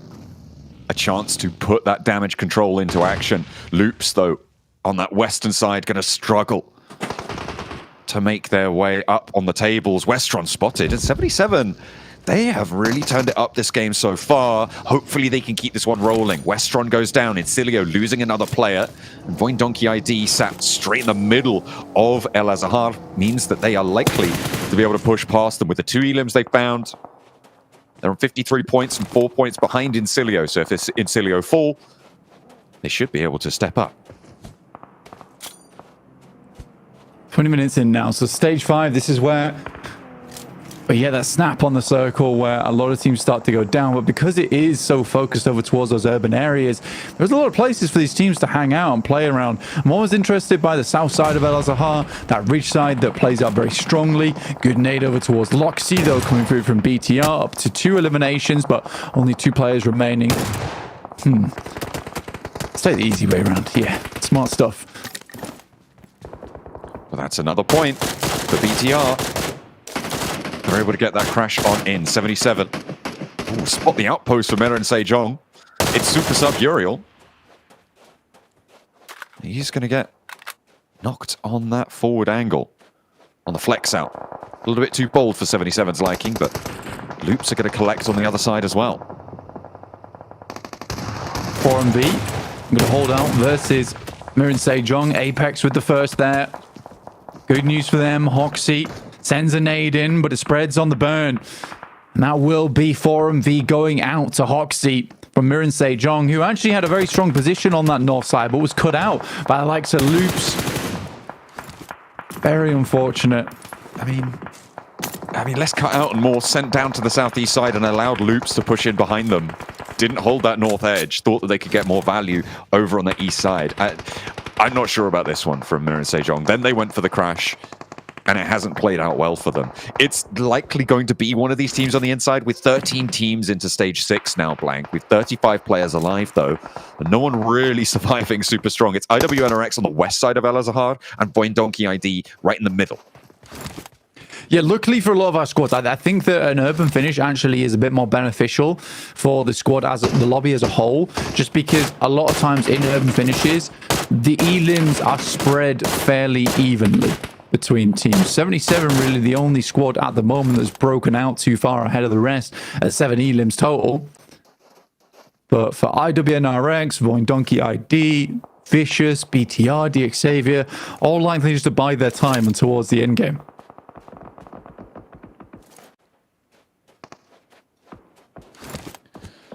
Falcons with the 2 up, 2 down approach. Sat atop the perch.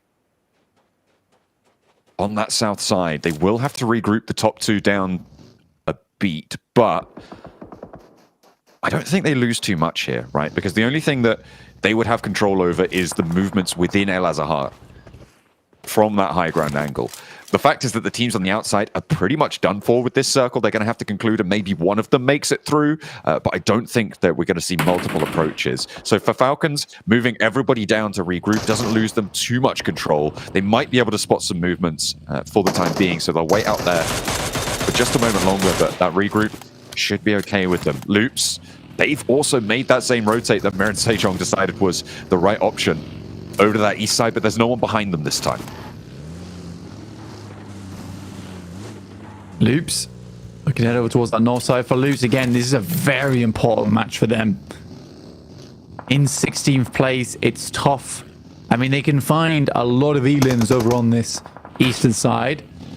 Stalwart living longer than perhaps a lot of teams expected, but into stage 6, 13 teams alive, a lot still in this side of this lobby. So Stalwart haven't quite started to accumulate those placement points just yet. They still can go out fairly soon. And likely that they will, with Loops on the full surround here. I mean, there's no way out for Stalwart here. 77 hold that pin. The opposite side of the hills. And they go for the roll down, so maybe moving in, trying to get ahead of Loops on this and reading into Loops' position up on the high ground. 77 with that ridge have cover from the town. They can't really go up towards the top of it. I think they will take shots from down in the city if they do, but holding this line, I think this is a brilliant rotation from 77, reading the lobby well. Yeah, to get more points off the back of it, I think they know that they're never getting into El Azahar at this point. So just cleaning up the eastern side is the ideal play. To get a bit of a scout out over towards the nades, been sent over the top. Maybe assuming they're over towards them, in fact. Loops head a little bit further in. This is dangerous for Loops. A lot of nades could come through, but it really just feel like 77 are lacking on that utility. Magnum trying to back things up, but it's Vicious from the sidelines to find that one. I mean, that's what I was talking about, right? You move up on that ridge, you get spotted from the city. Loops can't push around the edge here, so Stalwart could have an impact on 77. 2 players alive. They're looking to try and defend their 6th place spot, and the nade over the edge is good. Loops bombarding the tree. Not connecting, but Stalwart are doing the work. The heavy lifting here as Shifu now the last to remain. Sanchir turns his attention up the hill towards Loops because they are still raining these nades down. A Sanchir found on the egress. And it's up to Octagui to try and find the shot. Loops may be able to sweep through this one. Nino first up to bat. Octagui looking to hold the line, but will not be able to do so. Stalwart fall, and 77 go that little bit longer. They outpace them, but I don't imagine for too long. First knock maybe going through. Every single player on Loops, they're incredibly low, but just unable to find a single knock. Shifu does a good job, but well played to Loops to angle out those fights. A nasty shift on the circle over towards the east outside of El Azahar, which pushes IWNRX, the Vicious, Falcons. Not quite Voin Donkey ID though yet. Team Liquid the crash on the Hoxie, but he's holding the door frame. Mir and Sejong needing to keep it together, but unfortunately can't pull off the 1v3. He's not on Voin Donkey. Will not be allowed to do so. Team Liquid get a little bit of the edge of El Azahar and the circle shift as well, Blank. I mean, that's a big roll-up for them. Yeah, not only for Team Liquid, but for DXavier too, because DXavier, if they went down early in this game, it would have been very bad news. Team Liquid all have nades. Loops. Not just Hoxie with 1. This time it's 3. All pins pulled on them. And Loops is not taking a huge amount of damage. And Team Liquid's just down to the single Molotov thrown inside the building. There's off angles. Nino is low. Neil too, but they are staying alive. In the meantime, Voin Donkey holding off the approach from the Falcons, trying to get that road crossing under control. 1 player low, but no one going down just yet. Zeta on the swivel. This guy in a building with a shotgun. You do not want to meet this. Full force approach from Voin Donkey. 5 elims now, and all 4 of them still alive. IWNRX the next to try and make that crossing, but they might think twice after seeing that. Yeah, I think for Void Donkey ID, they have such control over the circle, at least on the western side, and they're going to cut out a lot of the 4-player teams. I think that's the biggest story here for us, is that a lot of the 4-man squads will be going down, leaving Void Donkey ID as one of the few 4-man squads over in this final circle. Lutz is the other team who currently have 8 eliminations, so a really good game from them. It's one they desperately needed towards the end of this. The Vicious trying to keep the pace up as well to maintain top 6, and their approach towards BTR is going well. Only one player now left standing for BTR on the open side of the warehouse. Lapar moving into the smoke. Brunozin catches a bullet or two. Needs to be careful, but down goes BTR. The Vicious continue their approach. The full 4 squad on the north side. The counterpoint to it. And a roll up for IWNRX. 2 players for Void Donkey are down, maybe even 3 actually. And it's up to the last man standing. Will Potato be able to do it? Hot Potato on the nade, drops out. Zedwolf not going to go down to it. Kine on the inside, looks to try and navigate, but Potato with the Tommy gun. Spray down, low HP on the side, but caught. And it's IWNRX to make it work. Could they be onto a winner here for the west side? They've got to go further, and only 30 seconds to get the reset on Zedwolf. Seriously required game there from IWNRX. Top 3 for me, for Vicious once again, most likely.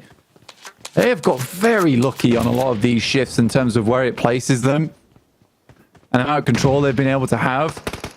I mean, fair play. I mean, that's what kept the Vicious in a lot of their other games as well. But, you know, sometimes you get a little bit fortunate, you run with it, you make it happen. So 5 squads left. Heading in towards our final circle in a minute's time. I mean, I know Loop said that they wanted to implement some damage control here, but they're up to 8 elims and maybe looking to detonate the lobby.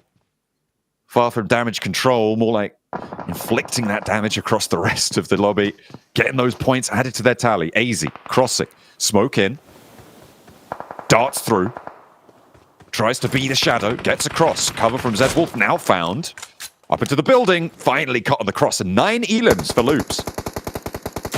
This is really good stuff from this team. IWNRX certainly suffered after that fight between Void Donkey ID, but will have had a big refresh in terms of utility and all the rest. But you can see here, Loops is looking just as good when it comes to having things on side to make this happen. Very open middle ground here, with Loops controlling the majority of the buildings that give themselves sightlines into this one. DXavier, surprisingly, with 1 player still going. That nade do a lot of damage. Only needing 1 more here, but he has to get out. Sends it long. Do the same thing twice. Does he have to get out, though? Yes. Oh, Nino is just alternating these. You have to try and read the vaults, and I think he has the angle to get the vision there. Nino actually puts a nade up north, and more concerned about IWNRX. Good thing he did. Catches Frozen there. Nice knock over towards the west side, and shots from Neil chiming in towards Brunozin. This is a Loops revitalized. Dimonor down as well. They have so much control. And DXavier looking to hold on to the scraps of it. On Loops' coattails, they may find a second place, but they still have danger sent their way. His position is known, and if he steps up for the spray, it could be all but done. The blue zone upon him, and 4th place found. 3 teams remain. 0 elims though, and for DXavier, it's not looking bright for them going tomorrow. For Luke, some great rotations, some good control towards that north side. Again, not sure why Mirren Sejong gave that up so easily. This could easily be where Mirren Sejong was playing as a 4 later on.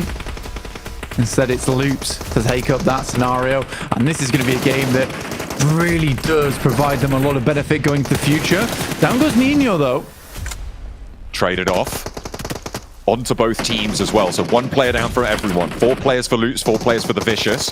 But the Vicious are on the outside here. Reyes not going to be resable for the Vicious, and Loops may be able to find the res, but perhaps it's more important to take this position. IWNRX eliminated in the meantime, cannot get across the road. Rafinha there, looking to get some healing done. No nades, can't move forwards. Brunozin may be able to find the res, but David is down as well, and that's going to mean Dimonor has to go for it. 2 knocks either way. And up to the remnants of cover that they've got left. Open ground ahead. A crossfire means Vitin needs to be careful on the step out, but a wide push goes on through. and finally finding their feet. Loops move forwards around the side of the shack. The blue zone's upon Reyes, and down they go. The Vicious claim another chicken dinner here. What elation for them. And that may be enough to see them into the top 6 just off the back of today.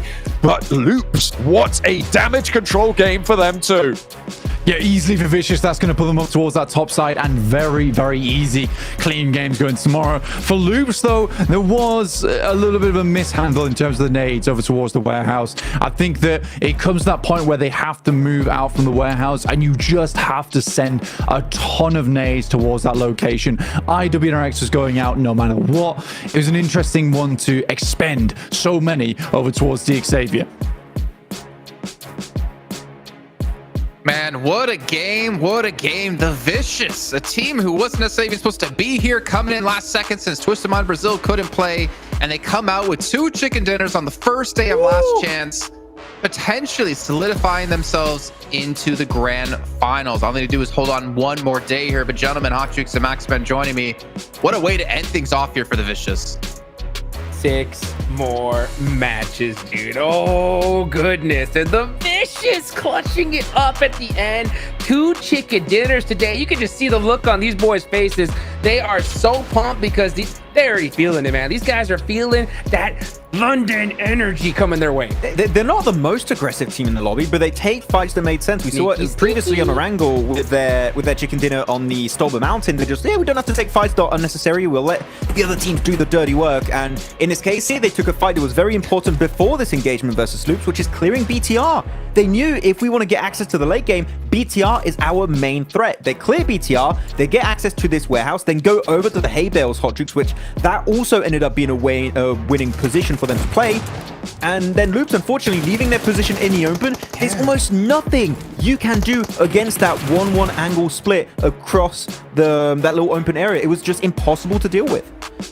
Yeah. I mean, let's be fair to Loops, though. That was a massive game out of them, Hot Jukes. Oh, they needed it bad. I mean, they were at the bottom of the leaderboards. I mean, you heard there from Seven in his in-game report, he was saying that, that they were just in their heads. They were in their heads big time. And hopefully this will get them out of that position, right? And I mean that as far as that nervousness. They have to shake that off because the next 6 matches are going to be brutal. And the hardest thing for you to be able to teach is clutch. I always said that you can't teach it, right? You can kind of get slowly used to it as time goes on, but man, you either got it or you don't. And the Vicious showed that they got it today. Boing Donkey showed they got it today, right? And definitely in Cilio as well. Tomorrow is going to be an absolute massacre, though. Well, speaking of massacres, Major Pride just getting absolutely obliterated. I think we just saw 3 of their deaths in our highlight. AZ, I mean, with the last man standing, but this is more reminiscent of the Major Pride that we saw back in CSA, which is why we've been saying so many times that it's been such a surprise at how well they've been playing here at PMGC. But they're struggling, just constantly getting into these zones with just 1 player left alive. But then again, so is the Xavier here, Max, as we saw the dumpster being their friend.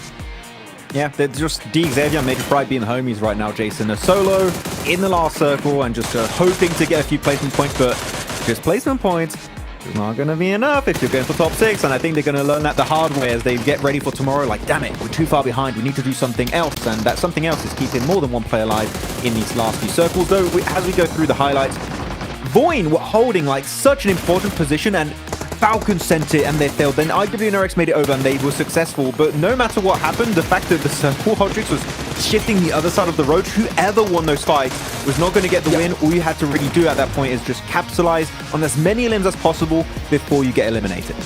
I'll tell you what, Rafina's a monster with that mini, but the Vicious, yeah, they were able to just play it out just a little bit better. I like the fact that they went for those reses. They weren't afraid to go for those resets, and it really proved that warehouse compound was just really, really advantageous for them. 20 total points is huge at this stage. These guys are definitely going to be feeling good.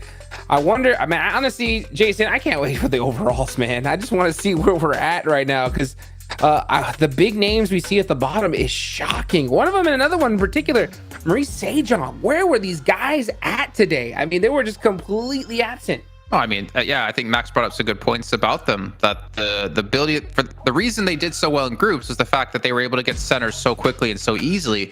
Whereas now everyone's playing so much faster to take away those positions, so they're being forced to play from the edge. and not somewhere they're necessarily too comfortable on, as they only get themselves 2 points. But we did see 15 for Loops, 11 for IWNRX, 8 for Void Donkey, 77 getting 7 points with all those eliminations, and Major Pride at least able to get some placement points here with 2 elims to get up to 5. And then also Bigatron, not to mention, they have had a big struggle today on top of this. But Max, I mean, as we take a look at, how this day has gone overall, and when we do get to our overalls, I think I really don't know what to expect for PUBG Mobile Esports next year. Because if this year was already hard enough to predict who would win what's going to happen next year? It's interesting because we got, I think, last year and a half. Oh, actually, we got the rankings. We'll talk about it in a bit. Okay, we have to take this in right now. But yeah, Void, Donkey ID are going to be then your first place team at the end of day 1 here for the last chance. And again, we highlighted it many times, Hot Jukes. They are the most improved team by far in this tournament. But 59 points. What was the cutoff? 80 points, I think John said, right? So one Plus good game. 3. Yeah, around that point then, Jason. One more good game, and they're 100% sure to head on to London for the Grand Finals. Definitely. Looking on the list, though, Vicious, Incilio, D+, Falcon, Stalwart. If we ended things off today, those would be your 6 teams going through to the Grand Finals. As you look at the second page, down to 29 points for RCB. Loops, 16th place to 10th place. One game is not going to be enough. You're going to need to do that yet again here. But then 4MV, 15th place. It hurts. Dude. Yeah, it is. To go back then to the topic you were bringing up, Jason, is it's in again the year of uncertainty. It's not just now every region can win. I feel like even the big teams, Jason, and I don't know if you would agree, even the big teams are faltering to some extent. You still have some big teams that are doing well, but the bid squads are oh, they're going to do so well. But no, it's underdog teams that are kind of bringing the heat internationally to your PMGCs, to your PMWCs, to your PMGOs. And you can look at the rankings here. Here you have Team Liquid, BTR, 4MV on the second half of the rankings. Man, the upsets are real this tournament. With Vexy being MVP, not surprised. Yeah, not surprised at all, dude. This team just went nuts today. We saw the best play of the tournament as well earlier on from Zeta. These guys have everything going for them, and it's so good. I'm actually happy that they were regulated down here, because this is going to do so good for their mental game going into the finals, right? Yes. That's yes. Man, I don't know where to go from there. I will say this then, if it would end it off there, I'm digging their jerseys a ton. And also the jackets they have as well. I think they showed up definitely being the best dressed team here. But as you take a look at our top 4 strategists, D+ throwing out 96 smokes. That's a lot of smokes. And considering they haven't been a team that necessarily survived the longest, definitely trying to use this to advantage. I think this last game, Jason, we may have beaten a record in PUBG Mobile Esport with the most amount of utility, grenade, Molotov, smokes, flashbangs used in a single city finish. There was so much, man. Just a transition from one side of the road to the other. I think maybe Falcons used 8, 9 smokes just to transition from their side of the road over to the side of Void Donkey ID. Similar kind of play happening for IWNRX. So yeah, smokes, use them. And especially when the M79 comes in play, Jason, I could talk about that for ages. The M79, the smoke grenade launcher, is going to be meta-defining heading in 2025. Well, you better have a jingle ready for it when we get to that point, like the M1014. No, I'm just stealing it from Kalaris. Kalaris, help, please. Well, I got a special guest for you here, Max Man. No, it's not going to be Kalaris coming in. But it's been such a crazy day, and as you were saying, Max, before, a lot of our normal names are down towards the bottom of the leaderboards. It kind of makes me so sad, but also so hyped, because it's so sad to see the teams you always looked up to and you've rooted for being dethroned by these newcomers, the new blood of PUBG Mobile Esports, and that kind of then gets me excited for what's to come here at the Grand Finals. Yeah, I'm going to be completely honest. I watch also a lot of different mobile esports, but PUBG Mobile Esports is the only one that keeps me on the edge of my seat. Yes, I have no idea who's going to win, and it makes it so entertaining when you make it to the end of your league stages or your grand finals. Sure, you still maybe have some big names at the top, but what if, right? Reject at the start of the year, Jason, we kept talking oh, Japan's never been able to perform. Before PMGO, the best the Japanese team was able to perform was a 9th place back in a PMWI years and years ago. And now Japan just rised up, and we're going to see other teams pull the reject effect eventually later on down the line, and that might be the case here for this year's PMGC. All right, well, it's time to head back down to the stage for another time here. Not too many left to go before we end things off completely. It's going to be Several Worlds Gaming with some special guests.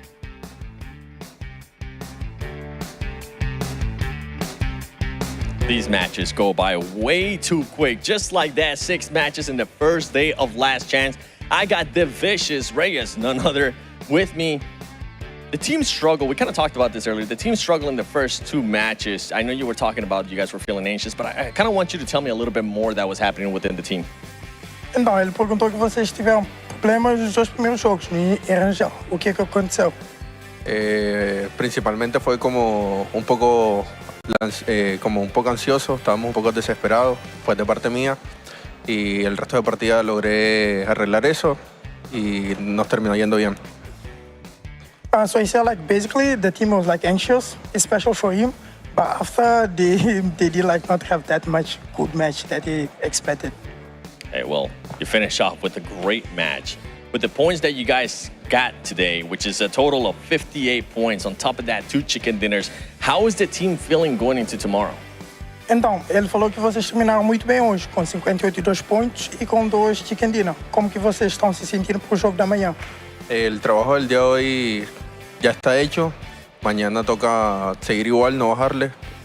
Seguiremos buscando ganar más partidas mañana y clasificar a la final. So they said like the works for today is already done. Of course, they're trying like to do the same thing for tomorrow, so they could get the qualification for the finals. And who was your guys' biggest rival today? And I want you to go a little bit more into detail why they were their biggest rival. Então, qual era o maior rival de vocês hoje e por quê? Ele pediu mais detalhes aí.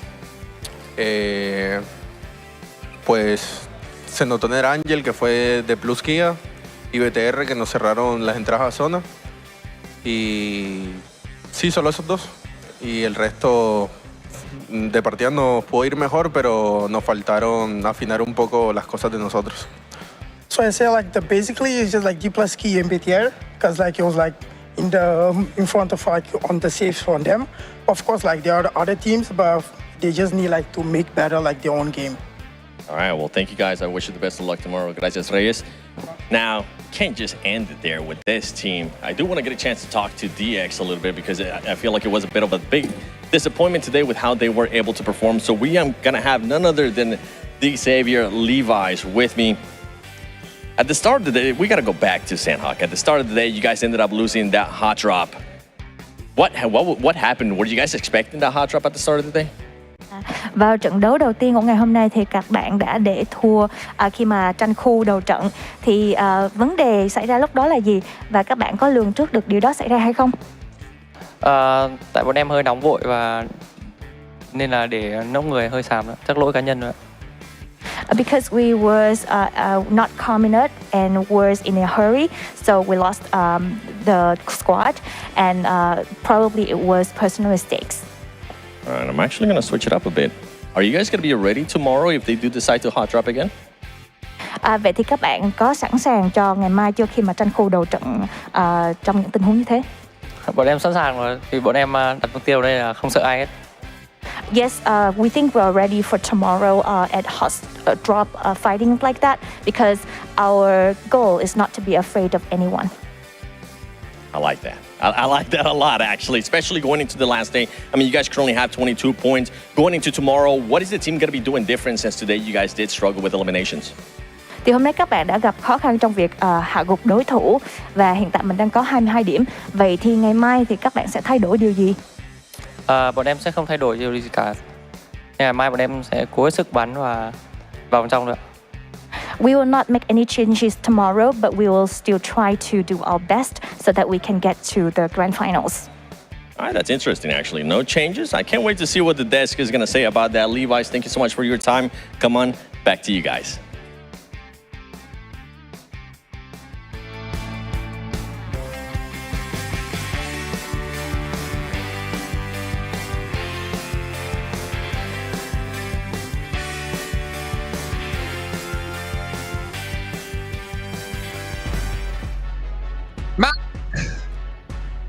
They're not going to want to be afraid of Stalwart, so they're going to continue to drop on them, on Sandhawk.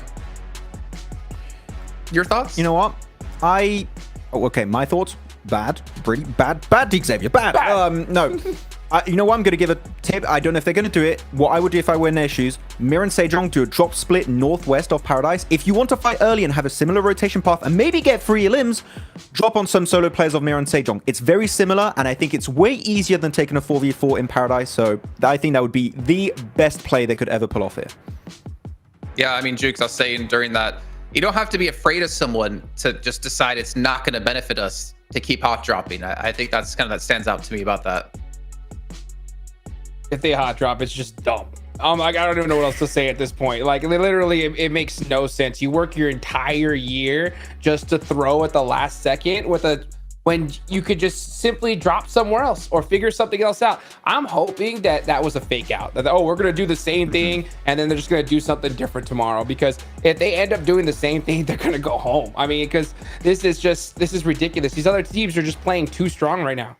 Let's just to wrap up this point real quick. I would say it's not about being scared of a team, Hodrix. It's not like you're showing that you're scared of a team. It's just giving them the respect they deserve. It's like give them the respect they deserve and drop somewhere else. It's not you're scared. You're doing something to try and get top 6 and win the Lion Shell $3 million. Come on, like there's better things to focus on here. Yeah, I mean, obviously we'll see what's going to happen tomorrow. We have heard some interesting things thinking back to Mir and Sejong and the coach saying they put in Uriel to get prepared for the last chance, and then they don't even play him in the last chance, at least when it came to the start of the day. But I mean, that almost wraps up our day completely here, but not before I once again remind you and then brag again to Hot Jukes about Infix GT20 Pro that we got one. You and I, Max, with 120 FPS and 144 hertz AMOLED screen. I think tonight we're gonna go get some games in and go take down a dragon where Nepturo will probably end up dying again. But we'll make it through, right? Right? Yeah, sure. You know what? We'll do it, Jason. We'll definitely survive. Because like DK won't be there and Nepturo will be dead. We can 2-man it. Sure, let's do it. Okay, let's do it. We'll just not get third partied by 2 teams because that's how I get eliminated most of the time doing the dragon. Be careful. I mean, I get eliminated by bots, so that's fine. Hot Jukes, any final thoughts on the day before we end things off? Oh man, so 6 more matches, guys. 6 more matches, 10 teams going home. Oh, you gotta be able to mix it up here. I mean, D Xavier, don't hot drop, please. All right, well, you guys at home, you can hot drop over to London.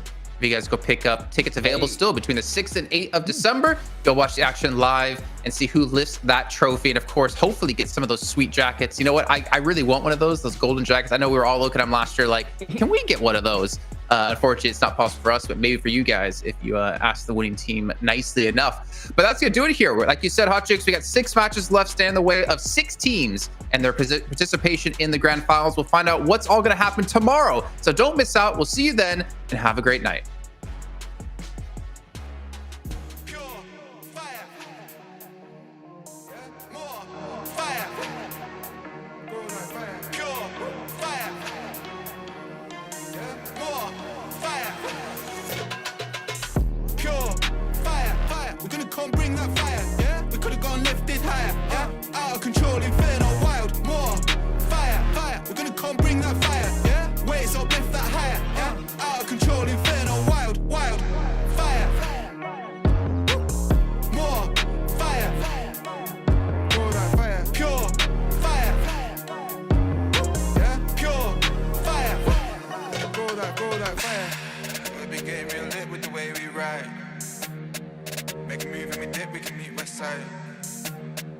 In the dark as a bitch with the flame ignite, yeah. It's a bag full of bricks getting switched tonight. Pure fire, ripping the drill, bringing the heat, and you know that the deal. Getting the goal, babe, you know that the real. I'm gonna confirm that I'm lit in the field, yeah. We're taking the block, breaking inferno, we're breaking the lock, selling our beats and we're selling the lot, burning the heat and we're ready to top. Pure fire, fire, we're gonna come bring that fire, yeah. We could've gone lift it higher, yeah. Out of control, inferno, wild, war, fire, fire, we're gonna come bring that fire, yeah. Wait, so lift that higher, yeah. Out of control, inferno, wild, fire, yeah. More fire,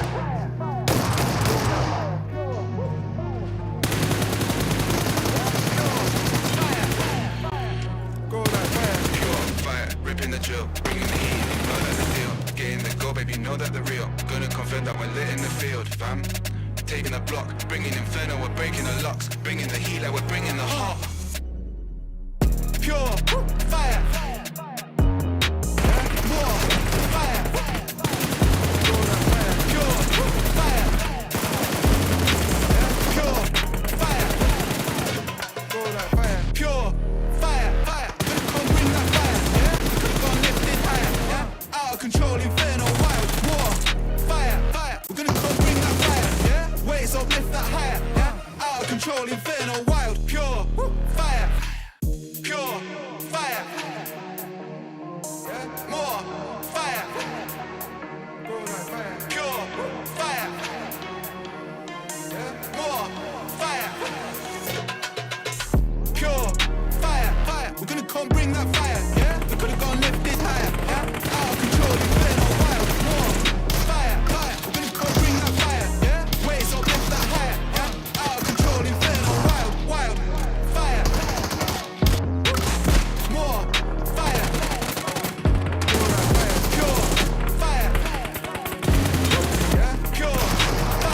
sight. In the dark as a bitch with the flame ignite, yeah. It's a bag full of bricks getting switched tonight. Pure fire, ripping the drill, bringing the heat, and you know that the deal. Getting the goal, babe, you know that the real. I'm gonna confirm that I'm lit in the field, yeah. We're taking the block, breaking inferno, we're breaking the lock. Selling our beats and we're selling the lot. Burning the heat and we're ready to pop. Pure fire, fire, we're gonna come bring that fire, yeah. We could've gone lifted higher, yeah. Out of control, inferno, wild, more fire, fire, we're gonna come bring that fire, yeah. Waves up, lift that higher, yeah. Out of control, inferno, wild, fire, fire, yeah. More fire, go that fire, pure fire,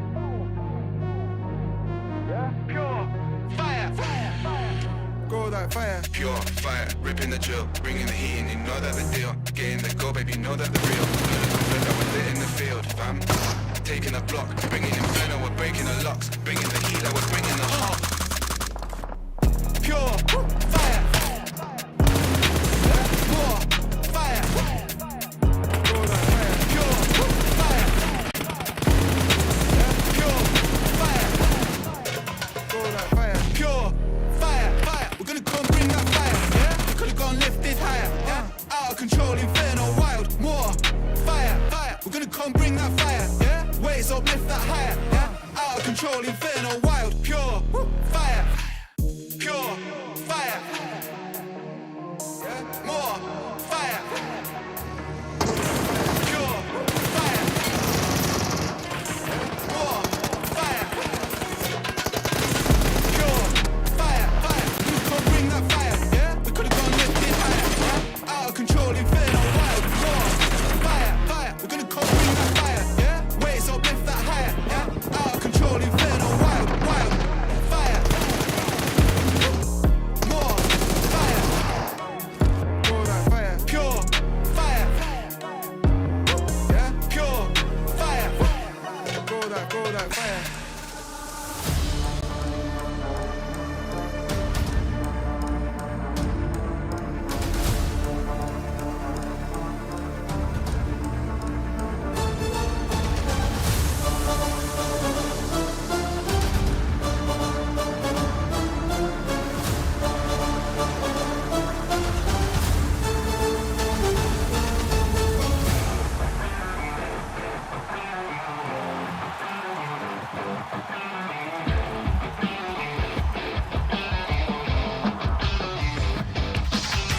I saw a heap of airdrops down the lane. Searching the field, we need a plan. I got a feeling something's gotta change. Chasing the wind, no matter what it takes. You be the one, I'll be the next. Where do we go? Clickety clack, firing up like wind blown. You don't wanna lose, neither do I. Hearing the siren that has never changed. Out in the world, run from the low. I got your back, you're not alone. Flare up, even at the lowest ebb, nothing's bending us down. Time's up, blaze brighter with every challenge we face. Ignite, let the glow of my roar overshadow the darkness of all glory. Never thought of giving up, it's never ending. Some of us got too lost to find the path. Some of us had way too much pain. I understand, but hopelessness goodbye. Warriors are meant to rise and shine again. You're stepping down, I'm moving up, put on a show. Clackety click, last minute countdown. You wanna survive, just stay alive. Rising up in the zone, champion is for the top. With my crew strong, facing the storm. Standing as one, we carry on. Flare up, even at the lowest ebb, nothing's bending us down. Turns up, blaze brighter with every challenge we face. Ignite, let the glow of my roar overshadow the darkness of all glory.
darkness goodbye. Warriors are meant to rise and shine again. You're stepping down, I'm moving up, put on a show. Clackety click, last minute countdown. You wanna survive, just stay alive, rising up in the zone. Champion is for the top. With my crew strong.